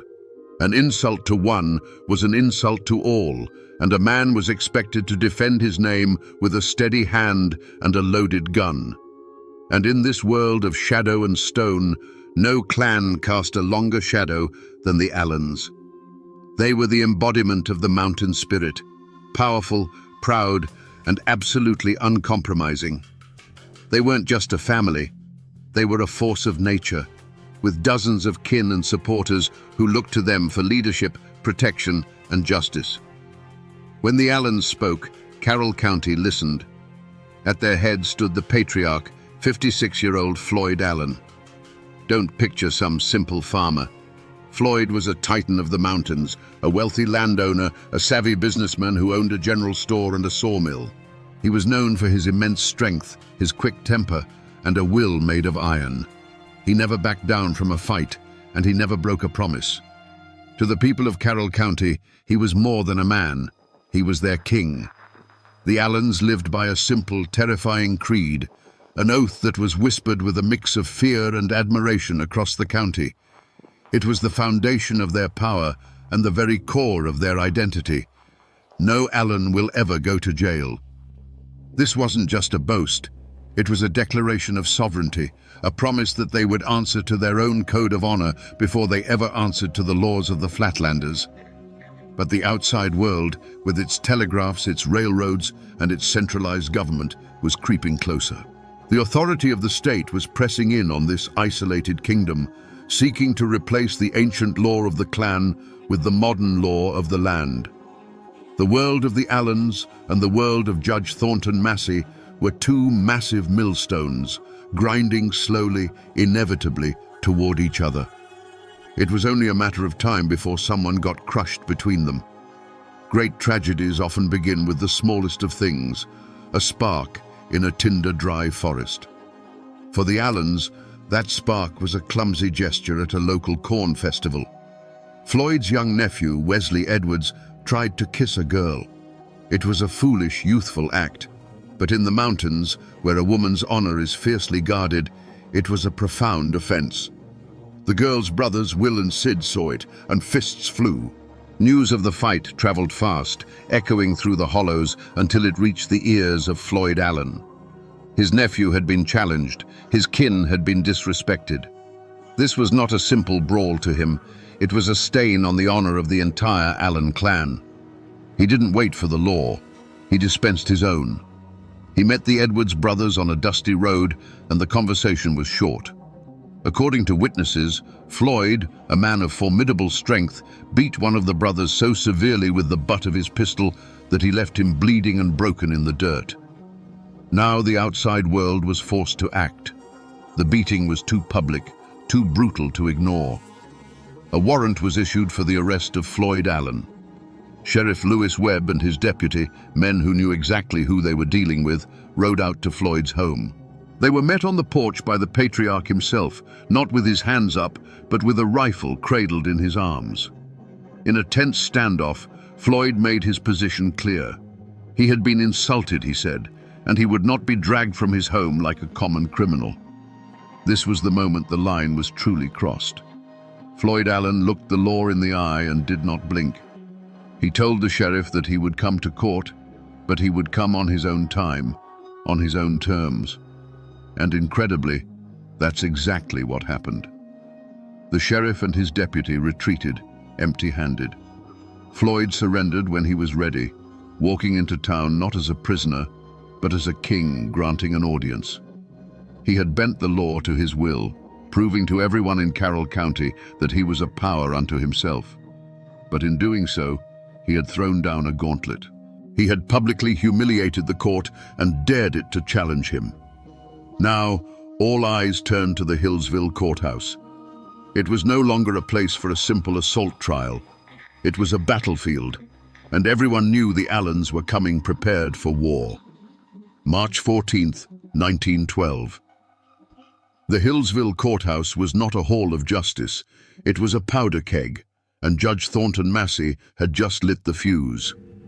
As the sentence, 1 year in jail, hung in the electrified air, Floyd Allen rose. He looked not at the judge nor the jury, but at the entire system that dared to put a chain on him. "Gentlemen," he said, his voice low and steady, "I ain't a-goin'." He turned to leave, a king dismissing his court. Sheriff Webb lunged forward to grab his arm, a single fatal motion that broke the spell. In that instant, a single sharp crack of a revolver split the silence. To this day, no one knows for sure who fired it. Was it Floyd? Was it his son Claude, leaping to his father's defense? Or was it a deputy trying to enforce the law? It no longer mattered. That first shot was a signal. It was the first drop of rain that unleashes a hurricane. The courtroom didn't just erupt, it detonated. From every corner of the room, revolvers and rifles appeared as if from thin air. The Allens and their supporters, strategically placed among the crowd, unleashed a devastating crossfire. For those trapped inside, it wasn't a gunfight, it was the end of the world. The air turned into a deafening thunderclap of noise, punctuated by the flash of muzzles and the high-pitched whine of ricochets. The solid wood of the benches and the judge's dais splintered, chewed to pieces by an invisible hail of lead. The men who represented the law were the first to fall. Judge Massey, who had just sealed Floyd's fate, sought cover behind his bench. A moment later, his gavel fell silent forever. Sheriff Webb, the man who had taken that fateful step forward, crumpled to the floor. His last act on this earth was to pull his own revolver and send a bullet tearing into Floyd Allen's thigh, a final defiant gesture of the law he served. Prosecutor William Foster fell nearby, and a juror, a farmer named Augustus Fowler, was trying to scramble for the door when his escape was cut tragically short. Panic turned the crowd into a human stampede. People screamed, clawing their way towards the doors, trampling one another in a desperate bid for survival. A thick, choking cloud of gunpowder smoke filled the room, turning the scene into a blind, suffocating hell. Witnesses said it felt like an eternity. But the storm of bullets lasted no more than 90 seconds. When the last echo of gunfire faded, a ringing silence descended. The smoke began to clear, revealing a tableau of silent horror. Dark, ugly pockmarks scarred the courthouse walls, 57 of them, each one a testament to the madness that had just passed. Through the haze, figures moved with purpose. Floyd Allen, wounded but alive, was lifted by his kinsmen and carried from the building. The Allen clan mounted their horses and vanished back into the mountains, leaving a blood-soaked courthouse and a nation in shock. When the last of the Allen clan galloped out of sight, a profound, ringing silence fell over the Hillsville courthouse. It was a silence heavier than any sound, broken only by the whimpers of the wounded and the terrified gasps of the survivors. The air, thick with the acrid stench of gunpowder, now carried a new, coppery smell.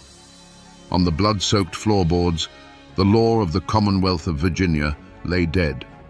The judge, the sheriff, the prosecutor, the very symbols of the state's authority, had been executed in their own sanctuary. The news of the massacre didn't just spread, it shot out of Hillsville like a bullet, hitting the telegraph wires and exploding across the nation.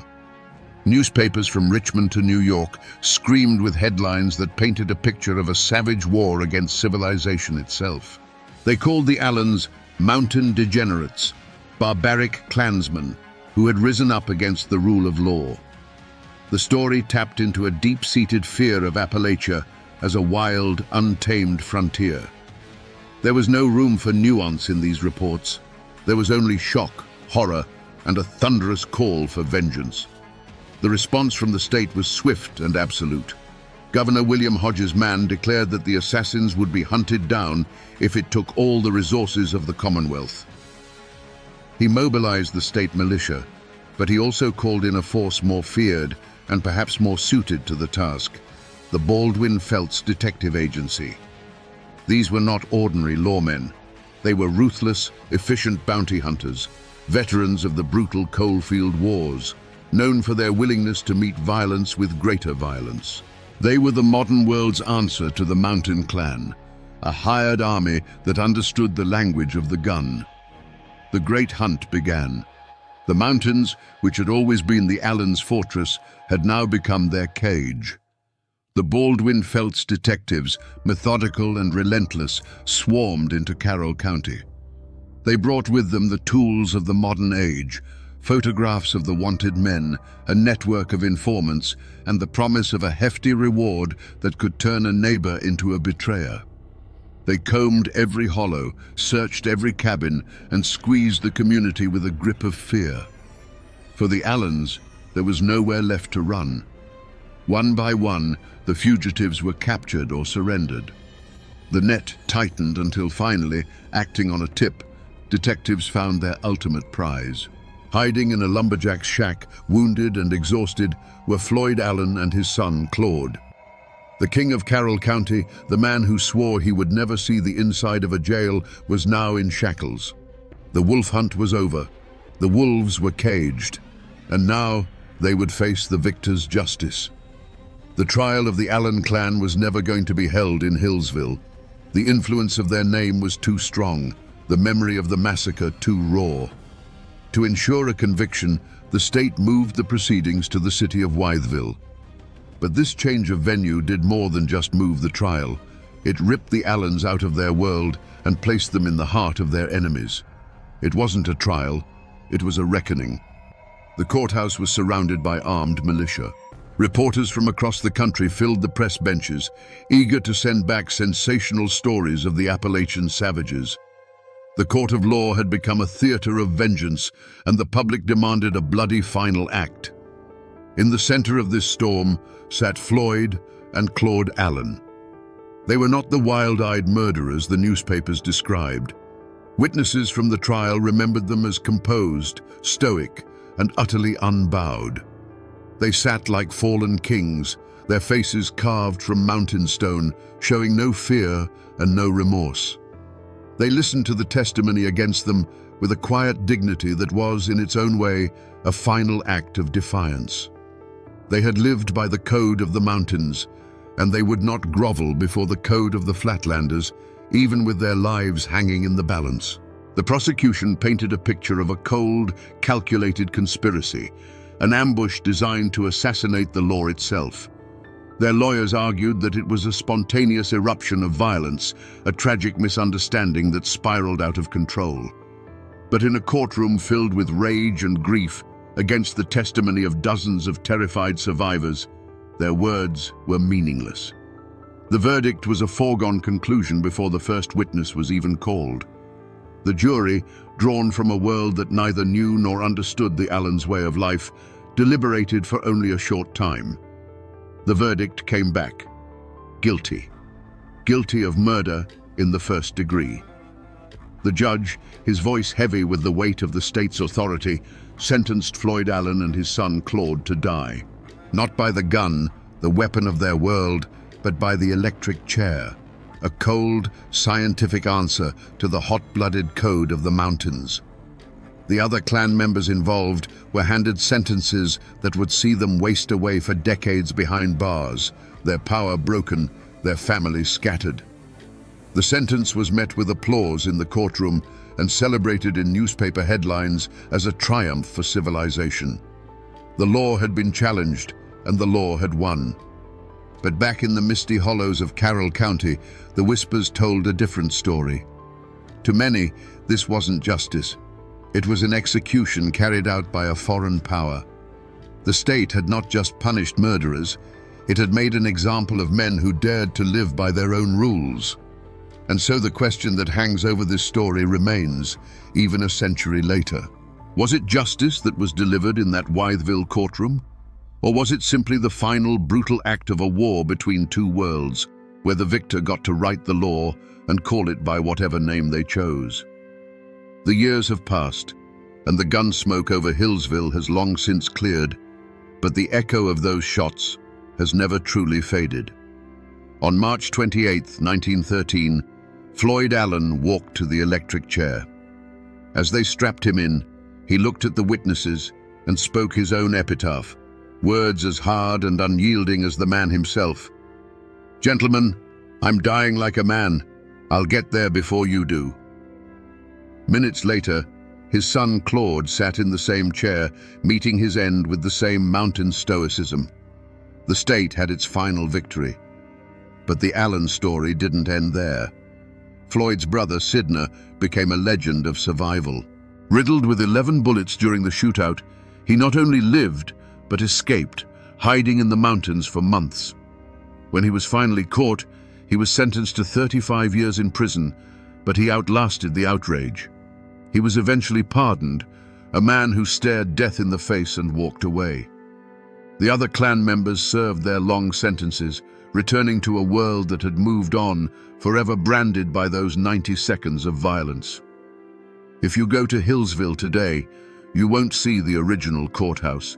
It was torn down decades ago, but for years its replacement stood on the same ground, and the old-timers would tell you that the spirit of that day lingered.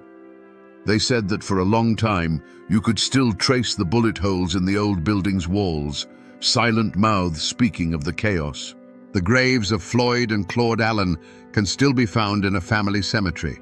Their stones a quiet, somber testament to the clan's vow.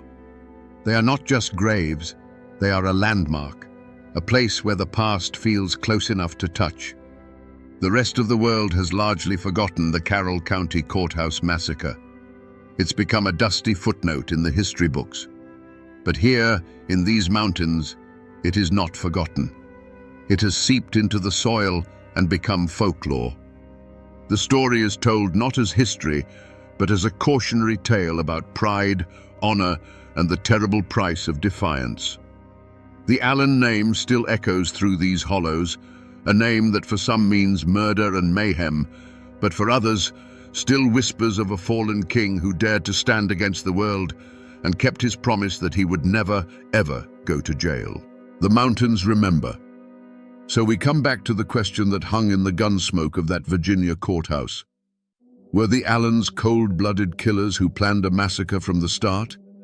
Or were they defenders of an ancient code, pushed to a final desperate act? The truth, like most things in these mountains, is not so simple. They came to that courthouse armed because in their world, power was respected only when it was backed by the threat of force. They didn't see themselves as criminals defying the law.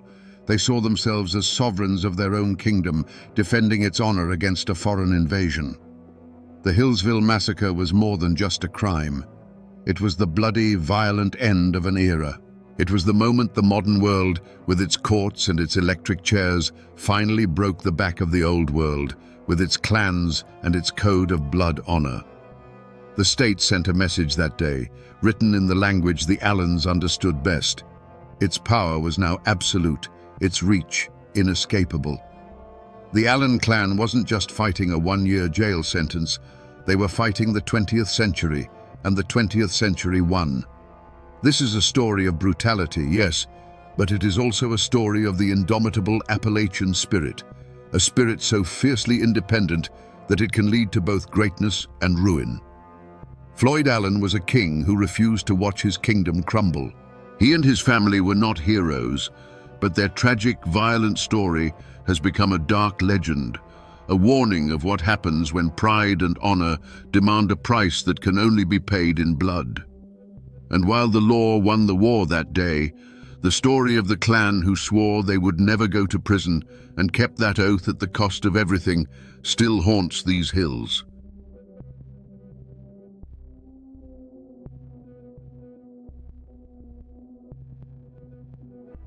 The first shot echoed through the Hillsville courthouse like a clap of thunder, and then the world went mad.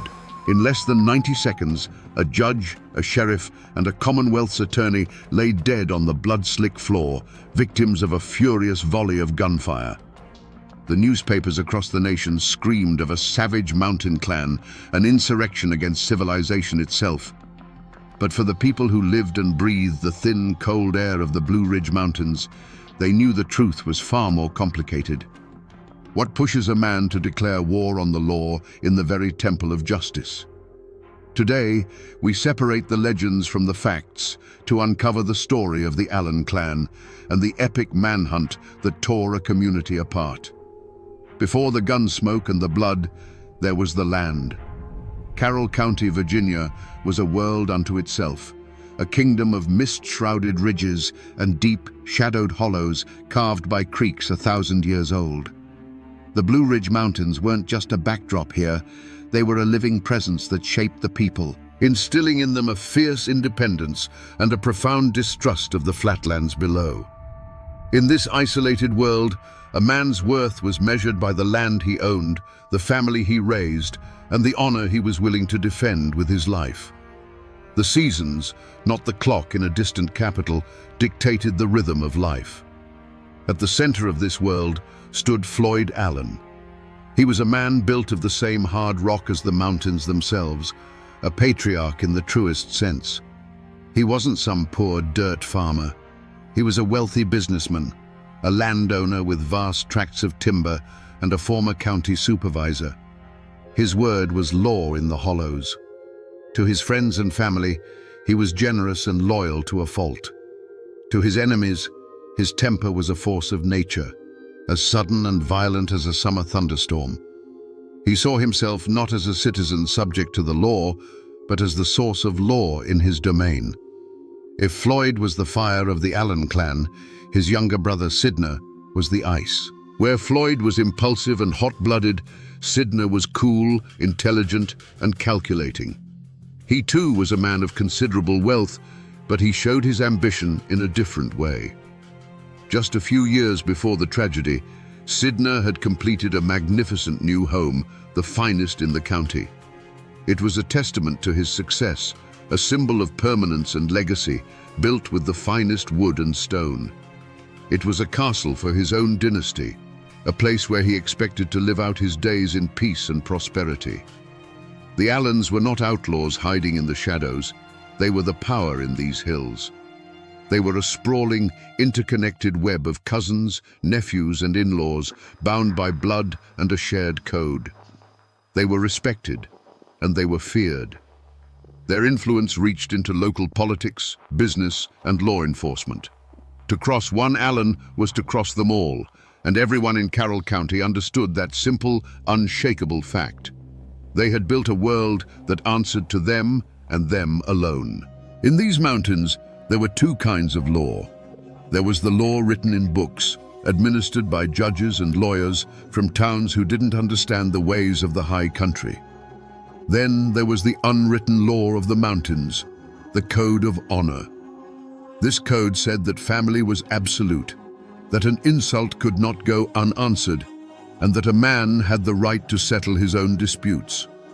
To be arrested and dragged before a judge for defending your kin was more than a legal problem. It was a profound public humiliation. It was an attack on your name and your very manhood. But the outside world was beginning to press in, its tendrils reaching up the mountain roads. Telegraph wires hummed with messages from a central government, and railroad surveyors planned routes that would cut through the heart of the old territories. A new kind of law was coming with them, an impersonal, unbending law that had no respect for a man's reputation or the weight of his name. Little did the Allens know, this encroaching world was about to put their code, their power, and their very lives on trial. And when those two worlds finally collided, they would not bend, they would shatter. The Allens didn't just live on the land, they were born of it. Their roots in Carroll County ran as deep as the ancient oaks. Generations before, their Scots-Irish ancestors had pushed into this unforgiving wilderness, looking not for easy living, but for a place where they would be beholden to no king and no landlord. They carved their existence out of the rocky soil, and their claim was sealed not just by deeds, but by the sweat, blood, and bones of their kin who were buried in it. This land was a heavy inheritance, a reminder that they had built their world from nothing, and they would bow to no outside authority that tried to take it away. This deep-seated distrust of distant power was a wound that had never truly healed since the Civil War. The mountains had been a house divided, a place where loyalty to Richmond or Washington could get a man killed by his own cousin. The war left behind a bitter legacy, a deep-seated suspicion that the laws passed in far-off capitals were designed to control and suppress the mountain people, not to protect them. For men like the Allens, the arrival of a state-appointed judge and a Commonwealth's attorney felt less like the administration of justice and more like the arrival of a garrison in occupied territory. In Carroll County, a family name was everything. It was a history, a code, and a burden. To be an Allen was to understand that you were part of something larger than yourself. It meant you never showed weakness, you never backed down from a fight, and you settled your own accounts. The name was a shield for those who bore it and a clear warning to those who might cross them. It carried with it the unspoken duty to uphold the family's honor and dominance, a duty that fell most heavily on the patriarch, Floyd Allen. So when Floyd Allen stood in that courtroom, he wasn't just one man facing a year in prison. He was the living embodiment of generations of clan history. He was defending more than his own freedom. He was defending his family's name and the very principle that an Allen did not submit. The courtroom wasn't just a room. It was a battlefield where the old ways were clashing with the new. Judge Massey represented the cold, impersonal law of the state, but Floyd Allen represented the hot-blooded, unwritten law of the mountains, a law that had been the final word in these hills for over a century. In the weeks leading up to Floyd Allen's trial, Carroll County was holding its breath. This wasn't just about one man's freedom, it was a reckoning. In the general stores, in the churches, and in the dark corners of saloons, the lines were being drawn. To speak in favor of the court was to risk the wrath of the Allen clan. To defend the Allens was to mark yourself as an enemy of the state's progress. Families who had been neighbors for generations suddenly looked at each other with suspicion. The air grew thick with a poison that had been seeping into the soil for years. This wasn't the first time the Allens had clashed with the law. There were stories, old fistfights at county fairs that were settled with a handshake instead of a warrant. disputed land claims where an Allen's fence post mysteriously moved overnight, and business deals where the other party always seemed to get the short end of the stick. More recently, there had been a simmering feud between Floyd and Sheriff Lewis Webb. Webb was a man determined to prove that no one was above the law, and he had made a point of arresting men connected to the Allens for minor infractions. Each arrest was a small poke at the bear, a test of power that Floyd saw as a direct personal challenge to his authority. Whispers spread through the hollows like wildfire in a dry season. People said Floyd Allen had sworn an oath that he would never spend a single night in a penitentiary cell. Others claimed that Judge Massey had been warned not to even come to Hillsville, that the Allens had already passed their own sentence on him. Rumors flew that Allen men were buying up every box of cartridges they could find, and that friends of the family were quietly making their way toward the county seat, their rifles cleaned and ready. Whether these rumors were true or not didn't matter. They created an atmosphere of inevitable violence. The trial became less about the law and more about a final, decisive confrontation. Everyone in the county, from the lowest tenant farmer to the wealthiest merchant, felt it coming. They knew that the feud between the old mountain code and the new state law was about to be settled, and it would be settled not with gavels and law books, but with lead and blood. In the mountains, people listened to the whispers of the woods, and in the weeks before the trial, the woods were sending out warnings. Old-timers later swore that the winter of 1912 felt different, holding on with a bitter, unnatural cold. On the high ridges, hunters claimed to hear a sound that hadn't been heard in decades, the chilling, woman-like scream of a painter, a mountain lion. To the mountain folk, it was a terrible omen, a cry from the land itself that blood was about to be spilled on its soil. It was as if nature was already mourning for the men who were about to die. The human omen arrived in Hillsville with polished shoes and leather briefcases. Judge Thornton Massey and Commonwealth's attorney William Foster were not mountain men. They were agents of a distant government, men who saw the world in the black and white text of law books.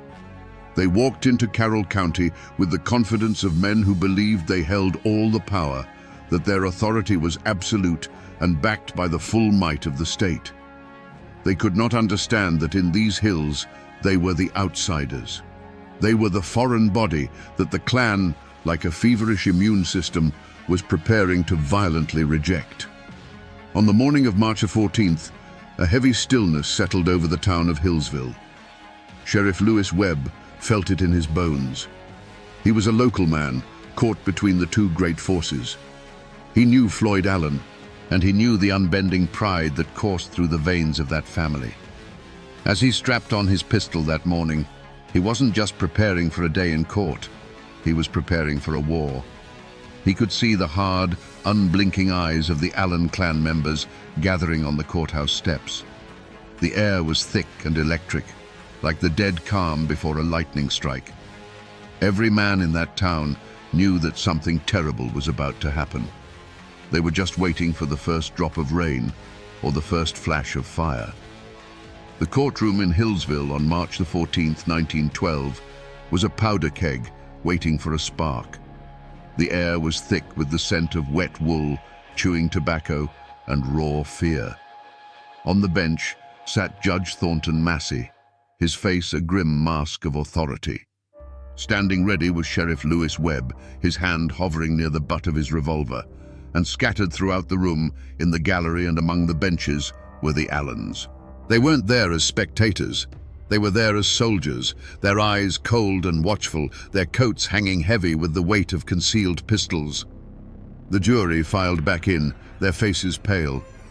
The foreman refused to look at Floyd Allen as he read the verdict. Guilty. A low murmur rippled through the crowd, a sound like a distant rock slide. Then came the sentence. 1 year in the state penitentiary. For a man like Floyd Allen, a patriarch who had ruled his corner of the world with an iron will, this was an unimaginable disgrace. It wasn't the loss of a year of freedom. It was the public destruction of his honor, a declaration that his power meant nothing here. In that moment, Something inside Floyd Allen broke. He rose slowly to his feet, his wounded pride radiating from him like heat. He looked not at the judge, but at the men of the court, the men of his county. And then he spoke the words that would ignite a war, a sentence that would be carved into the memory of those mountains forever. "Gentlemen," he said, his voice calm but edged with steel, "I ain't a-goin'." It was a declaration of independence. It was a final, absolute rejection of the court's authority. Judge Massey, stunned by the defiance, quickly ordered the sheriff, "Get your man." As Sheriff Webb took a step forward, the world seemed to slow down. Hands went to guns. Every man in that room held his breath, balanced on the knife's edge between law and anarchy. And then it happened. A single deafening crack of a pistol shot shattered the silence. To this day, no one knows for sure who fired it. Was it Floyd Allen making good on his promise? Was it Sheriff Webb trying to enforce the judge's order? Or was it Floyd's son, Claude, firing from the gallery to protect his father? It doesn't matter. That first drop of blood was all it took. In that instant, the trial of Floyd Allen was over, and the war of the Allen clan had begun. The courtroom was no longer a place of law. It had become an execution ground. That first gunshot did not begin a duel. It detonated the world. The courtroom erupted into a volcano of sound and fury. It was not a chaotic panic. It was a coordinated, devastating volley. From the gallery, from behind benches, from the doorways, the Allens unleashed a storm of lead. The sharp cracks of pistols blended into a single continuous roar, a deafening thunder that shook the very foundations of the building and the law it represented. Through the eyes of a terrified witness huddled on the floor, the scene was a nightmare of flickering shadows and brilliant flashes of fire. Judge Thornton Massey was slammed back into his high-backed chair as if struck by an invisible fist. For a moment he sat upright, his face a mask of shock, before sliding silently from the bench. His gavel clattered onto the wooden planks, the last sound of order in a world now ruled by chaos. The symbol of the law was the first to fall. Sheriff Lewis Webb, caught in the open as he moved toward Floyd, never had a chance to draw his weapon. He crumpled to the floor, his life extinguished in an instant. Commonwealth's attorney William Foster staggered back, a look of disbelief on his face, before collapsing amongst the very law books and papers he had used to condemn Floyd Allen. Men who had moments before been arguing points of law were now diving for their lives under tables and behind railings. The air grew thick and heavy with gun smoke, so dense it choked the lungs and burned the eyes. The constant splintering of wood and shattering of glass was punctuated by the screams of the wounded and the terrified. Augustus Fowler, a juror who had simply done his civic duty, was caught in the crossfire and fell, a random victim in a war he had no part in. For 90 seconds, the Hillsville courthouse was the heart of a maelstrom, a place where the only authority was the muzzle of a gun. And then, as suddenly as it began, it was over. A deafening silence fell over the room, broken only by the groans of the wounded and the soft flutter of legal papers drifting down through the hazy, acrid air.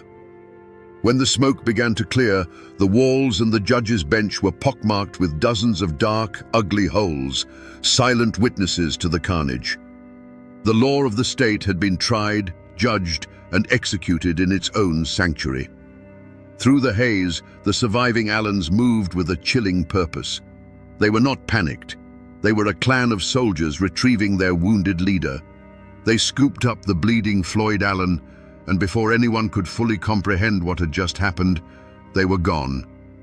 They melted out of the courthouse and vanished into the misty streets of Hillsville, leaving behind a scene of unimaginable slaughter. The war had been declared, the first battle had been won, and the Allens were now retreating into the mountains that would become both their fortress and their prison. To understand what happened in that courtroom, you have to try, just for a moment, to look at the world through Floyd Allen's eyes. In his mind, he was not the criminal. He was the victim of a conspiracy. These men, Judge Massey, Attorney Foster, they were outsiders, invaders who had come into his territory, his kingdom, to strip him of his authority and his honor. The trial wasn't a search for truth. It was a public ritual of humiliation designed to break him and, through him, the power of the Allen clan forever. When the jury foreman spoke the word guilty, it wasn't just a verdict. It was the deepest possible insult. When the judge pronounced the sentence of 1 year in a cage, it was a death sentence for Floyd's pride. In that moment, the switch flipped. The courtroom was no longer a place of law. It became a battlefield. The judge was not an arbiter of justice. He was the enemy commander who had just ordered his execution. The sheriff was not an officer of the court. He was the enemy soldier sent to capture him. The primal, unwritten law of the mountains, the law of survival and violent defense of one's own, instantly overrode the written law of the state. There was no room for hesitation. The moment the attack on his honor became a physical threat, the moment Sheriff Webb moved to lay hands on him, the time for words was over. For the Allens, this was self-defense. They were not murdering men. They were eliminating threats. In the cold calculus of clan survival, a judge who would cage their patriarch was an existential danger that had to be neutralized. The volley of gunfire was not an act of chaotic rage. It was the brutal, logical conclusion of their code. It was a preemptive strike to prevent the destruction of their world. As they carried their wounded leader from the smoking, blood-soaked courthouse, there was likely no remorse. There was no triumph. There was only the grim, chilling satisfaction of having met a mortal threat with overwhelming force. They had done what they had to do. They had defended their king and the honor of the clan. In their minds, they weren't fugitives fleeing justice. They were soldiers, retreating from a victorious battle, heading for the high ground to prepare for the long, bloody war that they knew was coming. When the last gunshot faded, the silence it left behind was more terrifying than the noise. It was a heavy, sacred silence, the kind that falls over a fresh grave. In the courtroom, the survivors lay frozen on the floor, the ringing in their ears slowly giving way to the soft, wet sound of dripping blood. The air was a choking fog of gun smoke, and through the haze, the afternoon sun cast long, dusty rays that illuminated a scene from hell. Overturned benches, scattered legal papers stained crimson, and the still forms of men who, minutes earlier, had represented the full authority of the Commonwealth of Virginia. Slowly, the bravest of the townsfolk crept toward the courthouse doors. They peered into the smoky darkness, and a wave of collective shock and horror rippled through them. The news spread not like a rumor, but like a physical blow, striking the heart of Hillsville and knocking the breath out of it. The courthouse, the very symbol of order and civilization in their small world, had been desecrated. It was no longer a hall of justice. It was a slaughterhouse, a tomb for the law itself. The telegraph key began to chatter frantically, tapping out a message of carnage that sent a shockwave across the state and the nation. This was not just a backwoods murder. This was an open insurrection. The governor of Virginia, William Hodges Mann, declared it a direct outrage upon the civilization of the state. He vowed that this act of rebellion would be met with the full, crushing force of the government. The honor of Virginia was at stake, and it would be redeemed in blood if necessary. An immediate and furious manhunt began. Local posses were hastily formed, filled with men fueled by a mixture of civic duty, outrage, and a lust for the staggering reward money that was immediately offered. They were armed, angry, and determined, but they were local men plunging into a wilderness that the Allens knew intimately. As the first groups of riders galloped out of town, they were heading not just into the mountains, but into the Allens' world, where every ridge could hide a rifleman and every neighbor could be a spy. But while Hillsville was a whirlwind of chaos and the state was mobilizing for war, the Allens were already gone. They had moved with the swift, silent efficiency of ghosts. They had treated Floyd's wounds, gathered their forces, and melted into the labyrinth of misty hollows and dense forests they called home. The mountains had swallowed them whole. As the first posses nervously picked their way up the muddy tracks into the high country, they were hunting shadows. The Allans had won the battle, and now, on their own turf, they prepared for the siege. The Carroll County Courthouse massacre didn't unite the community in grief. It ripped it in two. A fault line cracked open, running through families, churches, and friendships that had stood for generations. In the days that followed, the general store became a silent theater of suspicion. Men who had known each other since boyhood would now only nod curtly, their eyes avoiding contact. A word spoken in defense of the slain judge could be seen as a betrayal of your own mountain people, while a word of sympathy for the Allans could mark you as an enemy of the state. Every conversation was a minefield, and silence became the safest language. A wall of silence, as dense and impenetrable as the mountain laurel, rose up to protect the fugitives. It was a wall built of two things: fear and kinship. The fear was simple and immediate. The Allan clan was vast, and their reach extended into every hollow. To be seen talking to a lawman could mean a burned barn, a dead milk cow, or worse. The posses might be in town today, but the Allans would be your neighbors forever. This fear was a cold, hard fact of life that every mountain family understood.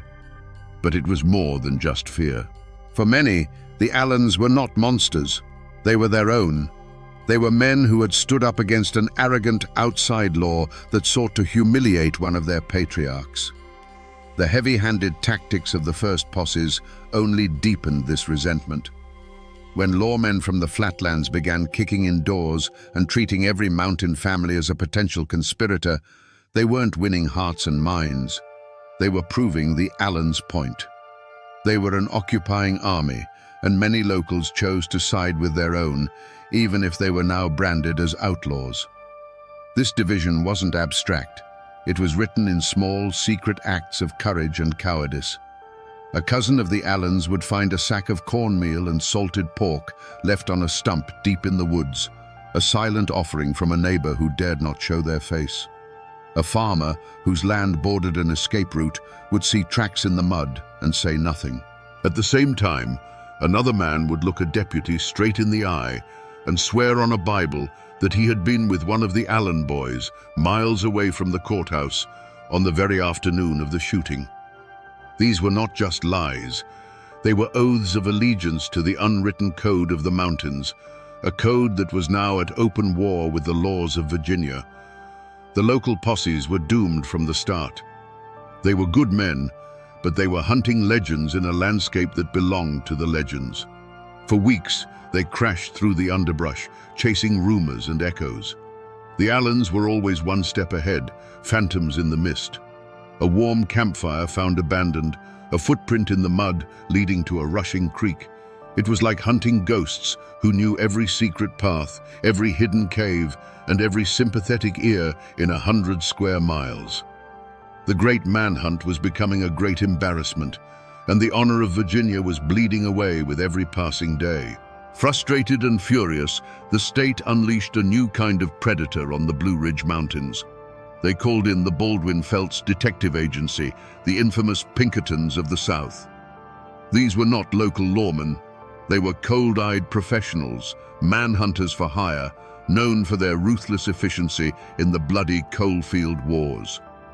They arrived in Hillsville on a special train, clad in city clothes but carrying the deadliest weapons of the age: Winchester repeating rifles and semi-automatic pistols. They brought with them a cold, corporate style of violence, and they saw the mountains not as a home, but as a hostile grid to be systematically swept and cleared. With the Baldwin Felts agents in charge, the hunt became a brutal, grinding war of attrition. The dragnet tightened. Teams of detectives leading packs of baying bloodhounds pushed deep into the hollows. They moved with a chilling purpose, raiding farmhouses in the dead of night, kicking down doors and dragging men from their beds for interrogation. They cared nothing for the mountain code of conduct. To them, every silent farmer was a potential conspirator, every cabin a potential hideout. The mountains fought back against them. Sudden downpours washed away scents, confusing the dogs. The treacherous terrain lamed their horses and broke the axles of their wagons. The silent, watchful eyes of the mountain people followed their every move, and the forest itself seemed to conspire to hide its fugitive sons. The first major breakthrough came not from brilliant detective work, but from exhaustion and a tip-off. Floyd Allen, wounded and weakened, had been holed up in a cabin, his body too broken to continue the flight. A posse, led by the relentless detectives, surrounded the house at dawn. There was no final gun battle. Floyd, feverish and in pain, knew the game was up. He surrendered. The fiery patriarch finally captured. His personal war brought to an inglorious end. His son Claude was captured soon after. The state had its prize, the man who had declared, "I ain't a-goin'." But as the detectives celebrated their victory, a chilling realization began to dawn on them. They had the lion, but the foxes had gotten away. The local posses had nabbed a few smaller members of the clan in the initial chaos. Now the Baldwin Felts men had the leader. But Sidney Allen, the cool-headed strategist, and his fiercely loyal nephew Wesley Edwards, the men many believed were the true masterminds of the courtroom escape, were nowhere to be found. The massive, expensive and brutal hunt that had terrorized an entire county had failed in its most crucial objective. The shadows of the Blue Ridge had been searched, but the cleverest of the fugitives had simply vanished, as if the earth had opened up and swallowed them whole. The trial of Floyd and Claude Allen could never have been held in Hillsville. The ghost of Judge Massey still haunted that blood-stained room, and the town was a tinderbox of raw nerves and divided loyalties. Instead, the proceedings were moved to Wytheville, and the trial began under the watch of armed militia. Sharpshooters were posted on the courthouse roof, their rifles glinting in the sun. Inside, every spectator was searched for weapons. This was not a simple trial. It was a show of force, a demonstration by the state that its authority, once shattered, had been restored with steel and gunpowder. Floyd Allen was carried into the courtroom each day, a wounded lion in a cage. His body was broken, but his eyes still burned with the same defiant fire that had lit the fuse of the massacre. He showed no remorse, no fear. He sat there as a captured king, listening to the legal arguments of a system he had never recognized as his own. Beside him, his son Claude was a study in stoic loyalty, his face a hard mask, ready to share his father's fate. They were not begging for mercy. They were facing the consequences of their war, their silence a final act of defiance. The trial itself was a theater of conflicting truths. The prosecution, backed by the full power of the state, painted the Allens as savage anarchists, a clan of killers who had declared war on civilization.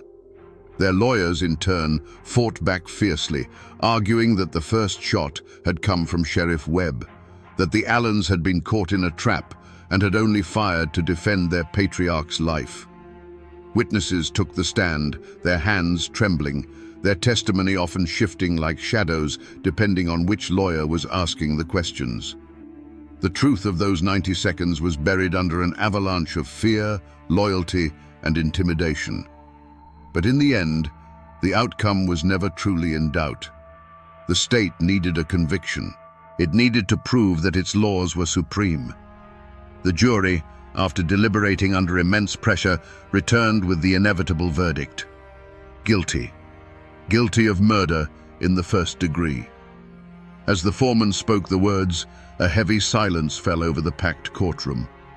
Floyd and Claude Allen received the news without flinching. They had gambled everything on their code, and they had lost. The sentence was death. Not by the rope, the old way of the mountains, but by the new, clean terror of the electric chair. It was the final, modern symbol of the state's power. But as the verdict was celebrated in the state capital, a deep and troubling question hung in the mountain air. Was this justice for the men who died in the courthouse? Or was it a calculated act of state vengeance, an execution designed to break the spirit of the mountains and make a terrifying example of the Allen clan? Was the state simply answering one massacre with another, more methodical one? The law of men had won its victory, but many felt it was a victory that left the scales of true justice unbalanced. The state of Virginia was not content with a verdict. It required a final, undeniable demonstration of its power. On a cold spring morning in 1913, Floyd and Claude Allen were led from their cells. They walked to the electric chair not as broken criminals begging for mercy, but as defeated soldiers facing a firing squad. They met their end with the same stoic defiance they had shown in the courtroom. With the pull of a switch, the fire of the Allen clan's rebellion was brutally and officially extinguished. The state had made its point. The old code of the mountains was dead, and this was its public execution. But while the state was executing its prisoners, two ghosts still haunted the law. Sidney Allen and Wesley Edwards had vanished. The great manhunt had failed. For 6 months, they were whispers in the wind, their escape feeding the growing legend of the clan's cunning. But they weren't in the mountains. They had slipped through the net and made their way hundreds of miles west to Des Moines, Iowa. Shaving their mustaches and taking on new names, they lived a quiet life, working as carpenters. Their fatal mistake was not a slip of the tongue, but a longing for home. A letter, forwarded from a relative, was traced by a patient postal inspector. There was no grand shootout. On a quiet September morning, Baldwin Felts detectives and local police burst into their rented house and captured the two most wanted men in Virginia without a single shot fired. Their trial was a foregone conclusion. With Floyd and Claude already executed, the public's thirst for vengeance was largely slaked. Sidney Allen and Wesley Edwards were spared the electric chair, but were sentenced to long, hard years in the state penitentiary, a living death in a stone cage. They were sent away, and the state of Virginia closed the book on the Carroll County massacre. The Allens were finally, completely broken. And here, my friends, the story takes its final, tragic turn. In prison, Sidney Allen, the cool-headed strategist, became a model prisoner. The fire that had fueled the feud seemed to have been quenched, replaced by a quiet, weary resignation. Years turned into a decade, and his health began to fail. In 1926, the governor, seeing a broken old man, granted him a pardon. Sidney Allen returned to Carroll County a free man, but he came back a ghost. He returned not to his magnificent home, which stood as a monument to a life that no longer existed, but as a shadow of his former self. He had outlived his world. 1 year later, Sidney Allen died, his freedom a brief, bitter epilogue to a life of power and ruin. With the leaders of the clan dead or in chains, a heavy, deliberate silence settled over Carroll County. The story of the courthouse massacre was not something to be discussed. It was a wound too deep, a memory too divisive. People had to go on living together, had to trade at the same stores and attend the same churches. And so, the story was buried. It was locked away in the attic of the community's memory, an unspoken horror that everyone knew was there, but no one dared to mention. They tried to move on, to plow over the blood-soaked ground and plant anew, but some scars are too deep to ever truly fade. And what is left of this epic war today, more than a century later? The names are still there. Drive the winding roads of Carroll County, and you will still find the names Allen, Webb, and Edwards on mailboxes. The descendants of the clan and their victims still walk the same land. For them, it is a heavy inheritance, a legacy of both fierce pride and terrible violence. The story isn't told with the old fire anymore. It is a quiet history, a family secret shared in hushed tones, a reminder of a time when the blood ran hot and the law of the mountains met the law of the state in a fatal collision. If you go to Hillsville today, you won't find the old courthouse.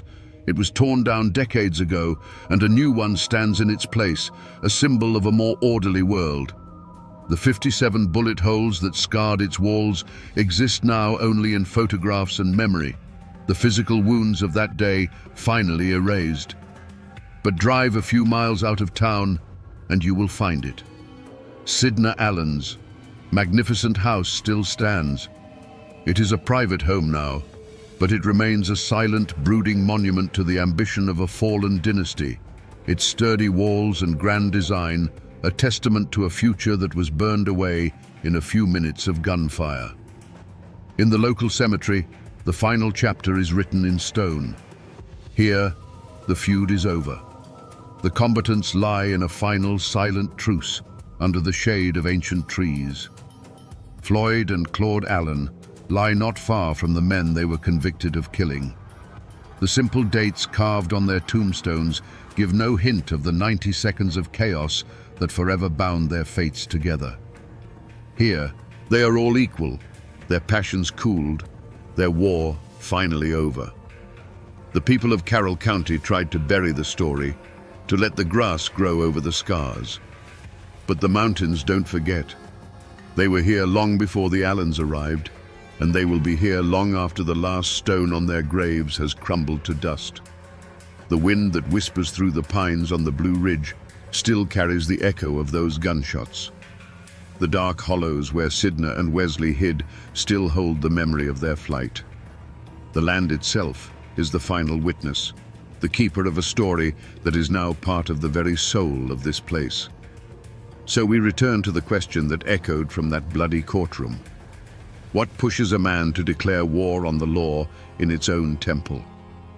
After walking through the smoke and shadows of this story, we can see the answer is not a simple one. The slaughter in Hillsville wasn't just the act of a cornered criminal, it was the last, desperate roar of a dying world. Floyd Allen saw himself not as a lawbreaker, but as a sovereign king in his own land, and the court's verdict was an invasion, a declaration of war against his entire way of life. The gunshots were the death rattle of an unwritten code of honor that had ruled those mountains for 150 years. This is a story about the brutal collision of two Americas. It is a story of family loyalty pushed to its most violent and tragic extreme. It is a story of pride so fierce it would rather die in a blaze of gunfire than bend its knee to a foreign power, even if that power was the government of its own state. There were no simple heroes here. There were proud, violent men who met their fate, and a new, organized form of power that meted out its own cold and methodical form of violence in return. The manhunt for the Allen clan became a legend, a defining myth of Appalachia's transition into the modern world. It is a harsh and brutal lesson that reminds us that progress is often not a peaceful parade, but a bloody, painful conquest. The world of the Allens is gone now, buried in the past, but its memory lingers. It serves as a stark reminder of a time when the mountains bred a different kind of man, and when justice was not a matter of law books, but of blood. And now, my friends, you know the rest of the story.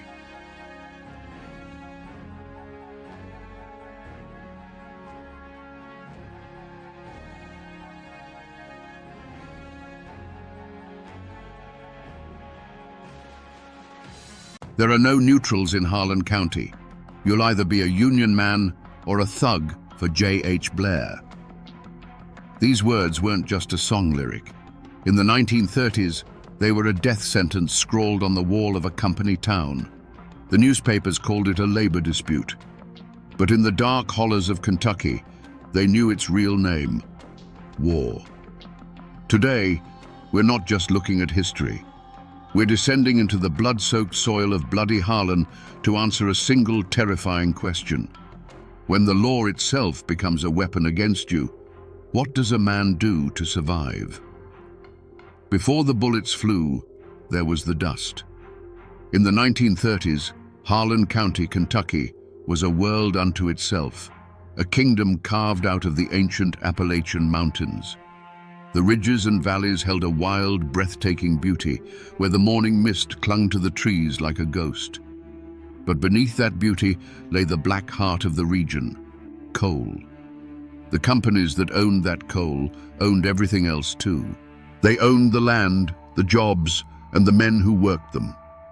The life of a Harlan miner was a descent into darkness, both literally and figuratively. Long before the sun crested the mountains, you'd kiss your family goodbye and join a line of silhouettes shuffling toward the mine entrance. You'd spend the next 10, 12, sometimes 14 hours in a cramped, suffocating tunnel where the air you breathed was more coal dust than oxygen. This dust, the black lung, was a patient killer, slowly turning your insides to stone. But the mine had faster ways to claim you. A sudden methane explosion, a collapsing roof beam. Death was your silent partner on every shift. For this grueling, life-threatening labor, you weren't paid in money. You were paid in scrip, company-printed tokens or paper slips that were only good at one place on Earth, the company store. And what a store it was. Prices for flour, beans, and work boots were set so high that by the end of the week, your entire paycheck went right back into the company's pocket. It was a perfect, inescapable cycle of debt, a form of modern-day serfdom. This control was absolute.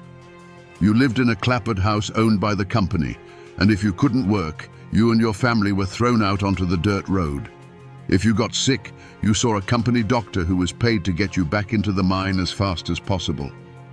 If you died, you were buried in a cemetery on company land. From the moment you were born to the day you were lowered into the ground, you were little more than an asset on a corporate ledger, an entry in a book owned by faceless barons in New York and Philadelphia. Then came the Great Depression. As the rest of America tightened its belt, the coal companies in Harlan saw a chance to squeeze even harder. They announced another 10% wage cut. For men already on the ragged edge of starvation, this was not just an insult. It was a declaration that their lives had no value at all. The breaking point had been reached.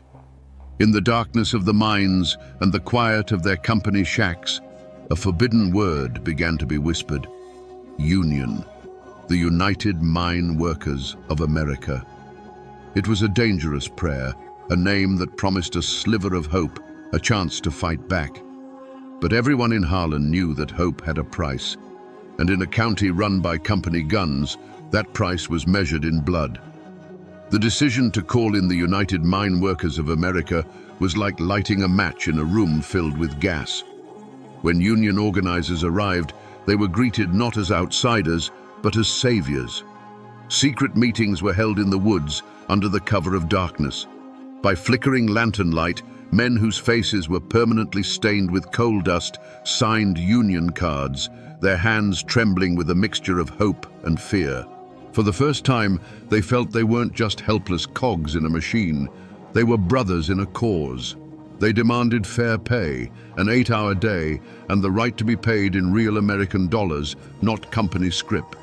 They went on strike. The coal barons' response was swift and merciless. Their local enforcer was a man named John Henry Blair, the High Sheriff of Harlan County. But J.H. Blair didn't serve the people. He served the coal operators. His salary was padded by the companies, and his deputies were little more than hired thugs, armed bullies recruited specifically for their ruthlessness. They were known by the miners with a simple, chilling name: gun thugs. Their job was to break the strike and break the men who dared to join it. The war began not with a bang, but with the sound of families being thrown from their homes. Any miner who joined the strike was immediately fired and evicted. Their meager possessions, a mattress, a cooking pot, a child's toy, were tossed out into the mud. Their names were put on a blacklist, ensuring they could never work in Harlan again. Soon, tent colonies of starving miners and their families dotted the roadsides, a stark monument to the company's cruelty. The picket lines were met with clubs and fists. The violence escalated systematically. Blair's deputies would roam the mountain roads, ambushing Union men. Organizers were dragged from their cars, beaten senseless, and left for dead.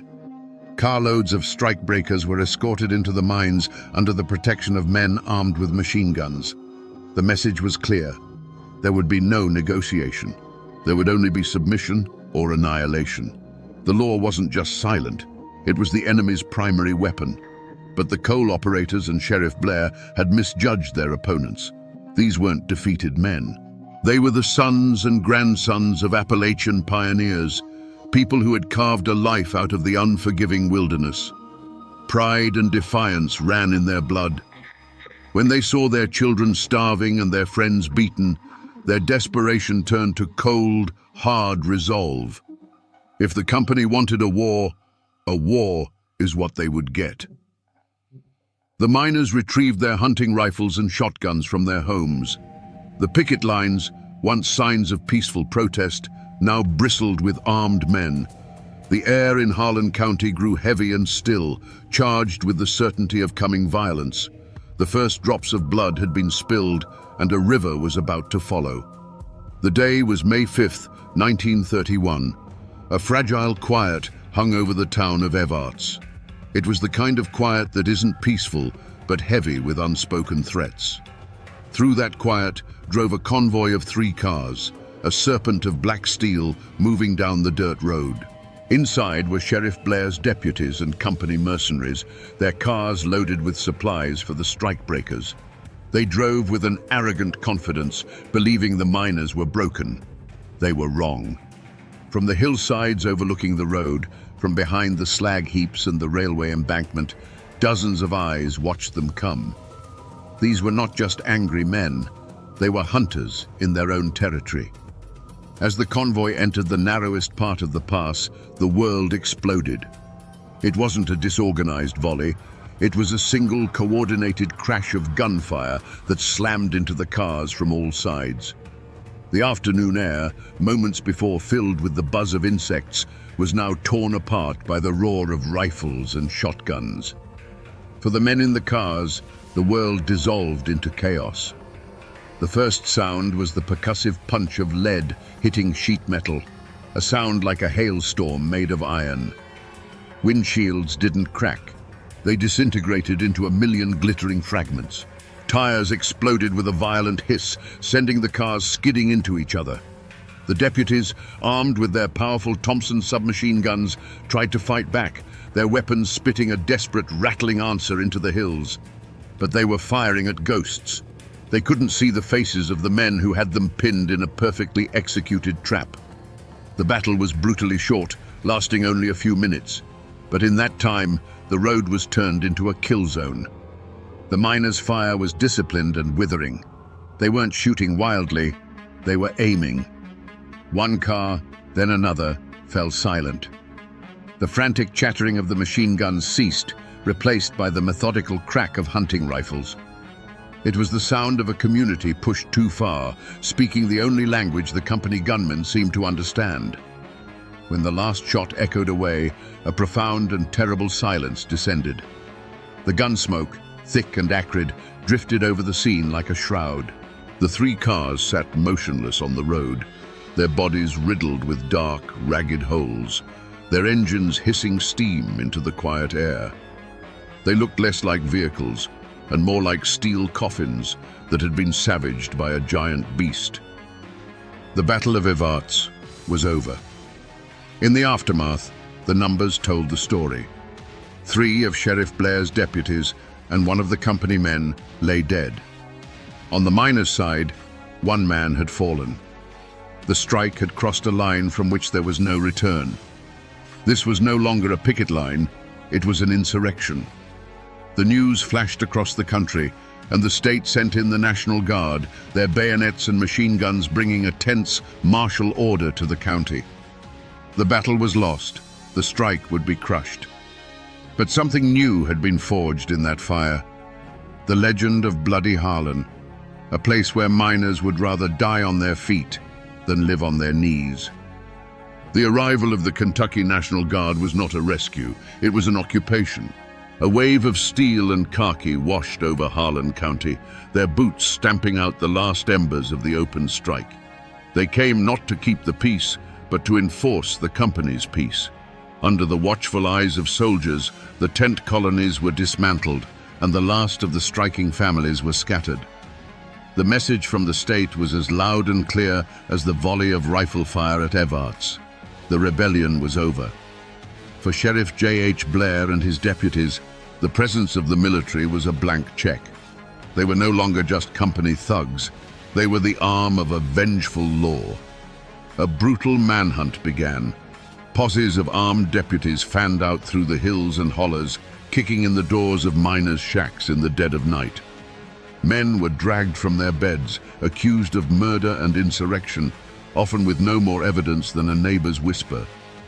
The jails filled to overflowing with anyone suspected of holding a Union card or standing on that fateful picket line.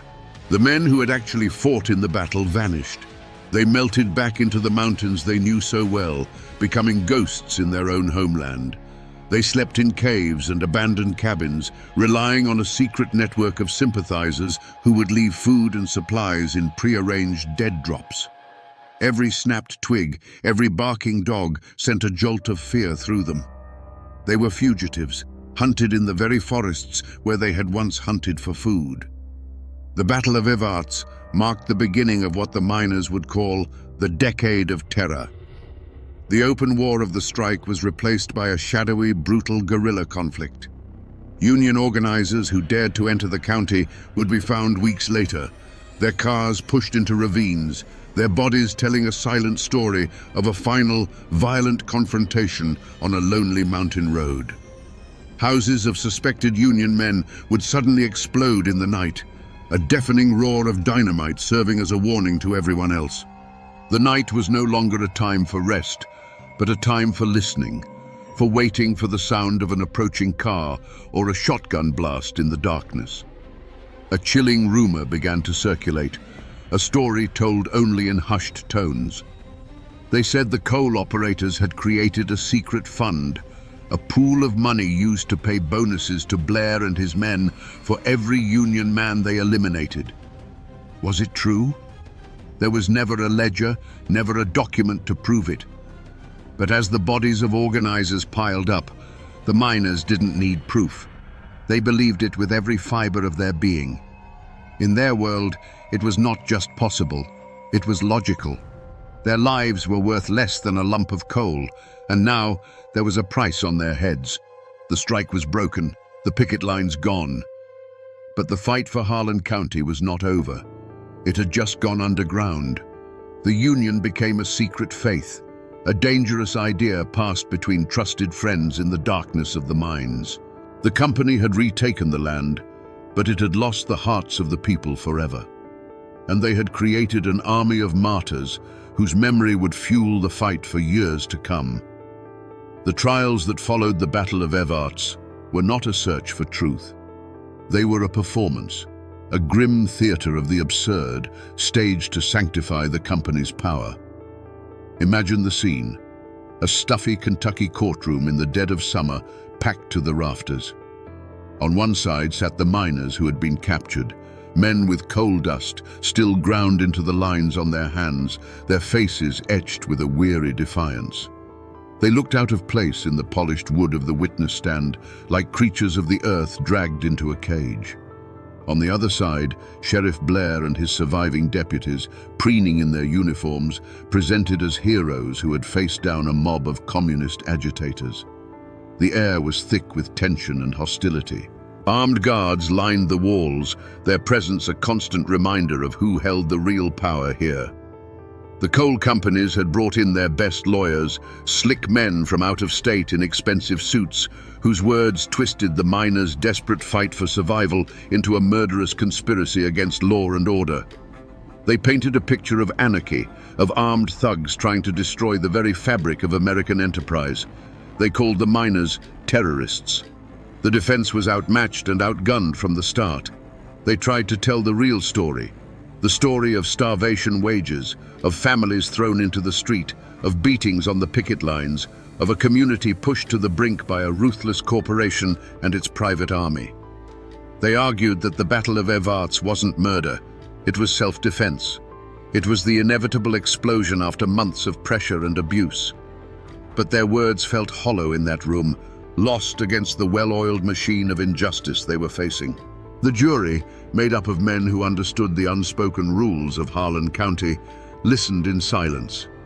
The defendants themselves reacted in different ways. Some sat in stony silence, their pride a shield against the legalistic lies being spun about them. Others showed flashes of the same fire that had led them to the barricades, their voices rising with anger as they were questioned. But most just seemed tired, worn down by a system that was designed from the ground up to crush them. They knew, as everyone in that courtroom knew, that the verdict had been written long before the trial began. It had been written in company ledgers and sealed with company gold. When the verdict finally came, it was no surprise. 44 miners and 3 of their wives were indicted. 8 men were ultimately convicted on charges ranging from conspiracy to murder. The sentences were long, years to be spent behind the grey walls of a state penitentiary far from the mountains they had fought for. The gavel fell with a sharp crack, the sound of the state ratifying the company's victory. Sheriff J.H. Blair and his gun thugs, the men who had terrorized the county for months, faced no charges. They walked free. The law had spoken. But was it justice? In the eyes of the state, a crime had been punished. But in the hollows and coal camps of Harlan, the convicted men were not criminals. They were prisoners of war. The law of men had sent them to prison, but the justice of the mountains had already declared them heroes. The trial only proved what the miners knew all along. There were 2 sets of laws in Harlan County, and one was for the rich and the other was for the poor. They drove Florence Reese and her family out of Harlan County. Sheriff Blair's thugs made it impossible for them to stay, hunting her husband Sam like an animal. They lost their home, their community, their piece of the world. But they couldn't silence her. That song, scratched onto a calendar page in a moment of terror and defiance, took on a life of its own.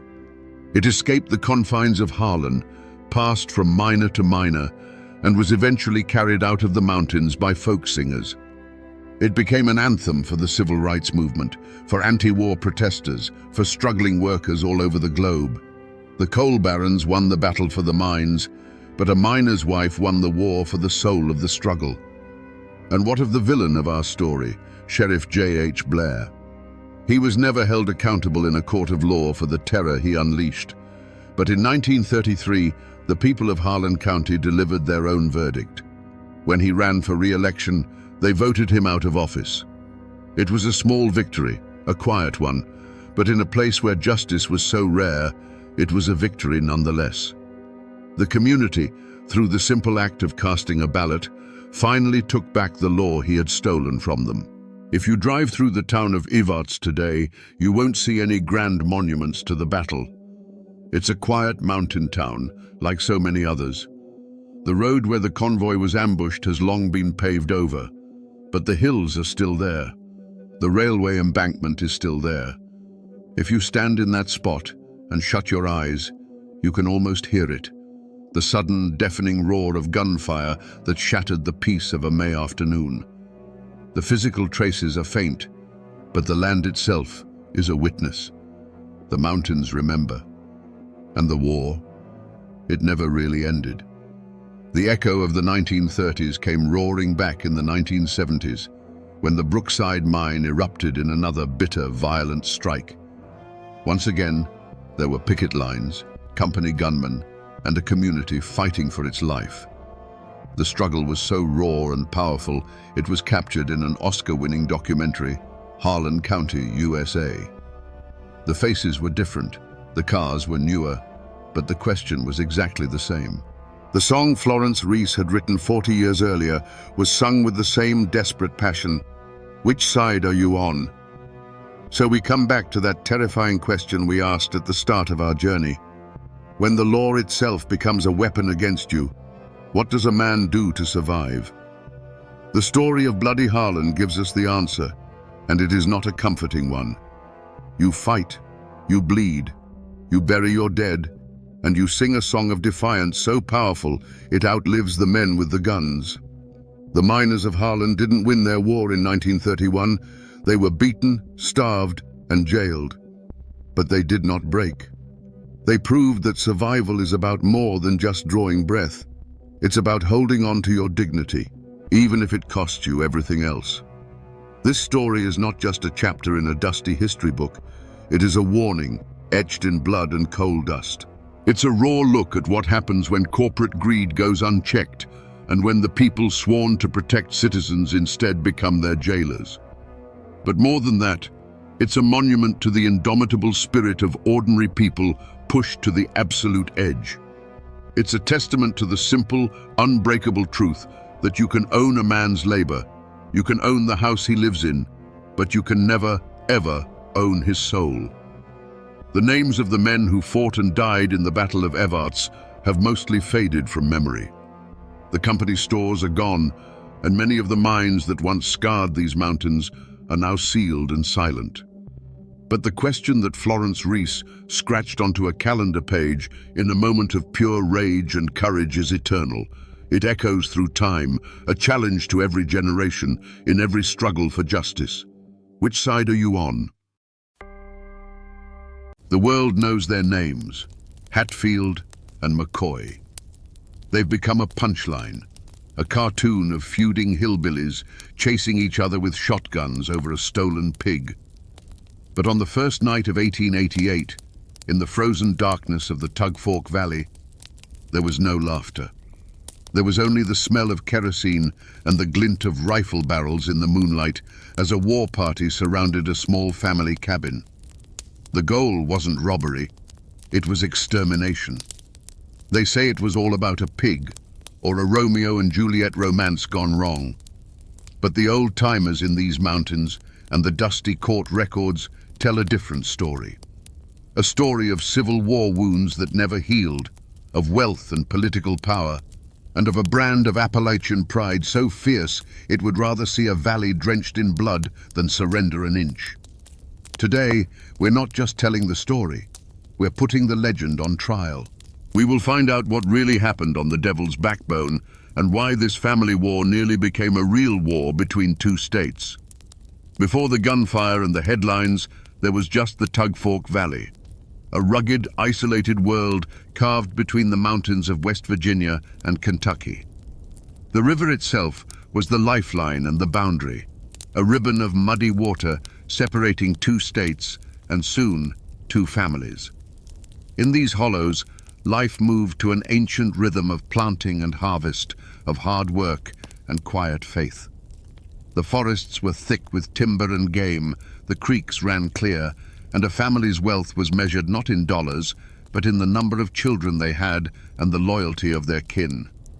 This was a world unto itself, governed by its own codes, where a man's word was his bond and his honor was worth more than his life. On the West Virginia side, the undisputed patriarch was William Anderson Hatfield, better known as Devil Anse. This was no simple-minded hillbilly. Devil Anse was a shrewd businessman who had built a successful timber operation, employing dozens of men. He was charismatic, fearless, and a natural leader. During the Civil War, he had led a Confederate guerrilla unit called the Logan Wildcats, earning a reputation for being as tough and unforgiving as the mountains themselves. He was a force of nature, a man who bent the world to his will, and his family, the Hatfields, were a powerful and respected clan. Across the river, in Kentucky, lived Randolph McCoy, or Randall. He was a different kind of man, older, leaner, and weathered by a life of farming. Where Anse was a booming presence, Randall was a quieter, more stubborn man, his pride rooted deeply in his land and his large family of 13 children. He, too, had served in the Civil War, but he had worn the blue of the Union Army. In a valley where allegiances were everything, this fact alone was a crack in the foundation of their community. For a time, this difference was just a quiet fact of life. The Hatfields and McCoys were neighbors, after all.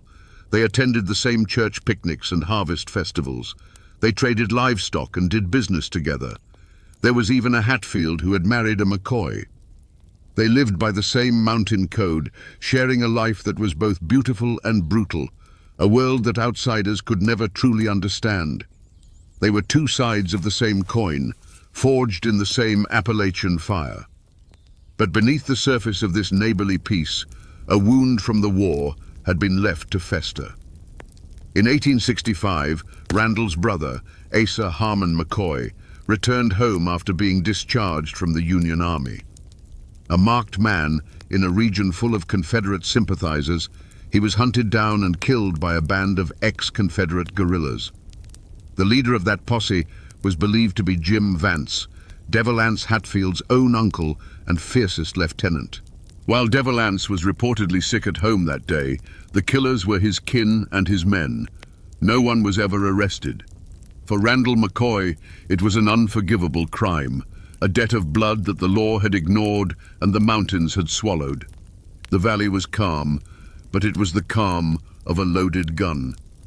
The Civil War was over on the battlefields of Virginia, but here, in the isolated heart of Appalachia, the resentments lingered. All it would take was a single spark, a stray pig, a careless word, a forbidden glance, to ignite a fire that would consume them all and turn this peaceful valley into a private battlefield. For 13 years, the valley sat on a powder keg left over from the war. The death of Asa Harmon McCoy was a wound that never closed for Randall, a quiet, bitter reminder of the justice he never got. The spark that finally lit the fuse came in the autumn of 1878, and it wasn't a bullet or a threat, but the grunting of a pig. Randall McCoy walked onto his property and accused his neighbor, Floyd Hatfield, a cousin of Devil Anse, of stealing one of his hogs. In a world where a fat hog could mean the difference between a hard winter and starvation, this was no small charge. But it was never about the value of the animal. It was about honor. It was a McCoy telling a Hatfield to his face that he was a thief. The dispute was taken to the local justice of the peace, Anderson Preacher Anse Hatfield. In an attempt at fairness, he assembled a jury of 6 Hatfields and 6 McCoys to hear the case. The makeshift courtroom, likely a small schoolhouse, was thick with tension. The fate of the pig, and perhaps the fate of the valley, rested on the word of one man, Bill Staton. He was related to both families, but everyone knew his loyalty lay with the Hatfields. Staton took the stand and swore that he had seen the pig and that it rightfully belonged to Floyd Hatfield. The jury was deadlocked until one of the McCoys, Selkirk McCoy, swayed by Staton's testimony, cast the deciding vote. The pig belonged to the Hatfields. For Randall McCoy, this was the ultimate betrayal. The law, run by a Hatfield and his own kin, had sided against him. He stormed out of the hearing, his simmering resentment boiling over into open rage. The system had failed him again.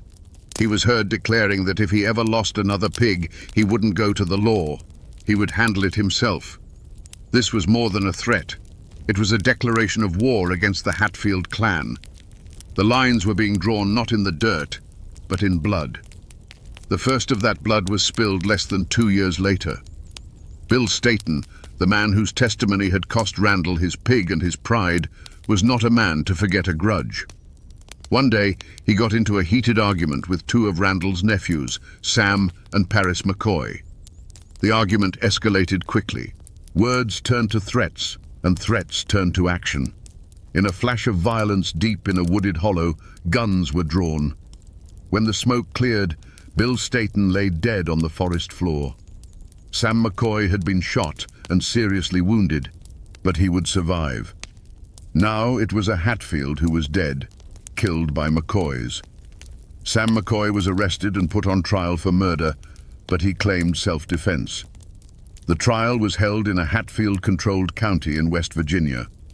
Citing the lack of evidence and the known animosity between the men, the court acquitted him. To the McCoys, it was justice. To the Hatfields, it was a slap in the face. A McCoy had killed one of their own and walked free. The cycle was now complete. A theft, a trial, a murder, and an acquittal. The courts were useless. From this moment on, the only justice either family would recognize would be delivered from the barrel of a gun. In the midst of this simmering hatred, something dangerous and beautiful bloomed. At a local election gathering in 1880, Devil Anse's son, John C. Hatfield, laid eyes on Randall McCoy's daughter, Rosanna. He was handsome and reckless. She was strong-willed and passionate. In the closed world of the Tug Fork Valley, their attraction was like a lit match tossed into a barrel of gunpowder. They fell into a whirlwind romance, ignoring the storm clouds gathering over their families. Rosanna, blinded by love, soon left her family's cabin to live with Johnsey among the Hatfields, a betrayal her father Randall would never forgive. But their love story was doomed from the start. Johnsey, a known womanizer, soon abandoned the pregnant Rosanna for her own cousin, Nancy McCoy. Heartbroken and carrying a Hatfield's child, Rosanna was now an outcast, scorned by her own family and discarded by her lovers. She tried to return home, but her father's door was closed to her. She found shelter with an aunt, a woman alone, trapped between the two warring clans. Her story became a tragedy within a tragedy, a symbol of the innocence that was being crushed between the two great millstones of Hatfield and McCoy pride. The point of no return came on Election Day, 1882. In Kentucky, these were boisterous, drunken affairs where men from all over the hollows came to vote, trade, and settle scores. That day, a dispute over a fiddle ignited between Talbot McCoy, one of Randall's sons, and Ellison Hatfield, Devil Anse's powerful, well-respected brother. Insults flew, fueled by moonshine and years of bad blood. The argument escalated into a brutal fistfight, and then, in a moment of fury, Talbot McCoy pulled a knife. The festive air of the gathering curdled into horror. The crowd scrambled back as Talbot, joined by his two brothers, Farmer and Randolph Jr., set upon the lone Hatfield. The powerful frame of Ellison Hatfield shuddered again and again. He didn't cry out, but a look of profound shock crossed his face as he stumbled backward. A dark stain began to spread across the front of his shirt, then another and another. He collapsed into the mud of the clearing, gasping for air. The McCoy brothers stood over him, their faces a mask of rage, unaware that they had just sealed their own fates. Hatfield constables seized the three McCoy brothers, but instead of taking them to the jail in Pikeville, Kentucky, they dragged them across the Tug Fork River into West Virginia.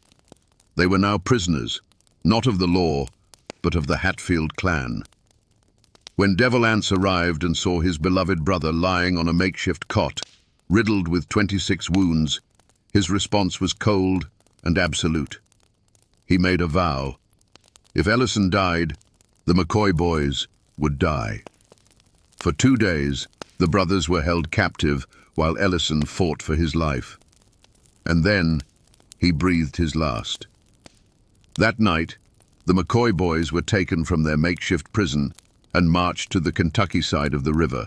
They were tied to a series of pawpaw trees, their pleas for mercy swallowed by the darkness. There was no trial, no judge, no jury. There was only Devil Anse and a firing squad of his kin, their faces grim in the moonlight. The night was shattered by a single command. What followed was not a battle, but a ceremony of vengeance. A volley of gunfire ripped through the quiet valley, a sound so loud it seemed to shake the stars from the sky. The pawpaw bushes shuddered violently in the dark. And then an unnatural silence fell, broken only by the gentle lapping of the river against the bank. When the sun rose, it revealed a scene of chilling stillness. The dew on the grass around the pawpaw trees was dark, telling a story that needed no words. The silence that followed the pawpaw tree massacre was heavier and more terrifying than the gunfire itself. It was Randall McCoy's wife, Sarah, who found her sons. In the grey light of dawn, she saw the terrible stillness of the scene, a mother's worst nightmare made real under the drooping leaves of the pawpaw trees. The news spread like a sickness through the Kentucky hollows. 3 sons, executed without trial. Randall McCoy, a man already hardened by grief, seemed to turn to stone. The sorrow in his eyes was replaced by a hollow, burning void. He had followed the law with the pig, and it had failed him. Now, his sons were dead, and the law seemed 1,000,000 miles away across the muddy waters of the Tug Fork. The funeral for the 3 McCoy brothers was a grim affair. The entire Kentucky side of the valley mourned, not just for the boys, but for the peace that had been shattered forever. The caskets were lowered into the cold Kentucky earth, and with them, any hope of reconciliation. Randall McCoy now had a singular, all-consuming purpose: justice. Not the rough justice of the mountains, but the cold, hard justice of the law. He went to the courthouse in Pikeville and swore out warrants against Devilance Hatfield and 20 of his kin and allies, including his sons. The charge was murder. Indictments were officially issued. The names of the Hatfield clan were now wanted posters, but the warrants were little more than paper. The Tug Fork River was more than a boundary. It was a sanctuary. In West Virginia, the Hatfields were powerful. They had friends in the law, friends in politics. They were seen not as murderers, but as men who had simply administered a brutal but necessary form of mountain justice. West Virginia authorities refused to recognize the Kentucky warrants. Devilance and his men were untouchable, living freely just a stone's throw from the state that wanted them hanged. For 5 long years, a tense and bitter Cold War settled over the valley. The warrants became legal ghosts, a source of constant frustration for the McCoys and a point of defiant pride for the Hatfields.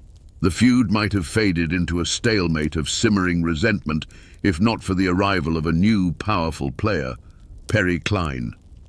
A sharp and ambitious Pikeville lawyer who was married to a McCoy, Cline had his own deep-seated grudge against Devilance over a bitter land dispute years earlier. He saw an opportunity to use the power of the state to settle a personal score. Cline used his political influence to go over the heads of local law enforcement. He lobbied the governor of Kentucky, J. Proctor Knott, convincing him that the honor of the state was at stake. Governor Knott agreed. He announced a formal reward for the capture of the Hatfields, dead or alive. Suddenly, this was no longer a family squabble. It was a state-sponsored manhunt. The feud was professionalized. Bounty hunters, known locally as pikes, began to appear in the Tug Fork Valley, sniffing around for a chance at the reward money. For the Hatfields, their home was no longer a fortress but a trap. For the McCoys, it was a terrifying new reality, knowing that this escalation would surely be met with an even more violent response. The valley held its breath, waiting for the next shot to be fired. The state of Kentucky's bounty was not just a piece of paper, it was a hunting license. The law now had a face, and it was the face of a cold-eyed killer named Bad Frank Phillips. A relentless manhunter and a cousin to the McCoys, Phillips became the instrument of Perry Cline's legal war. He led posses into the heart of Hatfield territory, a place no lawman dared to go before. Gunfights erupted along the Tug Fork, turning the feud from a series of ambushes into open guerrilla warfare. The valley became a place where every shadow could hide a rifleman. The Hatfields, led by the ruthless Jim Vance and the hot-headed Cap Hatfield, decided on a final, desperate gamble. On New Year's night, 1888, they would end the feud by erasing Randall McCoy himself. They crossed the river under the cover of a freezing winter night and surrounded the McCoy family cabin.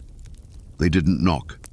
The first sound was the crackle of flames as they set the home ablaze to smoke out their quarry. What followed was a nightmare of chaos and gunfire in the flickering orange light.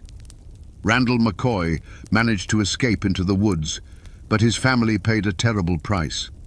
His daughter Alifair was shot down as she fled the burning home. His son Calvin was killed in the yard. His wife Sarah was brutally beaten, left for dead with a crushed skull. This single act of savagery was a fatal miscalculation.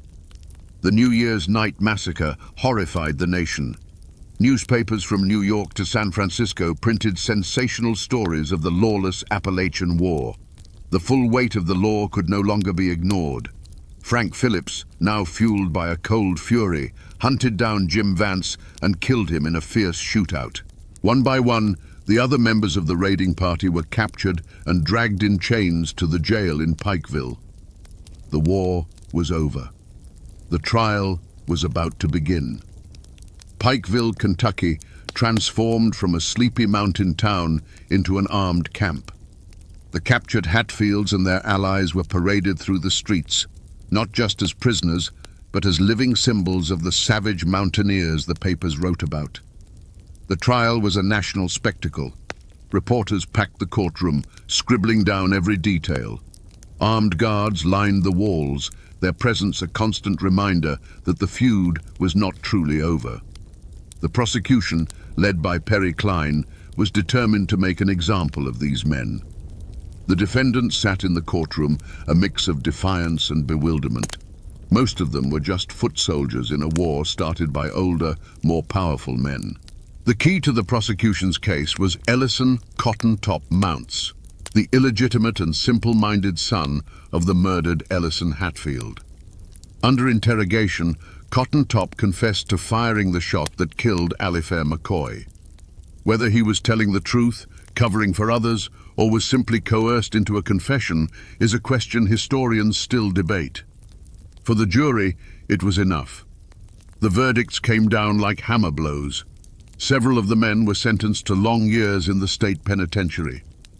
But for Ellison Cotton Top Mounts, the sentence was death. On February 18, 1890, thousands of people crowded into Pikeville to witness the hanging. The scaffold stood stark against the Kentucky sky, the final monument to the bloodiest chapter of the feud. Cotton Top's last words were reportedly, "The Hatfields made me do it." But was it justice?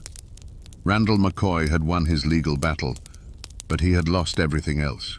Devil Anse Hatfield, the patriarch who ordered the first executions at the Paw Trees, was never arrested.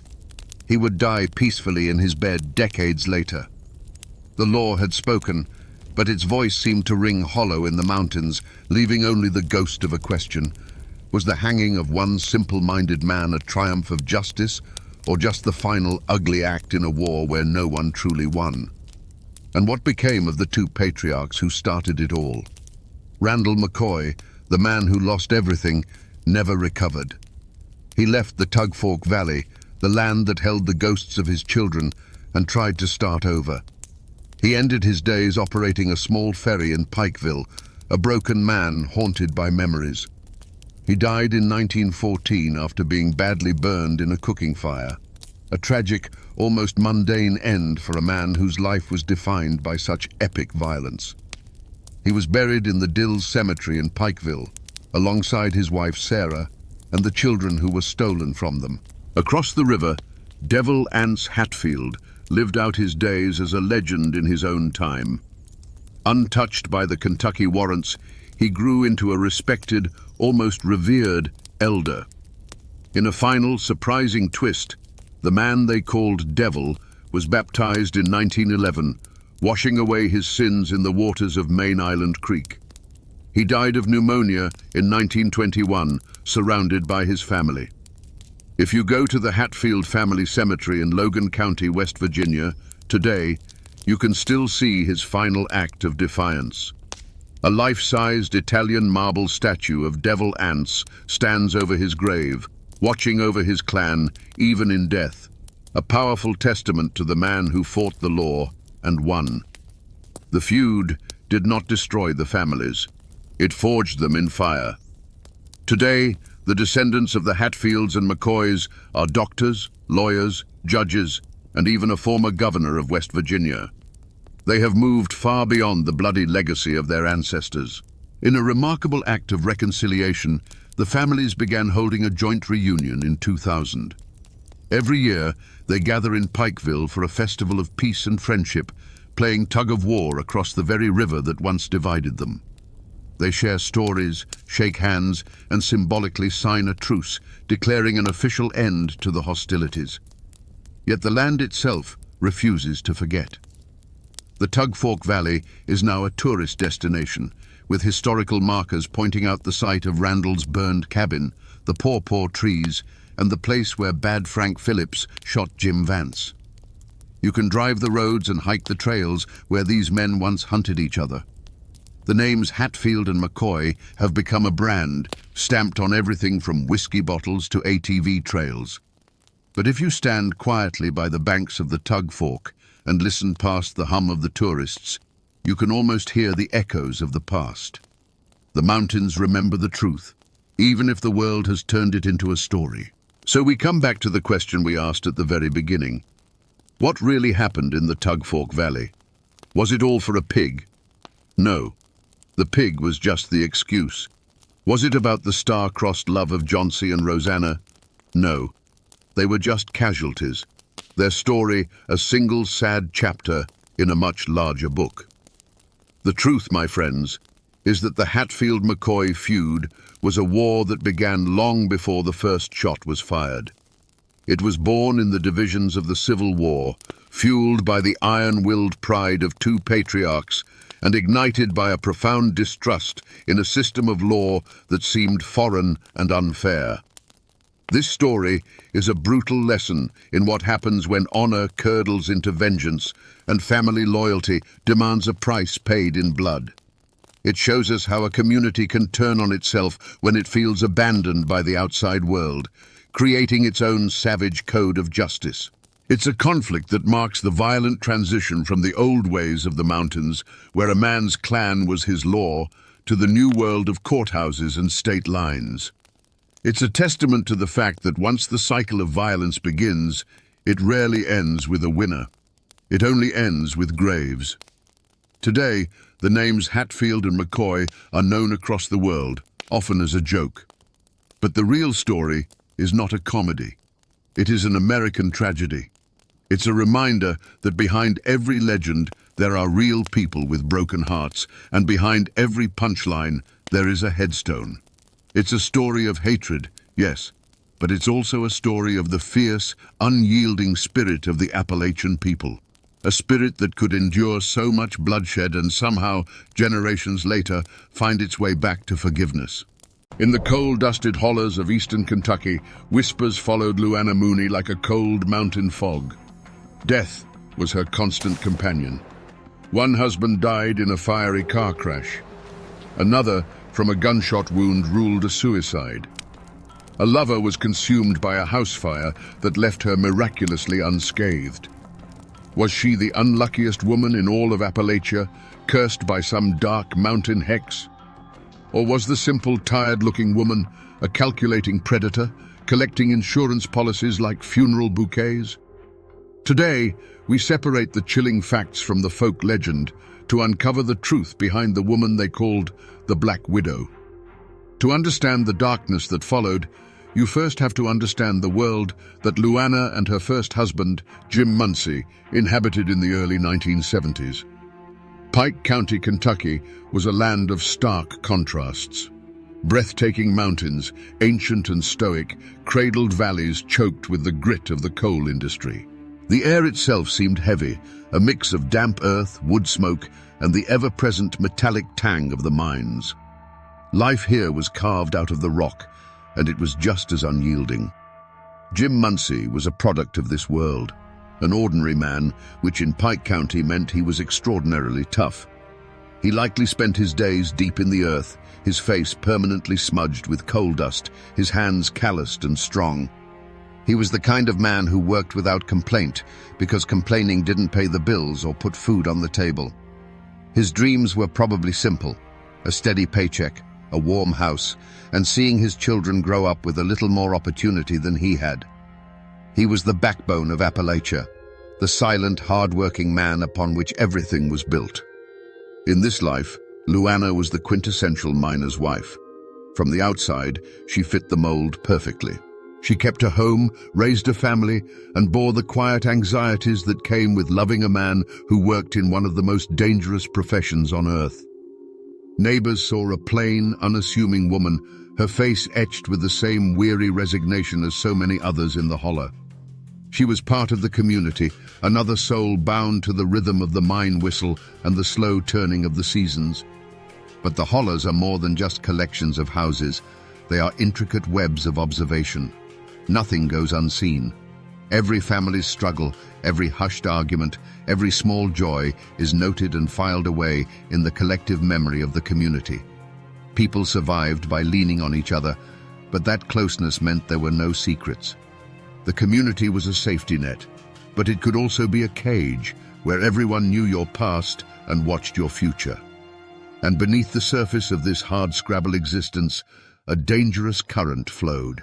In a world where a man's life was a daily gamble against collapsing rock and failing equipment, death was never a stranger. It was a practical matter. Life insurance wasn't an abstract financial tool. It was often the only legacy a man could leave his family, the one final payday earned with his very life. And for a mind that saw the world not as it was, but as a series of problems to be solved, this grim reality held a terrible, hidden logic. Little did anyone know, Luana Mooney wasn't just living in this world, she was studying it.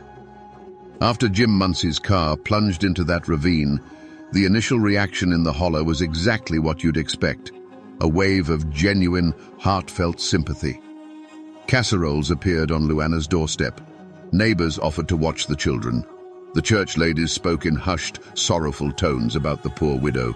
In Appalachia, community is the bedrock of survival, and when one of their own falls, everyone feels the tremor. Luana played the part of the grieving widow well, her face a mask of quiet devastation. But memories in the mountains are as long as a winter's night, and observation is a finely honed skill. The first whispers weren't accusations, they were just questions.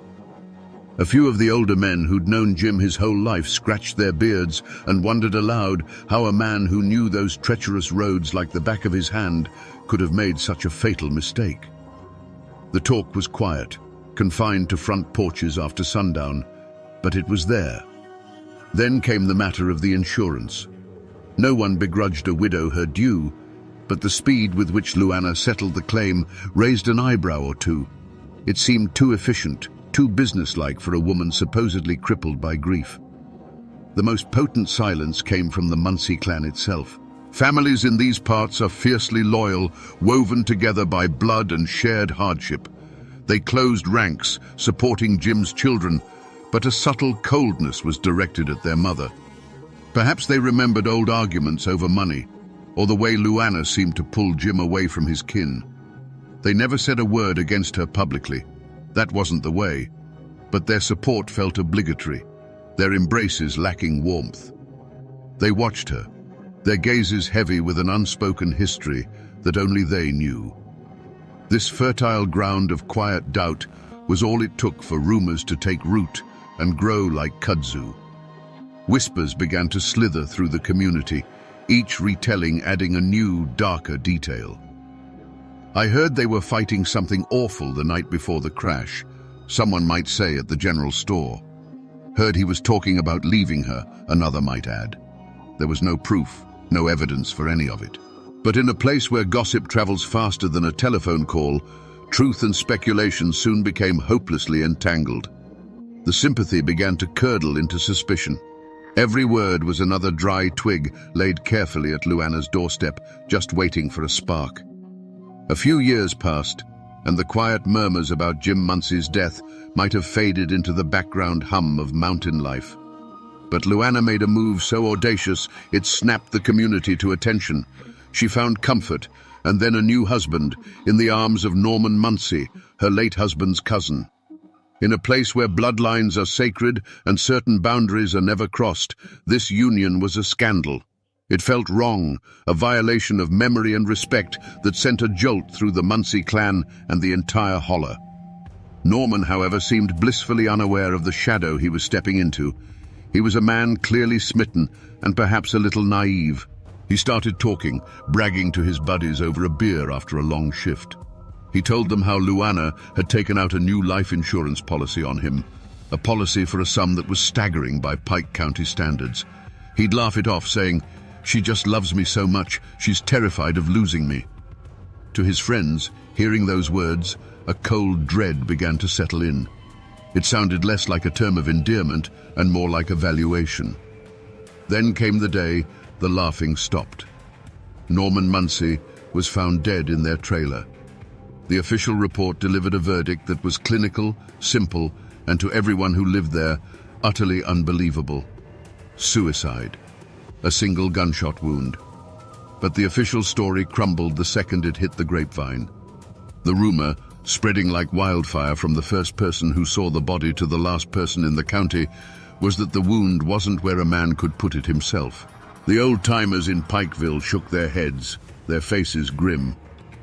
"A man don't shoot himself in the back of the head," they'd say, their voices low and certain. This was the point of no return. The death of Jim Munsey had been a question mark. The death of Norman Munsey was an exclamation point. The community's unspoken verdict was delivered. Luana was no longer just an unlucky widow. She was something else, something to be feared. The whispers about a curse were replaced by a chilling certainty of something far more human and far more sinister. The law might have closed the case, but in the court of mountain opinion, the first drops of blood had stained Luana Mooney's hands, and the stain was never going to wash out. By the time Luana took up with Curtis Copley, the cloud of suspicion around her had grown dark and heavy. They lived together in a dilapidated house on the edge of town, a place that seemed to sag under the weight of its own decay. It was the kind of house that old-timers would say had a misery about it, where the floorboards groaned with untold stories and the windows looked out like vacant eyes. For Curtis, it was just a place to live. For Luana, it was a stage for her next and most terrifying act. On the afternoon before the fire, a neighbor saw something strange. Luana was making trips from the house to an old shed out back, carrying boxes and bundles wrapped in blankets. The neighbor didn't think much of it at the time. Maybe she was just cleaning out some old junk. But the image stuck in her mind. The methodical way Luana moved, her face a blank, unreadable mask. It wasn't the hurried work of spring cleaning. It was the careful, deliberate action of someone salvaging valuables from a sinking ship.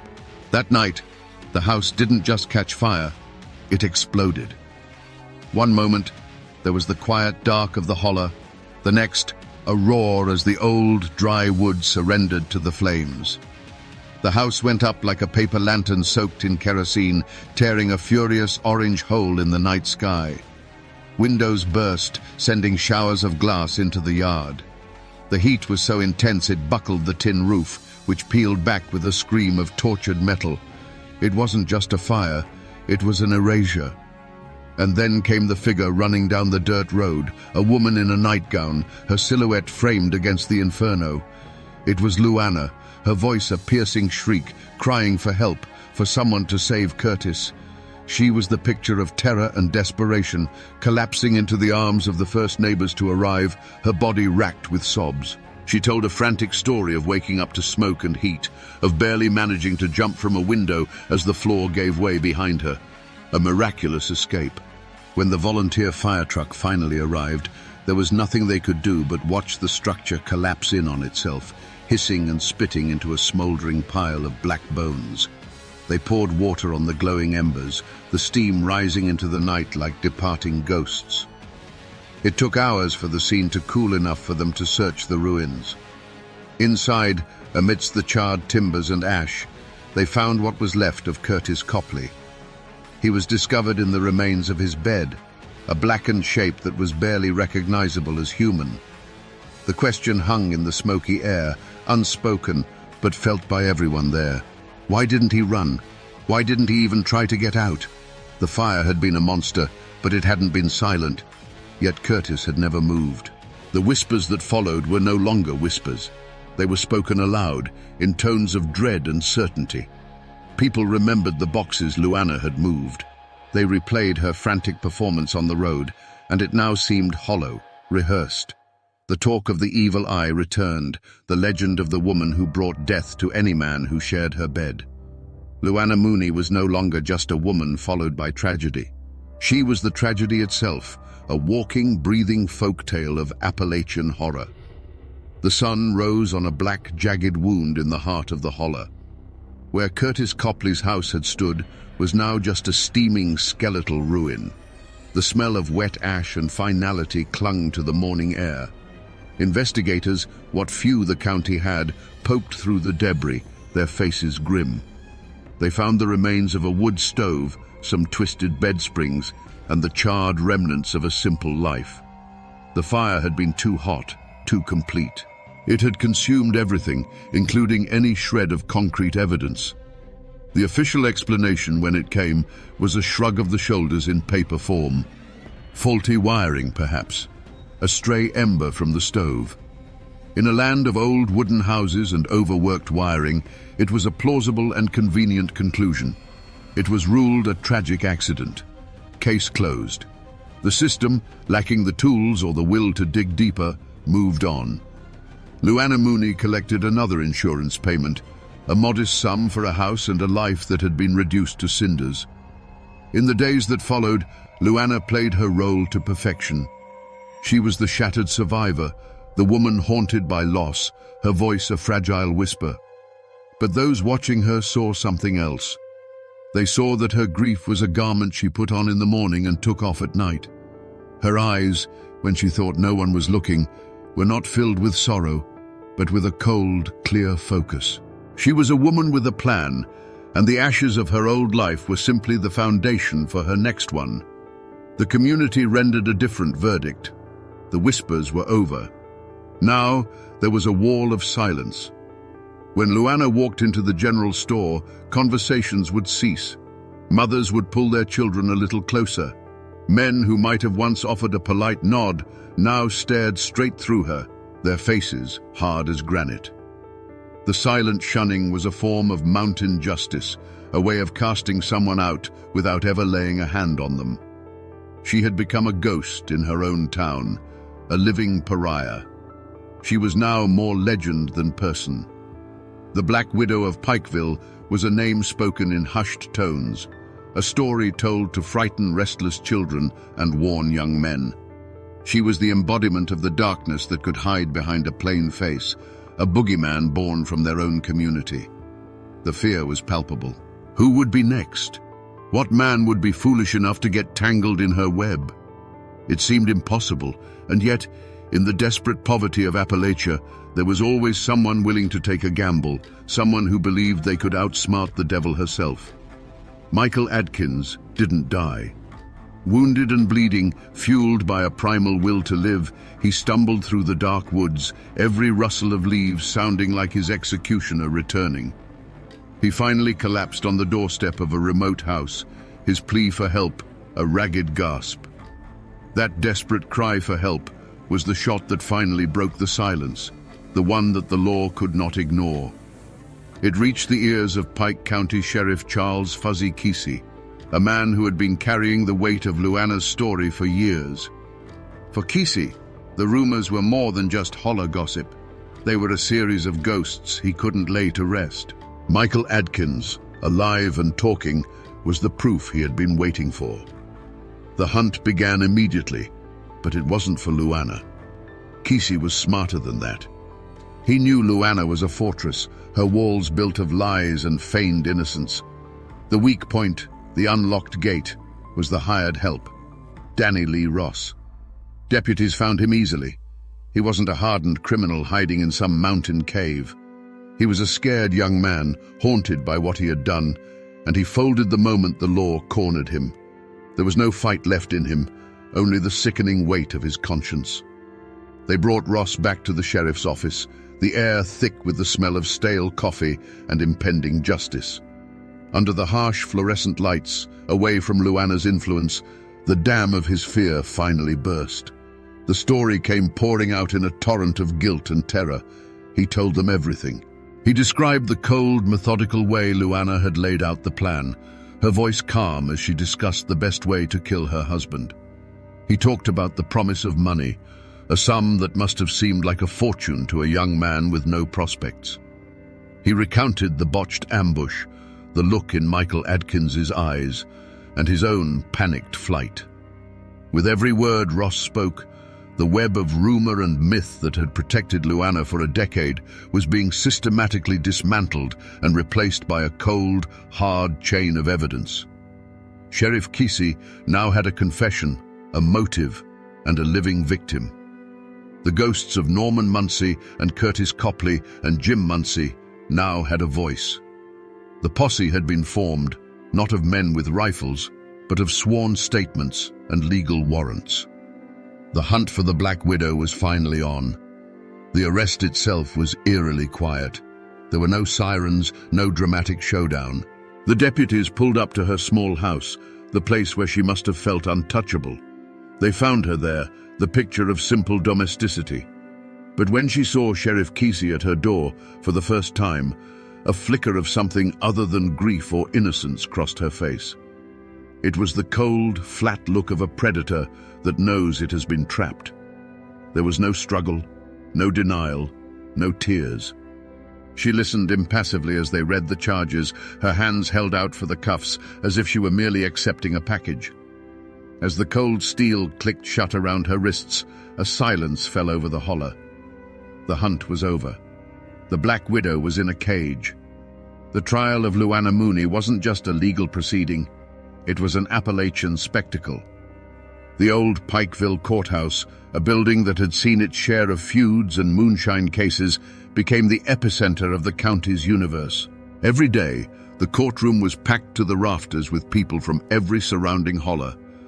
They came not just to see justice done, but to get a look at the woman who had haunted their imaginations for over a decade. Armed deputies lined the walls, their presence a testament to the tension that crackled in the thick, un-air-conditioned room. This was more than a trial. It was a reckoning. The prosecution, led by a lawyer who understood the mountain psyche, methodically built their case, brick by damning brick. They laid out the timeline of death and profit. First Jim Muncie, then the insurance check, then Norman Muncie and a larger check, then Curtis Copley and another payout. Finally, the attempt on Michael Adkins. They painted a portrait of a ruthless predator who used men not for love or companionship, but as disposable assets in a long-term financial plan. With Danny Lee Ross's trembling confession and Michael Adkins's harrowing testimony from the stand, the prosecution locked the cage door. The defense attorneys had an impossible task. They couldn't deny the Adkins plot, so they tried to shift the blame, portraying Luana as a simple, uneducated woman who was the victim of a cruel fate and the manipulations of others. They attacked Ross's character, painting him as a liar, trying to save his own skin by implicating a poor, unfortunate widow. They tried to create a fog of reasonable doubt, but it was like trying to stop a flood with a handful of sand. Throughout it all, Luana Mooney sat at the defense table, a small, still figure at the center of the storm. She showed no fear, no remorse, no emotion at all. While witnesses described her cold-blooded plans and men recounted their near-death experiences, she just watched, her face a placid mask. Her silence was more chilling than any confession. It was the unnerving calm of someone who believed she was above the judgment of ordinary men. She was not a cornered animal. She was a queen observing a tedious, predictable ceremony. After the closing arguments, the jury filed out, and a heavy silence descended on the courtroom. The wait wasn't long. When they returned, the foreman, a stern-faced coal miner, wouldn't look at Luana. He handed the paper to the clerk, whose voice cut through the tension. On the charge of conspiracy to murder Michael Adkins, guilty.